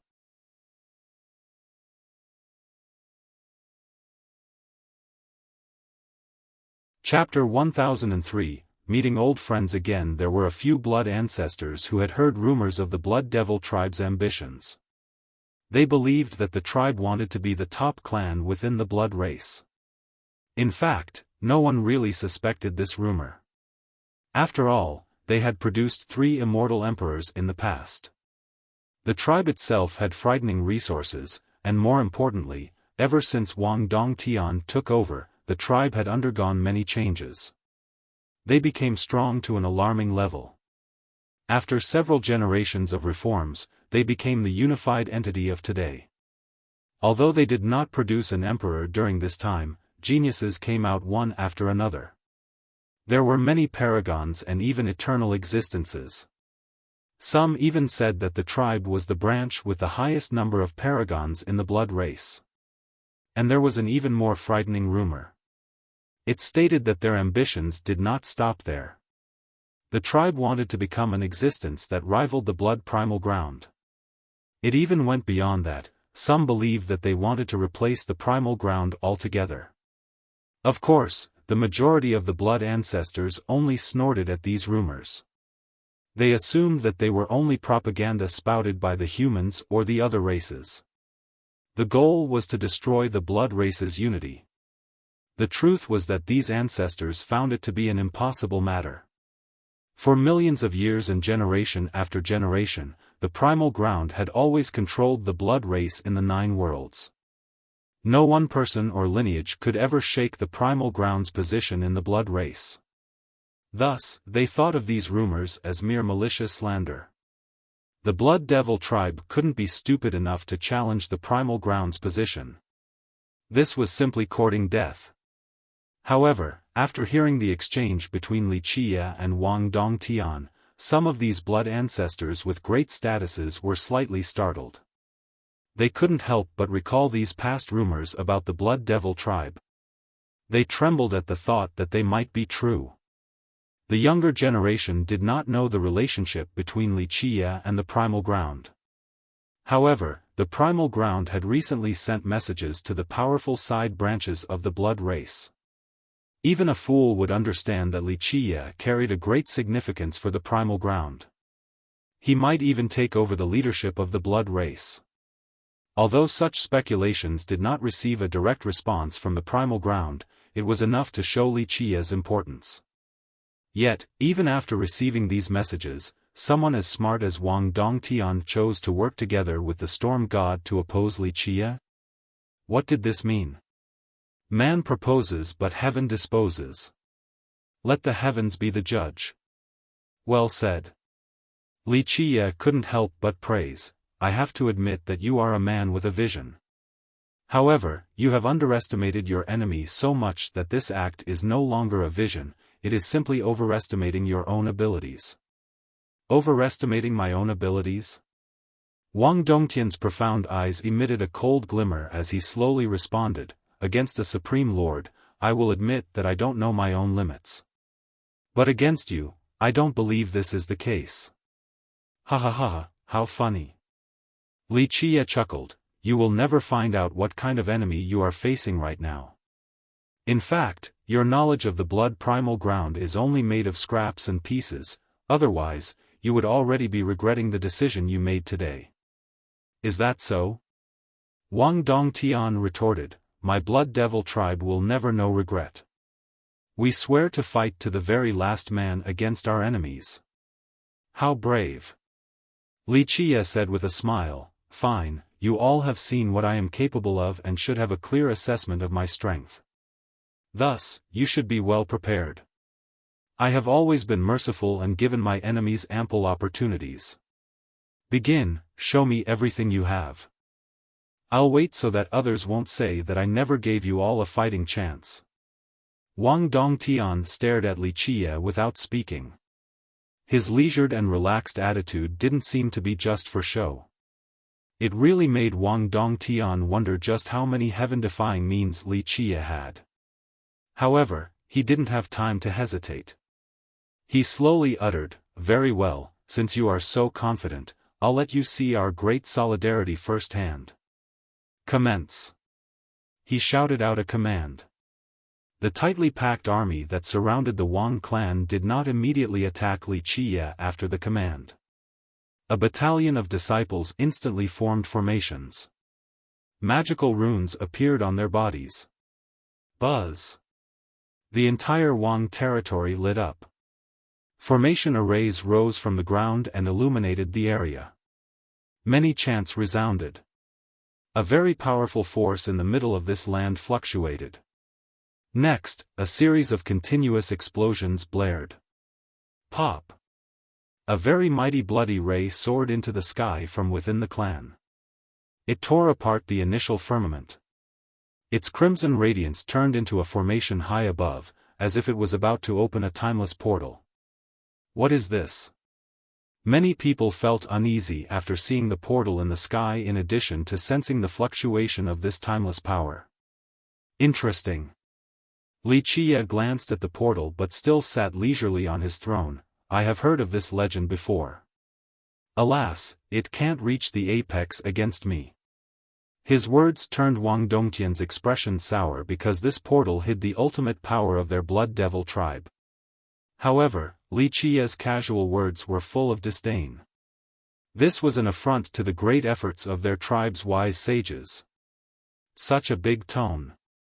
Wang Dongtian coldly said, "Surrender now or you won't be able to escape death when the time comes, even if you are a god king." "Really now?" Before Li Qie could speak, another tyrannical voice sounded in the air. "You think your blood devil tribe is so amazing? Try us then." This soul-stealing yet pleasant voice speaking in this tyrannical manner immediately attracted many gazes. At this time, many figures soared closer. A huge snail appeared before everyone. On top of the snail were three girls wearing the same uniform. Many eyes lit up after seeing the three. They were definitely worthy of the phrase, kingdom toppling to an unrivaled level. All three had their own style and charm. One was graceful with an air of nobility, the other was as cold as ice, and the last was enchantingly sexy. The speaker was the sexy girl. She had a tall and thin figure with ample curves. Her milky white breasts were full and round. Her appearance was indescribably alluring and caused everyone to lose their minds. These three supreme women would draw gazes no matter where they went. Who are they? Countless youths were fascinated and enchanted by them. Li Qie couldn't help but smile after seeing the three. He felt a hard-to-describe feeling as if he had just seen his family again. He was all too familiar with these three since they were quite memorable. Su Yonghuang, Li Shuangyan, and Chen Baojiao. There was also Xiaofan, who had turned into the gigantic snail. The younger generation shall surpass us with time.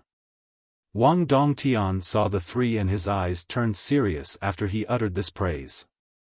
As the leader of the Blood Devil tribe, he immediately noticed certain clues after seeing them. The terrifying part has yet to come. After so many years, Chen Baojiao was still as hot-headed as before. She shouted, "Young noble, let us drive back the enemy for you." With that, she stepped into the sky and used an overbearing momentum to infiltrate the great army. With a serious gaze, Wang Dongtian commanded, "Stop them." With his command, a cavalry rushed out from the Great Coalition. Under the command of an ancestor, they swiftly rushed towards Chen Baojiao. Just in time. She shouted. A terrifying storm swirled around her body. She borrowed the momentum of the world and the force of myriad Tao. Her tyrannical sacred spring physique immediately made her combat prowess soar crazily. Clank! A saber crossed the sky, capable of slashing down the stars themselves. It swung up and down, immediately causing blood to splash. Heads began to fly. Several hundred experts couldn't even stop her single slash. The tyrannical spring physique, the tyrannical immortal saber, and the heaven-traversing 8 slashes were a perfect combination. They were enough for Chen Baojiao to meet God, slay God, meet devil, slaughter devil. Activate the formation. Wang Dongtian was startled by the sight of Chen Baojiao slaying a virtuous paragon with a single slash, so he immediately gave another command. 5 more cavalries rushed out from the ranks and turned into a 5 elements formation in order to trap Chen Baojiao. Slay! Li Shuangyan released a powerful roar. She rushed forward and turned into an ethereal figure that seemed like an elf playing in the snow. She went straight for the blood devil experts that were powering the timeless portal. Of course, Wang Dongtian didn't need to give the order, the army absolutely wouldn't allow her to get close to these experts. 4 more cavalries rushed out from the army to block her. They attacked with a world-sealing momentum to stop her from taking another step towards the summoning array.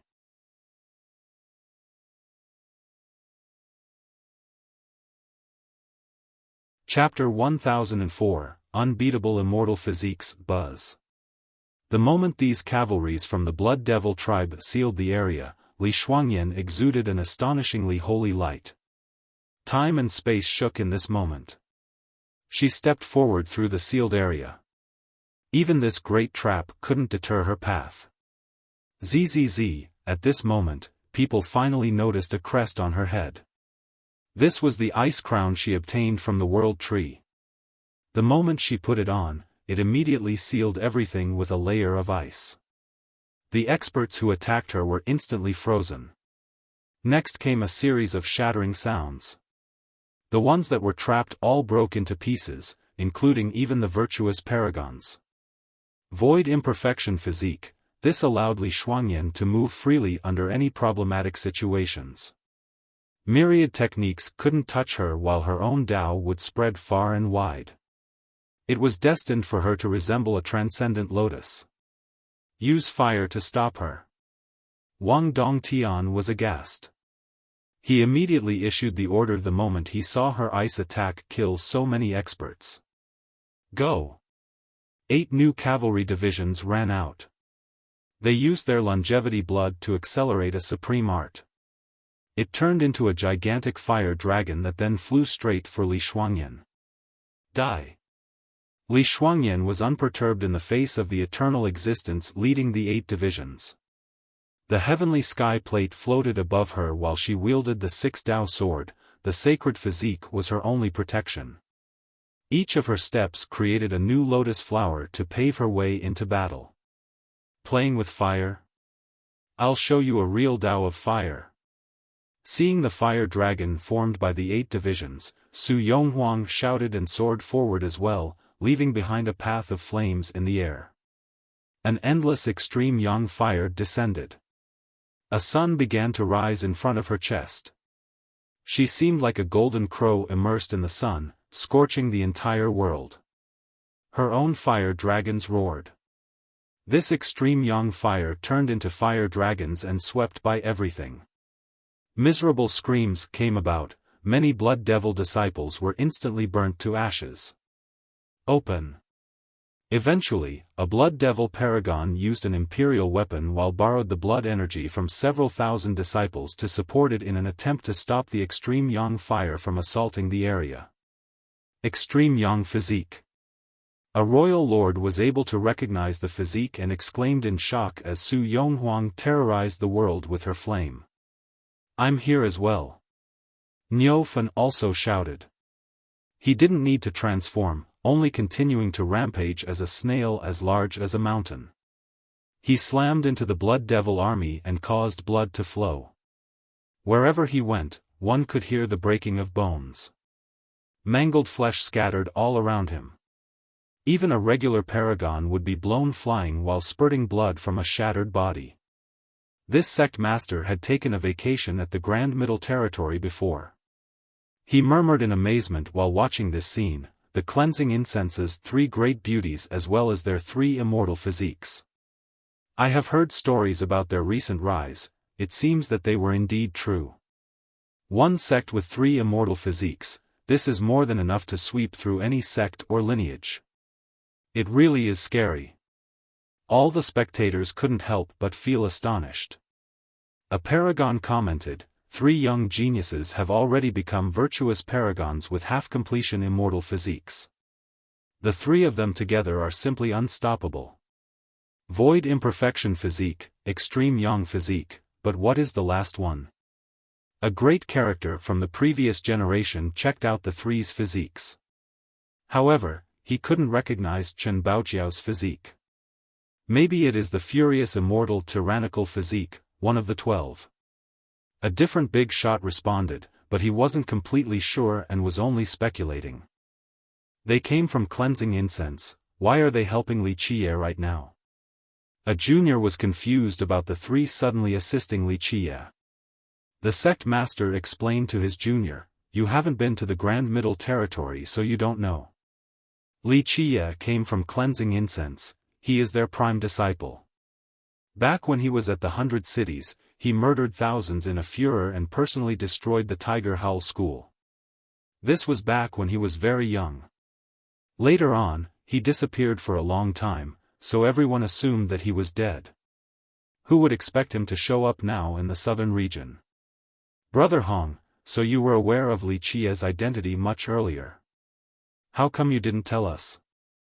A different schoolmaster looked at the sect master with wide eyes. Li Qiye is infamous, and the blood race just happens to want to fight him. Why should I let them know? This sect master smilingly spoke. Li Qiye quietly sat on his throne and watched the 4 kill with a grin on his face. They were all groomed by him, so he was very happy to see their current accomplishments. Chen Baojiao was swinging her saber with an unstoppable sharpness. Li Shuangyan was untouched by myriad arts and had a supreme and free presence. Su Yonghuang's flame incinerated the sky and bullied the world. Lastly, Xiaofan was ferocious with his raw power. His gigantic body made it difficult for the enemies to hurt him. In just a moment, the 4 of them tempestuously fought inside the great army. Even though the paragons from the Blood Devil tribe had taken out imperial weapons, they still couldn't stop the 4. The spectators outside were quivering while watching this scene in shock. The younger generation was even more disturbed. A paragon with a half-completion immortal physique is unstoppable even when facing an imperial weapon. An ancestor commented with a tinge of emotion. Grand Middle Territory, so many geniuses are there. In the far distance, Bai Jian watched with several ancestors protecting him. He gently sighed during his observation. Back during his youth, he had traveled the world and went to the Grand Middle Territory as well as the Eastern 100 Cities. He understood the situations in these places very well. Now, watching Su Yonghuang's unstoppable group inside this army left him feeling sentimental. There are so many immortal physiques over there. Just the cleansing incense ancient sect alone has 3. Then the mortal king of the Jewel Pillar Sacred School also has a half-completion immortal physique. They also have Jikong Wudi. It is true that their younger generation is far better than the barren earths, better than the blood races as well. Bai Jian sighed once more. Even though the southern region had the 1 emperor, 5 saints, the truth was that as one of the 5, Bai Jian knew very well that they were not even a match for Yi Chuyun, let alone Jikong Wudi. Despite the southern region being dominated by the blood race, it seemed that the current young blood generation was not as great as those in the other domains. In fact, he was not the only one who felt this sentiment. The other blood experts who were watching this fight, especially the big shots, were amazed as well. The immortal physiques were simply unstoppable. After seeing Chen Baojiao's group dominating the Grand Army, Li Qiye chuckled and looked over at Wang Dongtian. How long do you think your army can hold out for? If the only god monarch your side has is you, I'm afraid this won't be enough. I'd like to see what you can do. Wang Dongtian turned serious. He glanced at the portal in the sky. His god monarch rings pulsed even more with a great celestial world floating behind him. In the blink of an eye, he became the ruler of this celestial world, instilling fear and awe in all. He finally wanted to take action and unleash their tribe's ultimate attack. Prior to this, he was simply testing Li Qiye to see all of his methods. You alone are not worthy of testing the young noble. As Li Qiye was still sitting leisurely on his throne, a voice next to him answered Wang Dongtian, who was ready to attack. A person appeared next to Li Qiye. Even Wang Dongtian couldn't clearly see how he appeared. He wore a paper hat. It was Arcane Guru. A little bit ago, he was blown flying by the immortal emperor's sentiment. Nevertheless, Li Qiye wasn't worried about him at all. He had a heaven-defying treasure protecting his body, so it wouldn't be easy to actually kill him. Wang Dongtian stared at him. His profound eyes narrowed and emitted a frightening glint. You all want to go big, so what's the point of keeping it hidden? Li Qiye laughed at Wang Dongtian. Just let those hiding in the dark come out. How can you still remain calm while watching your disciples be killed like this? Wang Dongtian's eyes slightly shifted after hearing this before raising his voice. Elders, it is time for us to end this. Please come and subdue these juniors. After these words were spoken, 3 figures suddenly floated into the sky. Their appearance was accompanied by the arrival of their god monarch auras that flipped over the firmament like a rising tide. They had imperial weapons ready. Boom! The weapons shattered the void and went straight for the 3 girls in the middle of the Grand Army. The spectating ancestors in a safe distance palpitated when they saw god monarchs using imperial weapons. The vast aura caused many youths to directly kneel down from the pressure. The 3 girls roared and, with a slash, Chen Baojiao unleashed her 8 saber techniques. The tyrannical immortal saber cut through devils and immortals to stop the imperial weapons.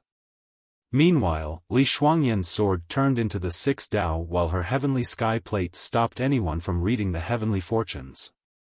In addition to this, her crown of ice reversed the universe in an attempt to strike down a weapon. Su Yonghuang had a crimson halberd in her hands. Her expertise made it resemble a soaring true dragon or a great sovereign making his appearance. Under her endless extreme yang fire, everything was annihilated in the firmament. She alone stopped one of the weapons as well. Rumble. The 3 girls managed to stop the weapon's offense. However, one could easily imagine the power behind these weapons when god monarchs were controlling them. Although the 3 girls were strong, they were knocked flying with blood dripping from the corners of their mouths.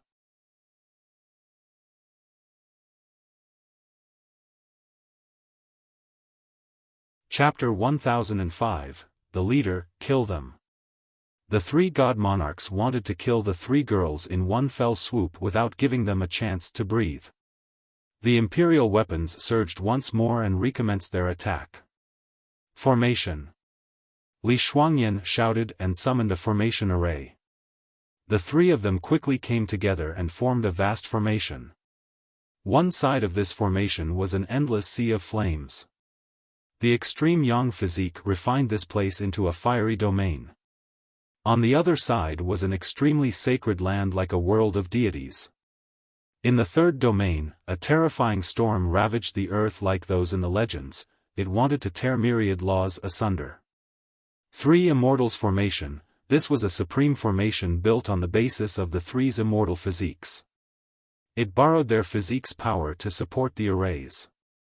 It not only unleashed their greatest potential but also perfectly fused them together to reach a frightening level.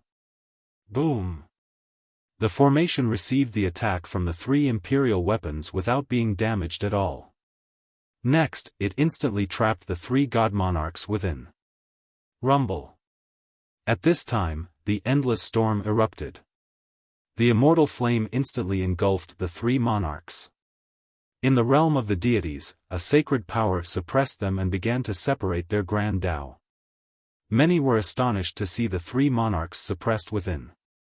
A blood ancestor said with fear, they are the three oldest ancestors of the blood devil tribe. The great army wanted to shatter the three immortals' formation in order to help the monarchs.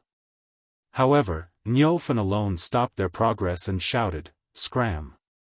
He had turned back into his humanoid form at this time. With a loud cry, it seemed that he had figured out the mysteries of this world. His body became very large and majestic.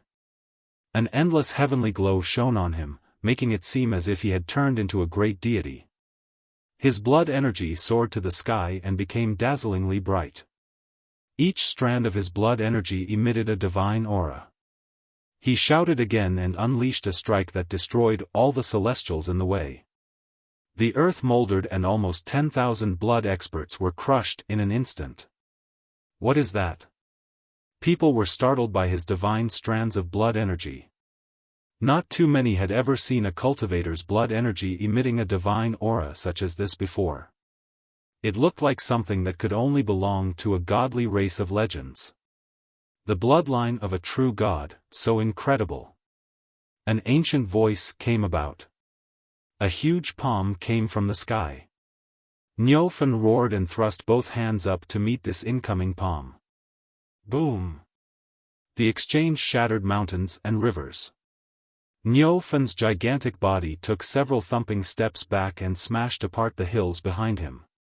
Even with the 18 solutions at his disposal, he was still not a match for this new enemy. It really is a descendant of a true god. A person showed up in the sky and was surprised to see Xiaofan survive his palm attack. He emitted an aura that would make paragons tremble. He stood in the distance in a supreme and sacred manner. It seemed that each of his gestures could reverse the universe and control the world. A god king, not to mention the younger generation, even the big shots from the previous generation were startled and became timid. A god king had finally made his move. This meant that this storm was about to end. He is not only a god king, he is one of the past leaders. A blood ancestor recognized this person and felt his scalp tingling. He is the most amazing leader of the blood race after immortal Emperor Chen Shui, the one who took control of all the bloods in the 9 worlds. It's that leader? Another big shot from the blood race quivered and responded, but he isn't from the blood devil tribe, why is he helping them? Those in the blood race who knew about this leader were quite jolted. This person before them was a very old ancestor. Rumor has it that he had been sealed for a long while and wouldn't come into being ever again. Who would have thought that he would come out today for the Blood Devil tribe? The one standing in the high sky above looked down on the entire battlefield. Even if he didn't try to put on airs, he still naturally emitted a suffocating aura as a very powerful god king. Moreover, he had once ruled over the blood race in the 9 worlds and was considered the best leader after immortal Emperor Chen Shui. His eyes fell upon Li Qia as he slowly uttered, "You do indeed have some amazing means. However, I have met many others with amazing means as well. It is your honor to have me personally come out today. You shouldn't have gotten involved in this matter, but since this is already the case, my old bones will have to check you out then." A different feeble voice rang. Someone instantly jumped into the firmament. This was an old Taoist who was dressed quite shabbily. His robes were so dirty that no one would know when the last time he washed was. His eyes were full of drowsiness, making it seem like he would fall over into a deep sleep at any given moment. An old Taoist coming out of nowhere and challenging the leader left many people confused. Everyone knew the leader. He was definitely a terrorizing god king whose fame was not just for show. However, this Taoist that resembled a beggar who came out of nowhere and challenged him left many spectators speculating his identity. Li Qiye couldn't help but smile after seeing the Taoist. He was from the Heavenly Tao Academy, Pengkeng. Heavenly Tao Academy. The leader was definitely worthy of his prestige.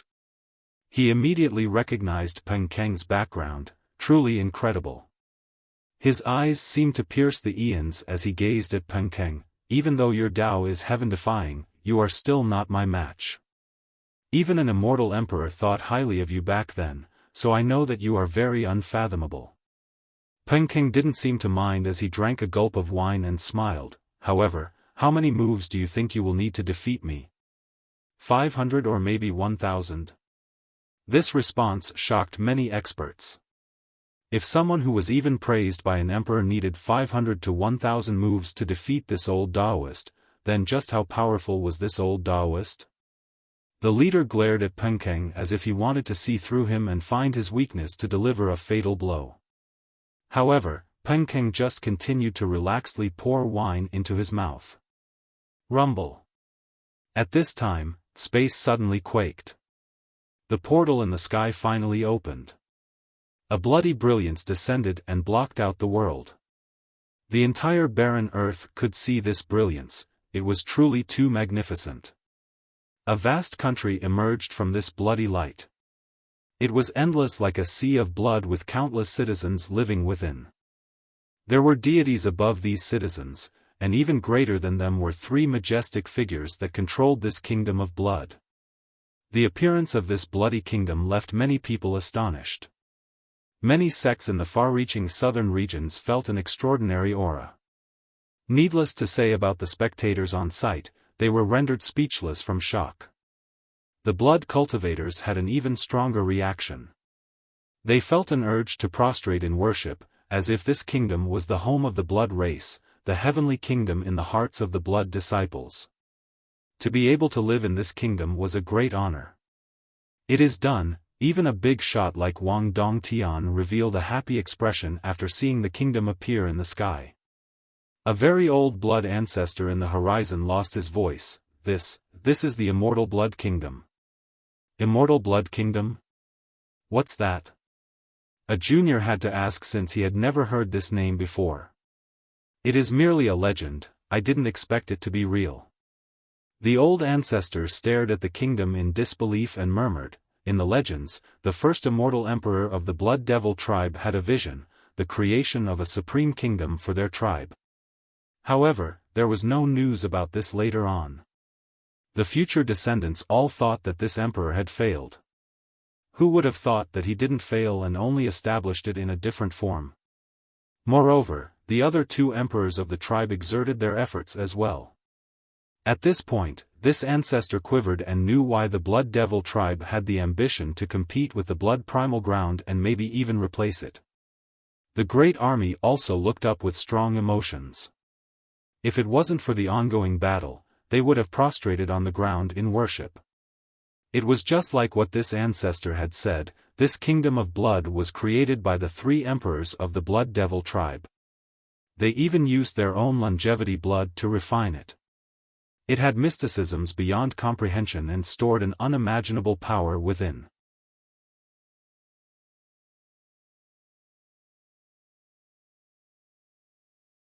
Chapter 1006, Massacre. Because of this immortal blood kingdom, the tribe finally had the capital to think about replacing the Blood Primal Ground. Today, even if your academy's realm god comes himself, he still wouldn't be able to reverse the tide. The leader smiled and glanced over at Pengkeng with full confidence. Next, he turned back at Li Qiye and slowly uttered, "The kingdom of blood is here, it shall herald a new golden age for the Blood Devil tribe. Today, all of you will be the first sacrifice." Being confident is not a bad thing. Unfortunately, you all will never find out who you are facing. Li Qiye smiled and clapped his hands. "Okay, ladies, enough warming up and playing around. Come back, it is time for your young noble to take action." Li Qiye's words were not sonorous, but everyone here heard them clearly. Boom! The three immortals' formation opened and the three girls quickly retreated. Meanwhile, the monarchs inside looked especially distressed. If it wasn't for the Imperial weapons protecting them, they might not have been able to survive inside. Many people gasped after seeing this. These three girls were a bit too heaven-defying. They were actually capable of trapping god monarchs to death. Wuxia glanced at the group and said, "The blood devils came for me, so you all can back off. There is a very good saying, every injustice has its perpetrator, every debt has its debtor. My feud with the blood devils will end today. We're waiting to see young noble's domination." The first to leave the battle was Xiaofan. He jumped out without any hesitation and laughed. Arcane Guru instantly disappeared without another word. Pengking drank another gulp of wine, then looked over at the leader and the grand army before shaking his head with emotion. "Blood Devil tribe. I'm afraid it will become history after today." With that, he turned around and left as well. Wang Dongtian and the leader didn't try to prevent them from leaving. Their only goal was Wuxia. However, this did indeed shock many people. If it was someone else, why would they not take advantage of the help of such powerful supporters? Wuxia, on the other hand, chose to fight the entire tribe alone, one versus hundreds of thousands. "Though we are enemies, I must admit that you are quite heroic for a junior." The leader stared at Wuxia and stated, "Unfortunately, you shouldn't have opposed our tribe and destroyed your own future." The leader was an amazing god king. He had once rampaged across the 9 worlds and then accepted the Blood Primal Grounds proposition to become the new leader of the Bloods. Later on, he sealed himself and didn't come out. As someone who had obtained supreme glory, very few things in this world could tempt him. The possibility of making him come into being was even lower. But now, the Blood Devil tribe was able to do so. This meant that they must have given him an offer that couldn't be refused, the Kingdom of Blood. This was the thing he wanted the most. Otherwise, how could a famous god king like him come out for the Blood Devils? Wuxia simply smiled and shook his head. "Su Situ, Su Situ, you were once an incredible god king and became the spokesman for the primal ground. Just imagine, oh how bright your vision used to be. Alas, you were blinded by greed and have ruined your lifetime's prestige. You have grown old and senile." The leader's eyes lit up and stared at Wuxia. He felt astonished as well. Very few people in the current generation knew his name. Wuxia ignored the leader and glanced over at Wang Dongtian, "And as for you, you were quite brilliant back then as well, to be able to unify the blood devils like this and allowing them to flourish under your control. It is a shame that your brain has rotted from old age, to be this arrogant and think that with just your tribe and kingdom of blood, you would be able to challenge the primal ground's authority. You simply don't know the primal ground at all." Wuxia laughed and shook his head. "Su Situ knows how powerful it is but chose not to tell you. The only thing he wants is this kingdom of blood." Wuxia's revelation of the Blood Devil tribe's ambition of replacing the primal ground left many experts dumbfounded. Both Bloods and members of the other races were startled by how grand this goal was. "Your efforts at creating a rift between us are useless." The leader slightly shook his head. "Those who are not part of our race will always have ulterior motives. No matter what you did to confuse the primal ground, a blood disciple has the obligation to maintain our pure bloodline." Their emergence unleashed the 3 forces of life, creation, and everlastingness into this world encompassed within the chaos. The 3 grand forces were powerful beyond imagination. The life force carried the blood energy of all the existences of 3,000 worlds. The force of creation resembled a creator god with matchless strength, the beginning of all things. The everlasting force was even more eternal, eons continued to turn without end. Zzz, when this surging and boundless power poured into the primordial chaos, a mighty array emerged. The world was stunned while the deities trembled. An indescribable murderous aura swept through the endless stars and crushed all existences in this world. Even the gods and emperors felt insignificant inside this formation. Bang! Bang! Bang! The majority of the experts in the distance immediately fell down. They were suppressed by this terrifying murderous aura despite being far away and lost their ability to fly. In just a second, the sound of people falling rang out.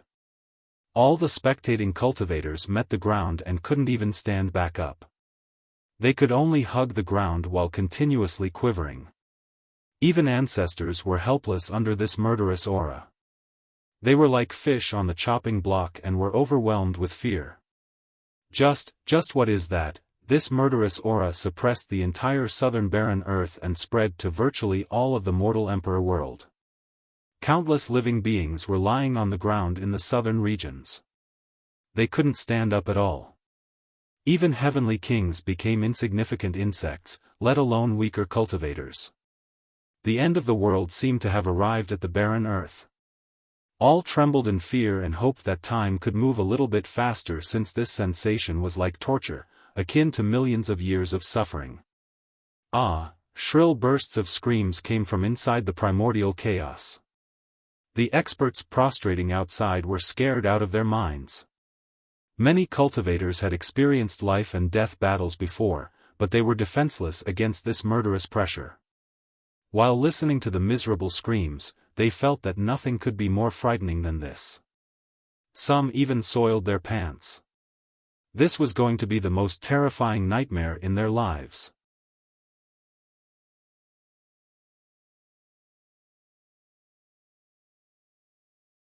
Chapter 1007. Turned into ashes. No one could see what was happening inside the chaos, but they could imagine the horrifying hell within from just listening to the pitiful screams.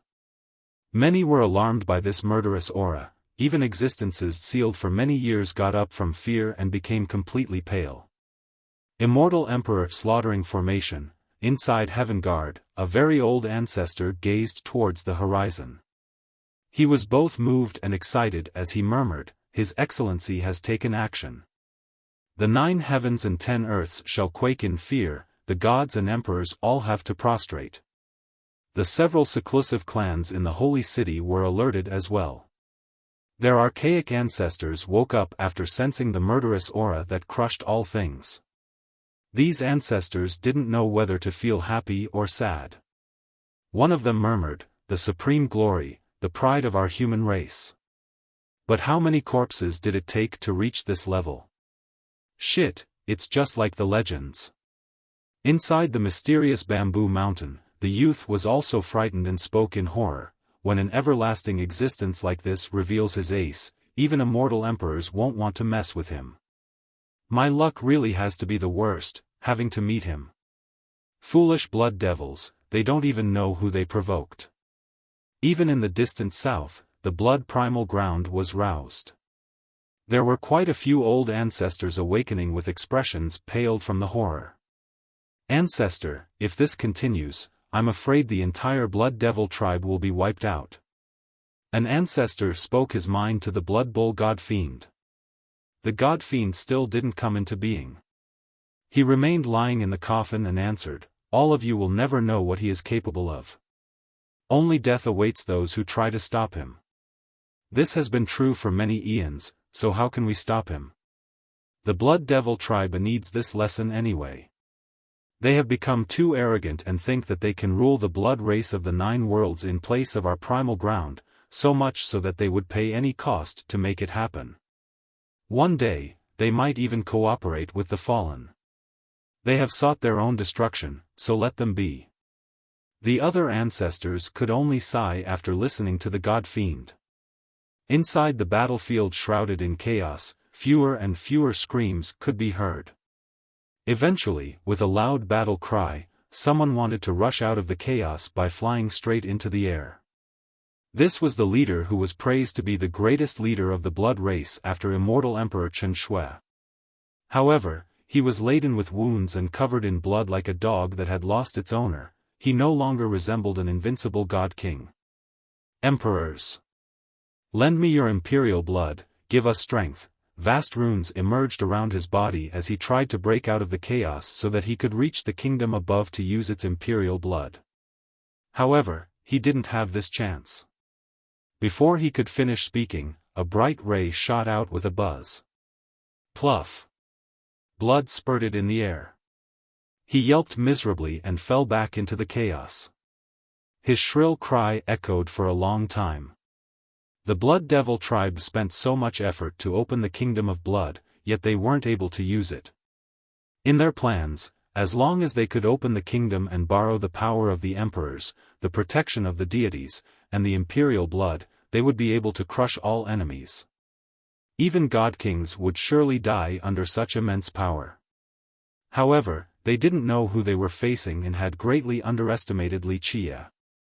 They didn't have time to borrow the imperial blood and the emperor's power from the kingdom before being annihilated by the immortal emperor slaughtering formation. XSH. Another beam of light rushed out from the chaos. It instantly shattered the Kingdom of Blood's portal and pierced the kingdom itself.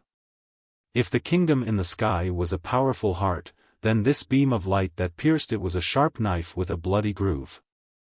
Stabbing with it would result in a great amount of bleeding. Sure enough, a splash could be heard after this beam pierced the kingdom.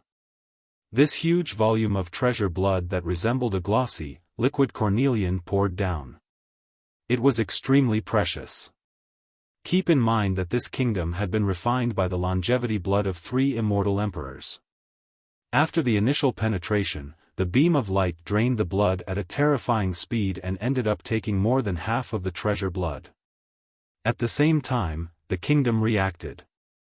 One could see the sealing of the deities as the 3 supreme figures attacked with their immortal emperor laws.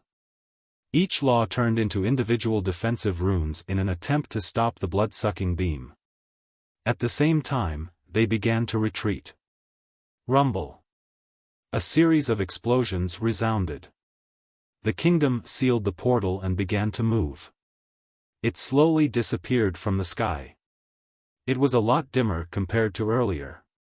Half of its treasure blood was taken by Wuxia's formation. The chaos also disappeared with the kingdom's retreat. Wuxia finally emerged in sight with a pale expression. This was because he had used an extreme method to initiate the formation and expended a huge amount of blood energy. Even the ginseng ancestor wouldn't be able to replenish him in a short amount of time. However, he was able to seize half of the treasure blood.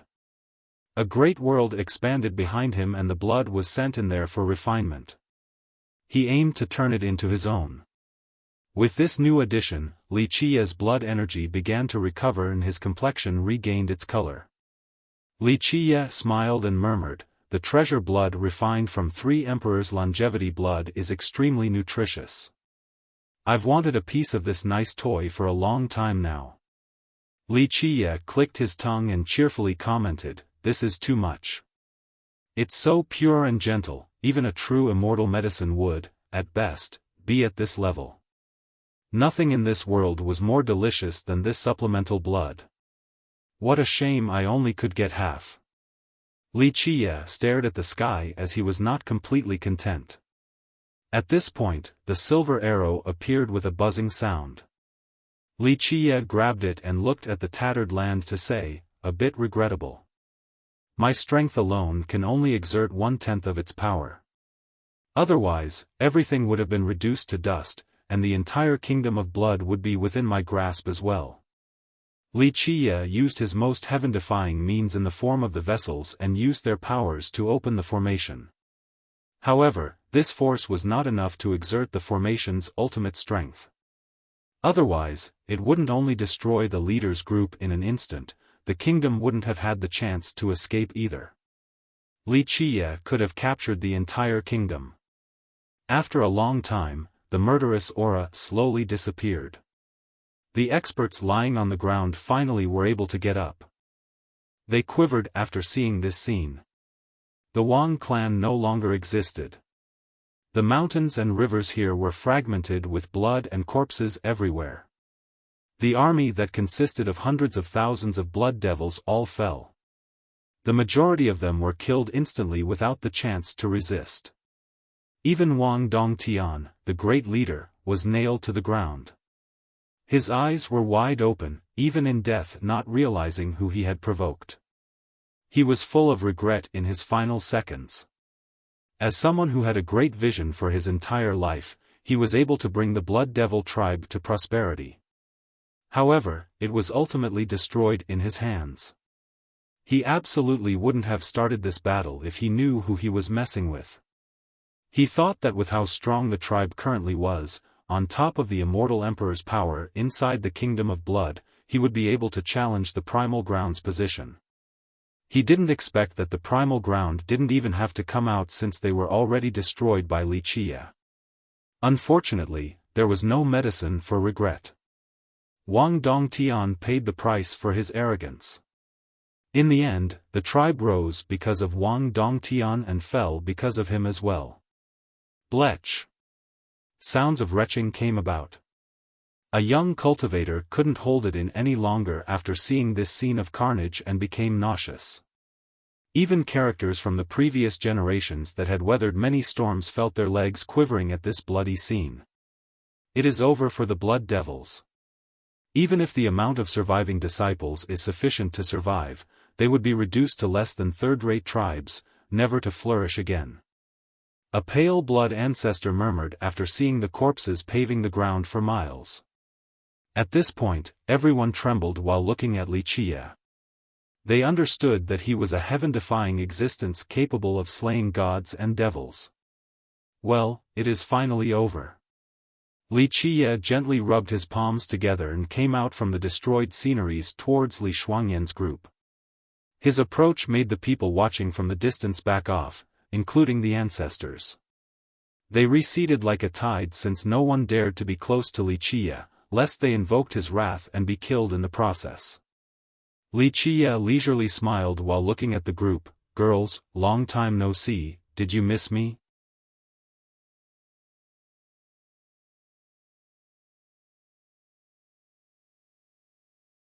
Chapter 1008, Meeting One battle to shock the world. The great Blood Devil army was annihilated, its overlords were murdered. Even the leader who was considered the greatest after immortal Emperor Chen Shui couldn't escape death. Blood flowed through the ruins and filled the barren earth. Even after several days, the stench of blood remained. Anyone who smelled it would shiver uncontrollably. In just one night, the southern region was silenced. The once arrogant blood race and all the other powerful existences, including god kings and those buried underground, were all quiet. The Blood Devil tribe won't be able to rise for another 3 generations. Even a blood ancestor spoke forlornly. All of their ancestors had died in this battle. From now on, it wouldn't be an easy task for the fallen tribe to rise again. Some felt sorry while others were ambivalent about the end of the Blood Devils. Of course, there were those who were celebrating as well. The tribe that had been started by Wang Dongtian's generation had flourished too much. They were unified, unyielding, and ruthless. Eventually, they became the biggest branch among the blood race of this region. Ultimately, he was the reason for their downfall. The great efforts of several generations were all ruined due to his ambition. He was both their hero and sinner. On the second day after the destruction of the Blood Devils, a different branch of the blood race, the Crimson Night Kingdom, sent out a message about the inauguration of their new king. They supported a new king overnight. Moreover, this new king was an unknown disciple from the kingdom, Xiaofan. A few disciples in the kingdom couldn't help but ask, "Who is Xiaofan?" A fameless disciple suddenly became the new king. This was a very difficult matter to accept, especially within a kingdom that had 2 emperors. However, no one dared to question her crowning because something terrifying had happened in the kingdom on the day prior. A few people managed to find out the real story. On that night, a very ancient god king of the kingdom came into being. He personally exiled the majority of the imperial family, including more than 10 ancestors. Immortal Emperor Qi Ye's first branch once again has control over the kingdom. All of the storm gods' confidants were either dismissed from their post or banished. An informed person secretly sent out this news. The appearance of this old god king allowed Xiaofan to become the new ruler overnight. It was a done deal, no one could do anything about it. The complete transfer of power was the Thunder Tower Lord's promise to Wuxia. At the same time, this was a chance for rebirth for the kingdom. This was because Si Yuanyuan was not only a person held in high regard by Wuxia, the Blood Bull God Fiend had the same opinion of her.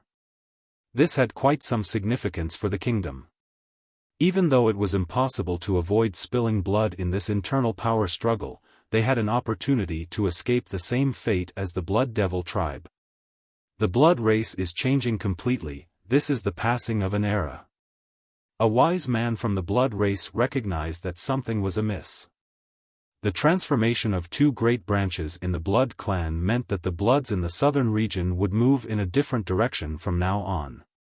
While the southern region underwent these changes, Wuxia and Su Yonghuang's group had returned to the holy city. Inside their residence, a pleasant voice could be heard. This was a relaxing Buddhist chant with an unspeakable mysticism. Su Yonghuang entered the room to find Wuxia lying on Chen Baojiao. His head was resting on her firm and plump breasts while his legs were placed on Li Shuangyan. He closed his eyes and had a very comfortable and pleased expression. Li Shuangyan was holding a Buddhist scripture and reading the profundities of this faith out loud to Wuxia. At the same time, Chen Baojiao was peeling fruits and gently feeding them to her young noble. Su Yonghuang, as the master, angrily glared at him after seeing him enjoying this situation so much. Alas, he deserved this type of emperor-like treatment. It was nothing compared to his overall accomplishments. Wuxia didn't bother opening his eyes and gently tapped the chair next to him while leisurely speaking, "Sit down." Su Yonghuang sat down next to him despite being annoyed by his complacent state. "Don't forget, I am your master." Wuxia finally opened his eyes to look at Su Yonghuang, who was within his reach, and smiled. "I know, you took advantage of me. Who would want to take advantage of you?" Even the noble Su Yonghuang had a hint of coquetry as she glared at him. Wuxia got up at this time to face Su Yonghuang. The two were only inches from each other, so close that they could even hear each other's breathing. He gently lifted her beautiful chin while she looked into his profound eyes, letting him do as he pleased. "Look at me, yes, just like that." Wuxia spoke in a bewitching manner, causing others to be lost in his voice. The two continued to stare at each other. Wuxia carefully looked at her bright eyes. His gaze pierced through her pupils and could reach the deepest part of her mind. At this time, both Li Shuangyan and Chen Baojiao thought that Wuxia was going to flirt with her, so they couldn't help themselves from chuckling. He continued to stare at her while her breathing became more rapid. A strange and misleading atmosphere arose, causing her heart to beat faster. A complete young saint physique is worthy of its fame. Wuxia let go of her chin and nodded. This is a very pure version of the extreme young physique and can absolutely be considered unrivaled. You will reach grand completion before Li Shuangyan, so if she manages to surpass you, that would be too big of a letdown. Su Yonghuang glared at him and snappily retorted, "Letting you down? Those words should be coming from me since I'm your master." Wuxia sat back down and rested on Chen Baojiao's chest once more before smiling leisurely. "Don't forget that it was me who taught you the supreme law." Su Yonghuang snorted in response and spoke while looking at him. "I have something to tell you. Half a year ago, a woman came to our sect." Wuxia didn't really care, so he casually asked, "Who?" Su Yonghuang responded, "A woman who calls herself the Middle Continent Princess. She almost flipped our sect over and only left after she heard that you weren't there." Middle Continent Princess. He immediately sat up with a serious expression after hearing this. "I almost forgot to tell you about this." Chen Baojiao quickly added, "It is that earth immortal back at the corpse burial ground. Young noble, in our opinion, she is definitely antagonistic towards you. She is very powerful. I don't think anyone in our sect can stop her. If you know her, then you should know that it would have been easy for her to destroy our sect back then." Su Yonghuang spoke solemnly. As the sect master, she must always be thinking about the safety of the sect. "What did she say?" Li Qiye slowly asked while looking at Su Yonghuang. She wanted to meet someone named Chu Yuntian and was unrelenting about it. She answered. Li Qiye became silent after hearing this. This was an ill-fated connection inadvertently caused by him. In the end, it still had to come. He eventually lifted his head and inquired, "What else did she say?" Su Yonghuang said, "Before leaving, she said that if we find Chu Yuntian, tell him to come to the Buddhist funeral plateau, she will be staying there for a while." Having said that, she glanced back at Li Qiye and revealed, she also added that if Chu Yuntian doesn't come to see her, she swears to destroy the cleansing incense ancient sect one day. Li Qiye sighed softly after hearing this. This was started by him, so it should be ended by him. Who would have thought that after so many years, this ill-fated connection would still remain? Who is Chu Yuntian?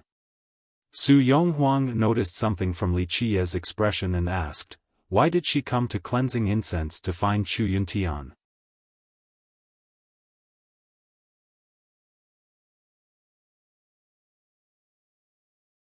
Chapter 1009. Happy time. Li Shuangyan and Chen Baojiao both knew a little about this issue.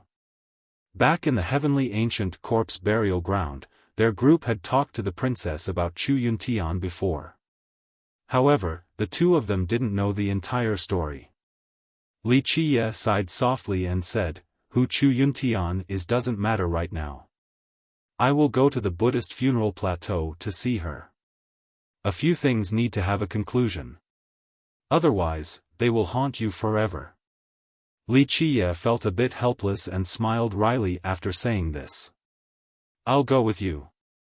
Su Yonghuang said in a serious manner, "This Middle Continent princess is definitely not easy to mess with. I know, she has always been a stubborn person."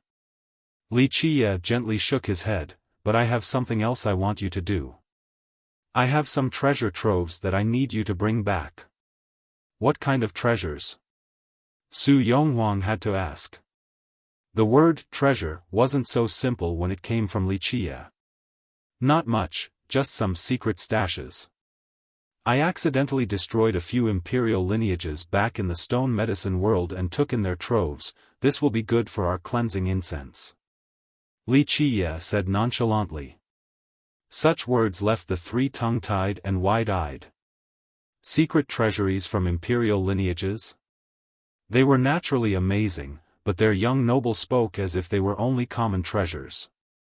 If other people found out, they would definitely go crazy over them. Now is the time when our cleansing incense needs to be enriched. Li Qiye looked at Su Yonghuang and slowly said, "It must have even stronger weapons and better resources. This responsibility lies with the sect master." Su Yonghuang took a deep breath and responded solemnly, "Rest assured, I will take care of it without letting you down." At this time, the roles seemed to be reversed. Su Yonghuang, as the master, was actually listening to Li Qiye and even relying on him. He had become an indispensable part of her life. Without him, she wouldn't know what to do despite her wisdom and grace. "Then I'll return to cleansing incense first."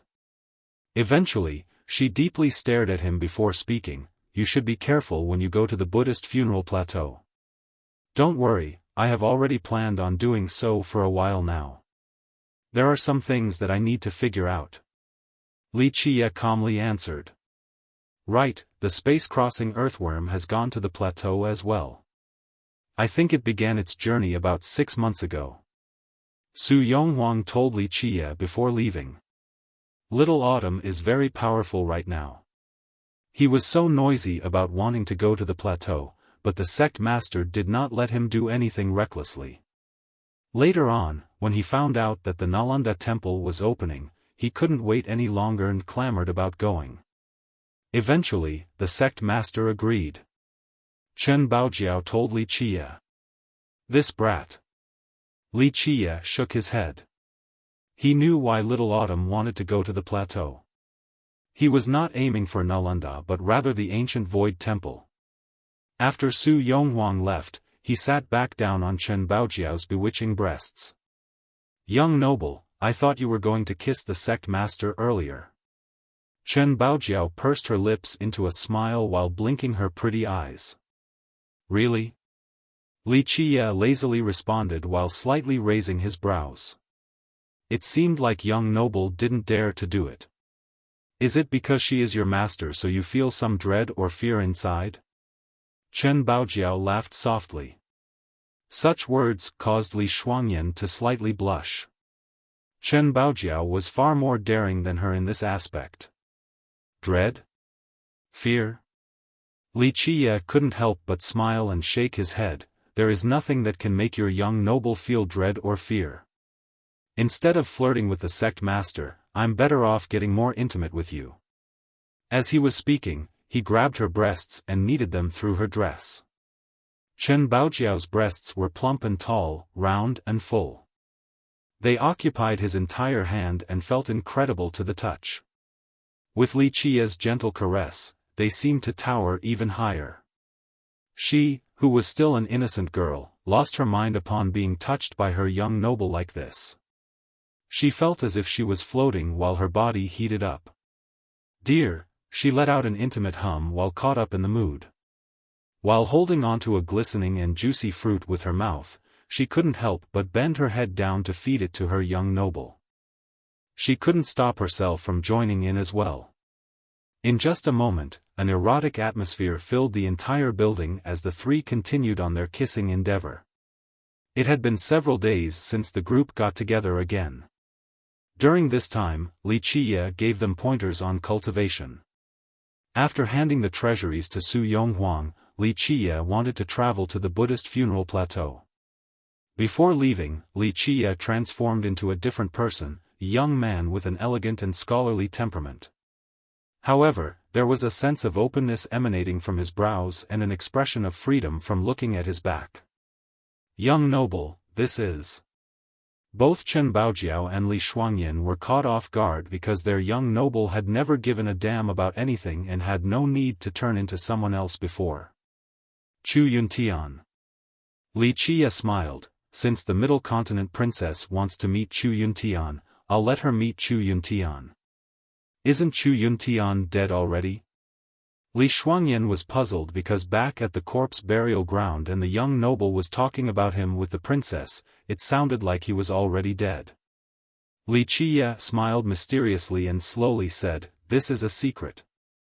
The princess wants to meet the real Chu Yuntian." Su Yonghuang looked at him and asked, "Does that mean you are Chu Yuntian?" Chu Yuntian, Li Qiye gazed at the horizon. After a while, he withdrew his gaze and smiled lightly. There is no Chu Yuntian in this world. If he doesn't exist, how could he be dead? The girls glanced at each other. They could guess a few secrets by hearing this, but if their young noble didn't want to reveal it, they wouldn't ask. Near the time of parting, neither Li Shuangyan and Chen Baojiao wanted to leave their young noble. Li Shuangyan was more restrained. Her cold eyes occasionally stole glances at him. Her chilling demeanor did not lessen her charm. Chen Baojiao was much bolder. She stood by him and held his hand with a clear unwillingness to part. "Fine, I'll give you time to say goodbye." Su Yonghuang smiled wryly and angrily glared at Li Qiye. She understood that he had given the two girls some love potions. After Su Yonghuang left, Chen Baojiao coquettishly put her arms around his waist and asked, "Young noble, may we go to the Buddhist funeral plateau with you? You have to be sensible."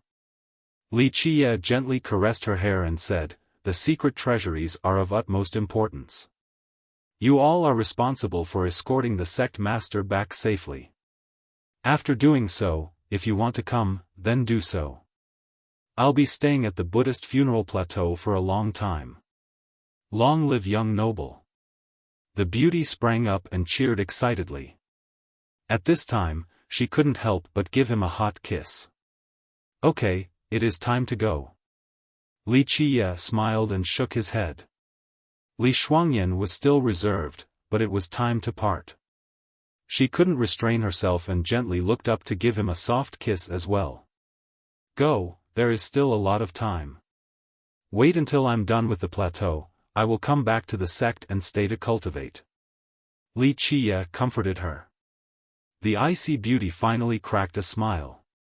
At this time, she was extremely beautiful, like the coming of spring.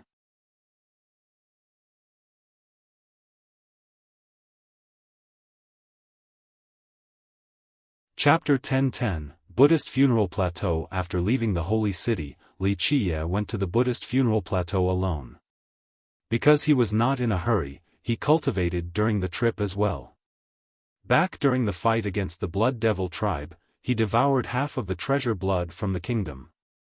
This was extremely nutritious to him and also gave him other benefits, thus he needed to digest it in order to fully utilize it. At the same time, after unlocking the seal on his Tao foundation, he became like a tiger that had just left the mountain. His foundation was already solid before, but after the sealing, he refined it once more. After removing the seal, if he were to enter the virtuous paragon realm right now, his cultivation path would surge greatly. Of course, he was not in a rush to begin the path of heaven by rushing to open a heavenly Tao. He slowly took his time and refined his Tao foundation some more.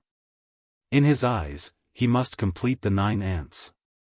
Right now, he had created the 3 vessels, but there was still a long way to go. In order to perfect the 9 ants, he needed them to work together and not stay as independent existences. At the same time, Wuxia also had his own idea about his heavenly Tao. He wanted to fuse together several supreme things in order to create a supreme grand Tao that belonged only to him. It should be capable of being referred to as the number 1 Tao across all eons. Thus, the path was still far off. This was only the beginning, he had a long way to go. Despite his training along the way, it didn't take long before he eventually entered the plateau. The Buddhist funeral plateau was at the westernmost point of the barren earth. It covered a large expanse, to the extent that no one knew how big it was. It was considered the highest location in the mortal emperor world, the place closest to the firmament. One could see the clear blue sky once they entered the plateau, as if they could touch it by merely reaching out with their hand. In this place, people could truly feel the immensity of this world. There was also a majestic sensation. However, this aura was not overbearing or rough at all. It had an indescribable gentleness, like the gentle breeze of spring that would welcome all newcomers or like a mother softly caressing her children. One would forget many things upon entering.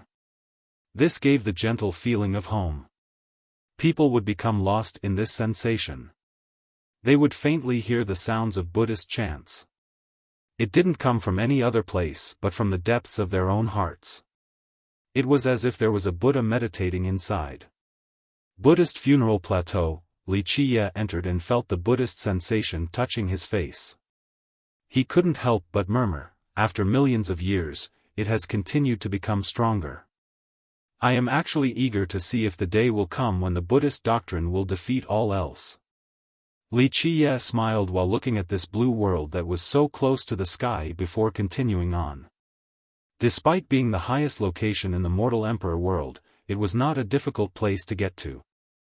On the contrary, there were people everywhere here. There were a lot of followers in this place. They would bow after every step. Many of them were cultivators, even those ones respectfully headed for the depths of the plateau. There were towns everywhere in this place. Of course, there were more temples of the Buddhist faith. It wouldn't be an exaggeration to say that there was one temple for every peak. Their sizes varied. Some only consisted of one room while others carried a grand aura with more than 10,000 monks as if it was a huge city. The Buddhist funeral plateau was one of the 12 burial grounds. Many people would shiver when talking about these burial grounds since they understood the dangers within. However, no one would sense anything dangerous after entering the Buddhist funeral plateau. This was a place with Buddha in every household and temples everywhere. Visitors and worshippers were abundant in this prosperous land. No one would believe that this was considered a dangerous ground. No one knew why it was considered one of the 12. Some even said that it was safer than anywhere else in this world. There were no intersect disputes here. It was very peaceful because the citizens and cultivators here had taken up the Buddhist doctrine. Thus, they rarely competed in mundane matters. Because of this, very few people knew why this plateau was listed among places like the heavenly corpse burial ground or the prime ominous grave. Buddhism was in decline. In the 9 worlds, there were fewer than few Buddhist lineages. However, there was only one doctrine in the plateau, Buddhism. Many people would bring up the Nalanda temple after talking about the plateau or the heavenly Buddhist kingdom. However, not all the temples here were under the jurisdiction of the Nalanda temple. Among the thousands upon thousands of monasteries here, only 18 temples were not under Nalanda's order. In this place, there were many cultivators who came from the other great lineages in this world, some even from the other 8 worlds. Legend states that those who stayed at the plateau for a long time, regardless of whether they were mortals or cultivators, would start to gain an affinity towards Buddhism. Even the most powerful cultivators would join Buddhism after a long time. It was a land of Buddhism, so not many experts were willing to stay here for long. They were afraid of the plateau affecting their Tao heart. Of course, there were also those with strong Tao hearts who liked to come here. They wanted to borrow the power of the plateau to train their Tao heart. Nevertheless, some failed and from then on would become members of the Buddhist doctrine. Wuxia walked among the plateau and saw all sorts of people. There were mortals, cultivators, humans, bloods, demons, golems. People came and went, resulting in a very bustling community. Gold and jade, as well as green bricks and white tiles, painted the numerous temples in a glorious splendor. There were also more humble temples in the form of huts. Anyone would be astounded by the number of temples in this place. Perhaps there were more temples here than the rest of the 9 worlds combined. The number from the other worlds might not reach 10% of the ones here. Wuxia felt the Buddhist affinity in this place with each passing step. He remained nonchalant and carefree. Even though this Buddhist presence in the plateau was unfathomable, it couldn't affect Wuxia's Tao heart in the slightest. At this time, a small distortion came about. Wuxia stopped and took out an item. It was the yellow silk cloth. A little figure condensed on the cloth. This was the existence that Wuxia called little girl. The voice of the little figure was very pleasant and clear. She asked with surprise, "Where are you at?" Wuxia smiled, "Buddhist funeral plateau." "Oh? Why do you suddenly feel interested?" "I've been to many places, but you didn't seem to care before." "Because there is a force I'm familiar with in this place." The little figure tilted her head and said, "Buddhist funeral plateau. I've never heard of it before." Wuxia smiled and said, "Because it didn't have this name back then." Later on, a person named Di Shi came and changed this location, giving it the name Buddhist funeral plateau. Di Shi? The small figure tilted her head as if trying to recall this person in her memories. Wuxia slowly said, "He is an extremely ancient existence to the point where people have forgotten the era he lived in, to the point where people have forgotten the existence of the person with the name Di Shi." The little figure was unconvinced and said with a sneer, "Humph, even older than me?" Wuxia smiled, "Don't be like that. Although you are an old grandma who can't get any older, there are even older eras.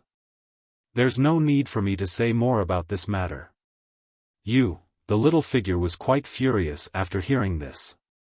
It coldly spoke, "Bah, you're the old grandma."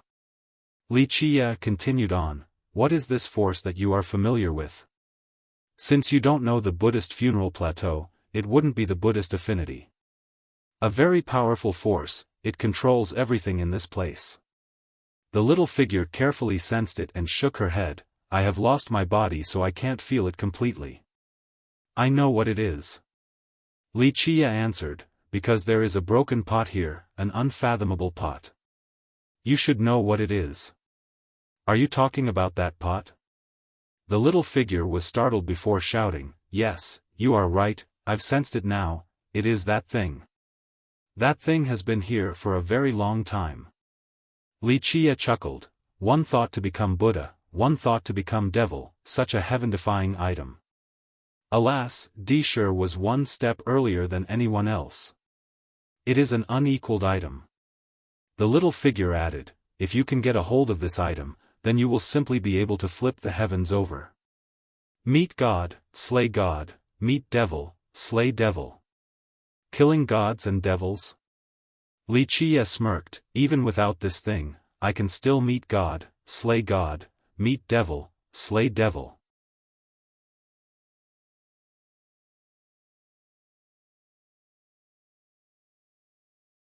Chapter 10-11. That item. Having said that, Wuxia paused for a moment and looked into a distant location to say, to destroy that ultimate existence, that would really be flipping the heavens over.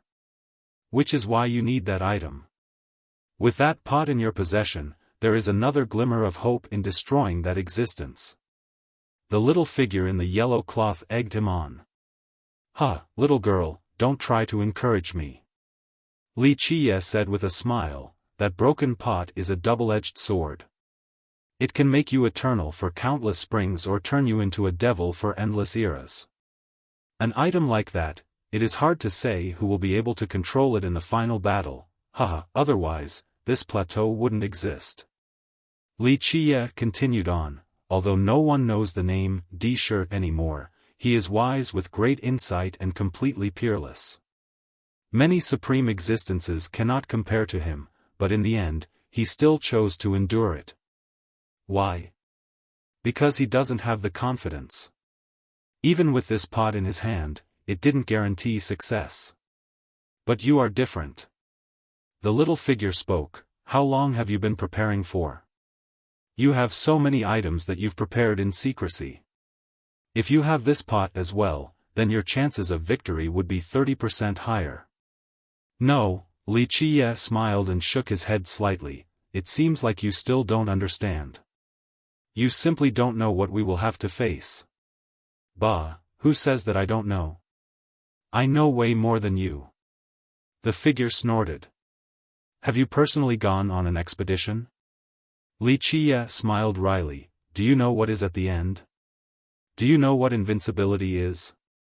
When you personally fight in the coming war, you will find out that all existences called invincible are incredibly insignificant in comparison. What about you?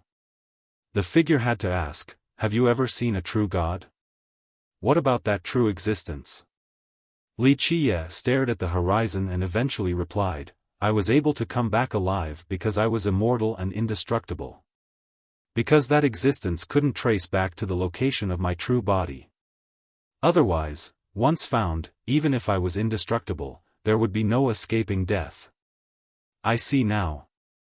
The little figure spoke. You talked about the immortal demon grotto. So it is not that you couldn't escape the grotto, you wanted to use it to hide your true body. Perhaps. Wuxia neither denied nor confirmed this, he only smiled. It is not that easy to attack the grotto. Even an immortal emperor must pay a price. A very heavy price. What about this generation?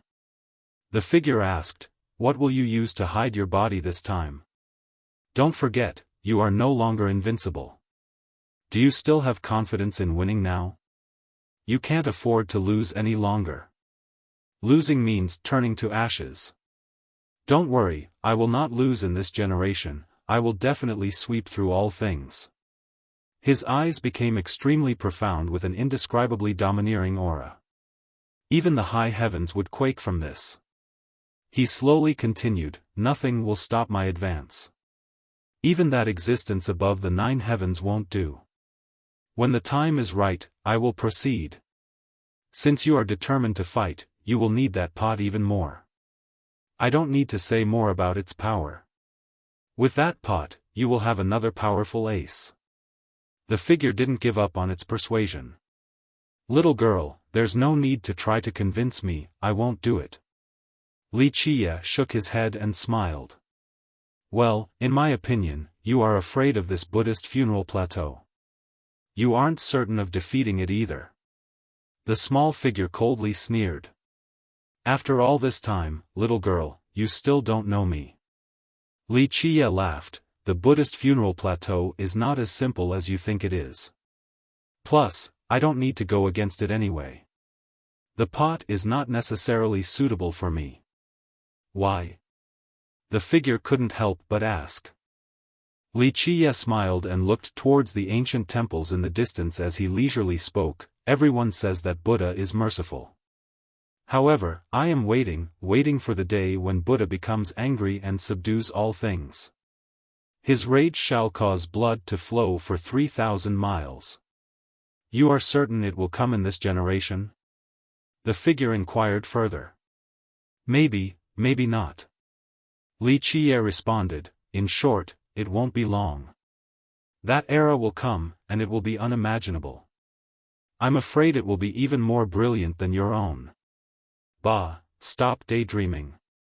My era was supreme across the eons. The figure snorted since she didn't agree with the claim. Really now? Li Qiye smiled, but even that supreme era was annihilated in the end. No one remembers it now. This retort left the little figure silent. It no longer wanted to talk and disappeared. Li Qiye only smiled and put away the yellow cloth before continuing on. The plateau also had magnificent sceneries. Looking further inside, one would see a great plain as well as snow-capped mountains in the far distance. Moreover, there were great rivers that resembled dragons occupying the distant lands. This vast area had always been lively and prosperous despite its great size. Cultivators from many different origins traveled here. Li Qiye sometimes continued to cross the mountains and rivers, and sometimes he would mingle with the long crowd of worshippers. Occasionally, he would meditate and immerse himself in the Buddhist affinity of this land. The first showdown of geniuses has begun. Quick, to the snow cloud peak. As Li Qiye was walking alongside a stream of people, the crowd suddenly raised a furor. A message came, causing many cultivators to step aside right away. This news traveled very quickly across millions of miles. Cultivators in this area all gathered here. Who against who? Someone quietly asked. Someone immediately answered, Wuxian against the Jewel Pillar Mortal King, definitely a battle of the genius level. War fanatic no, I have to say war god now. He has been brilliant in these last battles so we definitely can't miss it. Even those of the previous generation became very excited when these two were brought up. They immediately went to watch the match. In just a moment, many headed for the snow cloud peak in order to watch this fight between the two geniuses. No one wanted to miss out on such an exciting match. Li Qiye heard it as well, but he was not interested and continued on his way. Brother, don't you want to watch? A young man quickly asked him as he passed by. The youth looked quite ordinary and had a flat cap on his head. He saw Li Qiye and stopped to warmly greet him. Oh? Will it be nice to watch? Li Qiye looked at the youth and revealed a very deep smile. Definitely nice to watch. It is a duel of geniuses, Wuxian versus the Jewel Pillar Mortal King. The youth answered and introduced himself, My name is Xiao Tianqing, what about yours? Li Qiye looked at him and smiled, Chu Yuntian. The youth hastily responded, So it is Brother Chu, nice to meet you. Brother, come and watch. This great battle is absolutely worth watching. With a beaming smile, Li Qiye nodded his head, if Brother Tianqing says so, then it has to be worth it. In this way, the two of them went together towards the snow cloud peak. On the way, Li Qiye leisurely asked the youth that wore the flat cap, Who is Wuxian? She is an amazing genius and a peerless beauty. The youth replied, She came from the sleeping dragon cliff. Some even say that she is on par with the heaven protector goddess. On par with the heaven protector goddess? Li Qiye couldn't help but smile. Zi Queening, or the heaven protector goddess, was the descendant of the heaven protector palace. Someone comparable to her would definitely be amazing. Wuxian became famous in recent years. Maybe you haven't heard of her, but you have definitely heard of her big brother. He is Wuxia, the previous generation descendant of the cliff. He had trained at the Sacred Era Hall in the academy and was considered the most talented youth. The guy explained. Wuxia? Wuxia pondered for a moment. He might have heard this name before back at the academy. What a shame, Wuxia was very amazing back then. I heard that after he left the academy to go back to the Northern Grand Sea, he wanted to reach the virtuous Paragon realm. It is a pity that he couldn't handle the life reduction. Just like that, a young genius of the generation fell. The youth with the hat shook his head in pity. Wuxia only smiled. For millions of years now, countless brilliant geniuses had died to the life reduction tribulation. Wuxia casually asked, "What about the Jewel Pillar Mortal King?" He is the current master of the Jewel Pillar Sacred School as well as the king of the Jade Valley country. In the past, everyone called him Jewel Pillar Saint Child. The youth elaborated, he is not bad at all. After taking control, both the school and the country have made great progress. Many sects pledged loyalty to him, so they gave him the title of Mortal King. Wuxia couldn't help but grin after hearing this. So it turned out to be an old friend.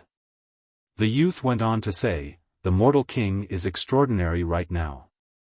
He is not only praised by others as the war god but is also regarded as one of the 4 great immortal physique users. Wuxia stared at him and asked, 4 great immortal physique users? To which the youth responded, to be exact, they call them the 4 great immortal physique users of the Grand Middle Territory. Cleansing incense has 3 while the Mortal King is the only user outside of this sect that has another. I heard that his hell-suppressing godly physique is unbeatable. The youth stared at Wuxia at this point.